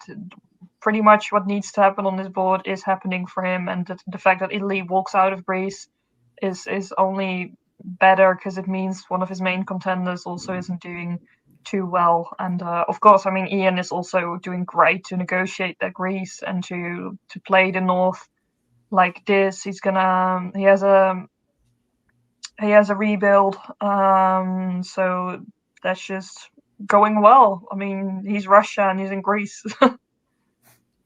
Yeah, I mean, Ed's doing well. If Ed's doing well, Peter can't win the tournament, right? So I assume at this point, Peter, he's not pushing for that build from Greece so he can go west. He's trying to run the best alliance he can and, give Ian a good game because he's given him a good game. And I think that's quite admirable as well, for sure. I do like as well how France has handled the situation. Just they don't really need any more. I don't know how many more points they need to win the tournament, but probably not many. And so they can just puff Germany up and ask for a dot or two later if that's what they need to win. I assume he's already talked with Aurora about that, and that'll be covered. That they'll figure that out like adults. I do find it interesting that Sweden was taken from Baltic though, rather than Denmark, which makes it a lot harder to keep pushing into Russia with something like a convoy to Livonia. 2 for Aurora, Fleet and Army. Fleet Kiel instead of Fleet Berlin, though, so not as friendly to France as possible, but we'll see. Skagerrak is off the board, and so is Charles. Ian puts down Army Moscow. Spring 1906. We have Spring 1906. I'm quite surprised by that build. I don't really think the 4th German fleet is necessary at this stage. But either way, Ed seems okay with it. So they're continuing to move. Eddie gets convoyed into Norway, so presumably Eddie is one of the last dots Ed will need to secure the tournament win. Also goes up to Ruhr and Belgium, so maybe Holland's on the table as well. And in exchange, Aurora will be able to secure St. Petersburg here. So still looking like a pretty solid score for Aurora at this stage. Meanwhile, in the Winter Greenland, we get some more minty fresh moves into Constantinople. The fleet in Armenia gets piffed, which is nice for Turkey, but at the same time, they have done that at the cost of their capital to Russia. And Smyrna is going to be guaranteed for Italy as well, so Andy's time in this game is short. I'm guessing at this point, St. Pete's probably going to fall. However many German centers are going to change hands to Ed that he needs to win. And then once that's happened, they'll probably draw.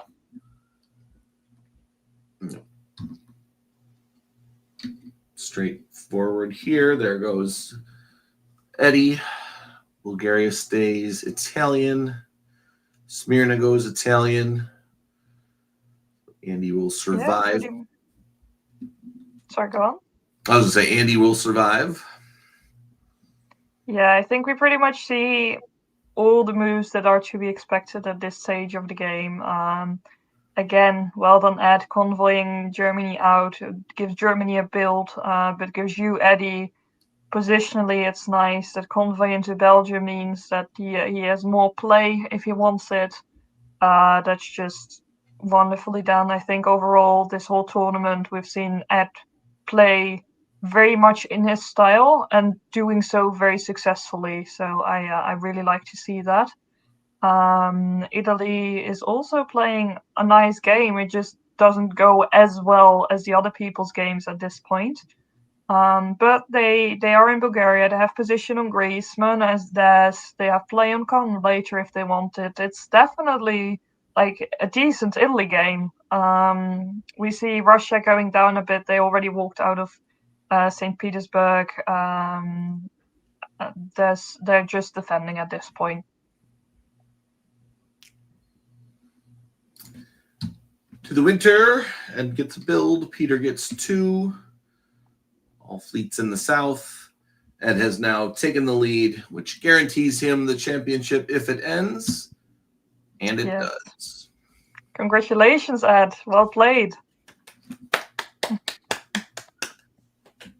Golf clap. Here are our standings for the tournament.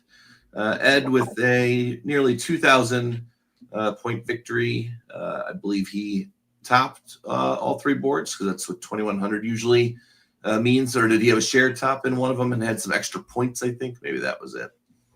Yeah. Yep. So David with 2 fantastic boards and just ran into a buzzsaw in round 3.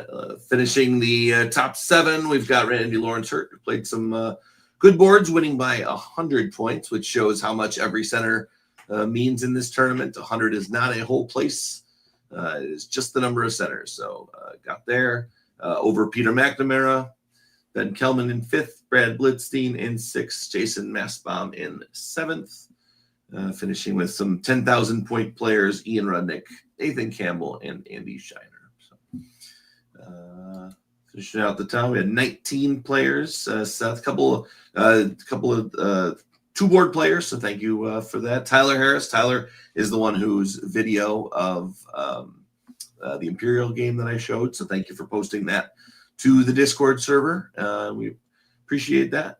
Some new players coming in. Charles, great feedback from old school players and from the champion. So it sounds like everyone had a great time at the event. Micah, let's get your wrap up and one more plug for EDC. Everyone come to the EDC. It will be just as fun as this one. No, I think that looked like a very fun tournament. I think people really, they seem to enjoy themselves a lot. Also, we did not see any sort of fighting in the chat of people being upset, which is usually a sign that people are friendly around the boards as well. I think it's amazing that there was an Imperial game there to play that face to face. It sounds really, really fun. I thought it was very fun to watch the games. There were a lot of exciting things happening and alliances shifting and people fighting each other and then getting back together, or people being in a position where you think, oh, you'll never get out of that, and then continuing to grow and build again. I think we saw a strong France tournament, which recently I feel like France is not doing as well, so it was nice to see that French come back a bit. I think we saw strong players that played well. We saw people defending really well, so maybe their scores aren't as good as the top 7, but I think a lot of people still had really, really good games. And of course, congratulations to Ed, and thank you to the organizers. I think it was a well-deserved win. Patrick. Yeah, I think Ed really just won this tournament by, showing his mastery of the fundamentals of the game and sticking to his play style. He managed his games really well. He ran long alliances where he just slowly, built up the upper hand in a way that didn't really upset anyone. He let other people attack each other. He didn't really piss anyone off himself that he didn't need to. And as a result, when he tops, and this is how most of his good games go, everyone's just kind of okay with it because he was the one slowly creeping up while everyone else was getting too greedy. So really, really well done game, really well done tournament by Ed. Just 3 great solid games, much like it was at Regatta. Very similar style there, where he built up he was coming from behind more in this tournament, but it's similar in that he played 2 really solid games that give him big scores, and then he just took exactly as much as he needed to win in round 3 and no more to make sure that everyone around him was happy. So classic stuff from Ed. Really, really good to see. Absolutely. So a couple of comments that Brian made in the chat. Again, shout out to Dave Maletsky. Dave does not live anywhere near the Carnage convention, and he travels up there every single year. They already posted the dates for next year, which will be Carnage 29, and 2 years after that, which will be Carnage 30. So my early 2000s comment was off by a few years. It sounds they've been going since the mid 90s. So if you have not been up there, we've been up there when there's been some terrible nor'easters, and we've been up there when there's been you saw guys in the pool, this or the hot tub, whichever it was. So go up there. It is a fantastic event. It is low key, as you mentioned, but when the big tournaments come up, DipCon they had WDC they had up there. The knives do come out. So go up there, enjoy. There's other gaming as well, obviously Imperial. So cheers to Dave for continuing to run this.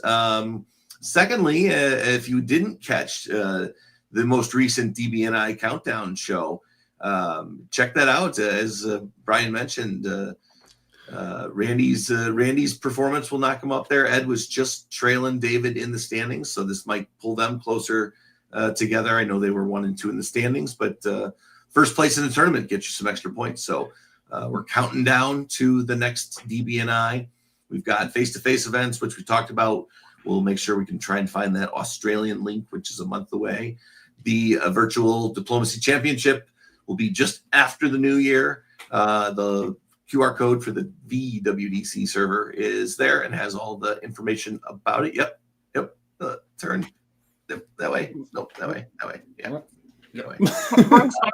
Why not both? Why not both?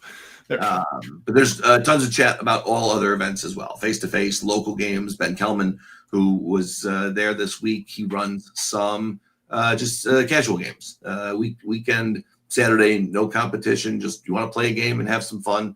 Come out and join us for a rec league game, you may call it. So lastly, my thanks to you guys and to Brandon for joining us at crazy hours of the day. Patrick is west of me. Micah is across the pond, and Brandon down under. So it's nice to have a full cast, a worldwide cast. We appreciate your guys' impact, reading of the boards, takes on it, different philosophies of the game. It's always fun to have these debates because we have a lot of people who are learning. We still met a ton of people at the DipCon in Chicago who said, I learned the game from watching you guys, and this was close enough, so I drove to show up. So if you're, close, you're close to any of these tournaments that are coming up, and you want to come and meet some great folks, play some good games, and just have a good time.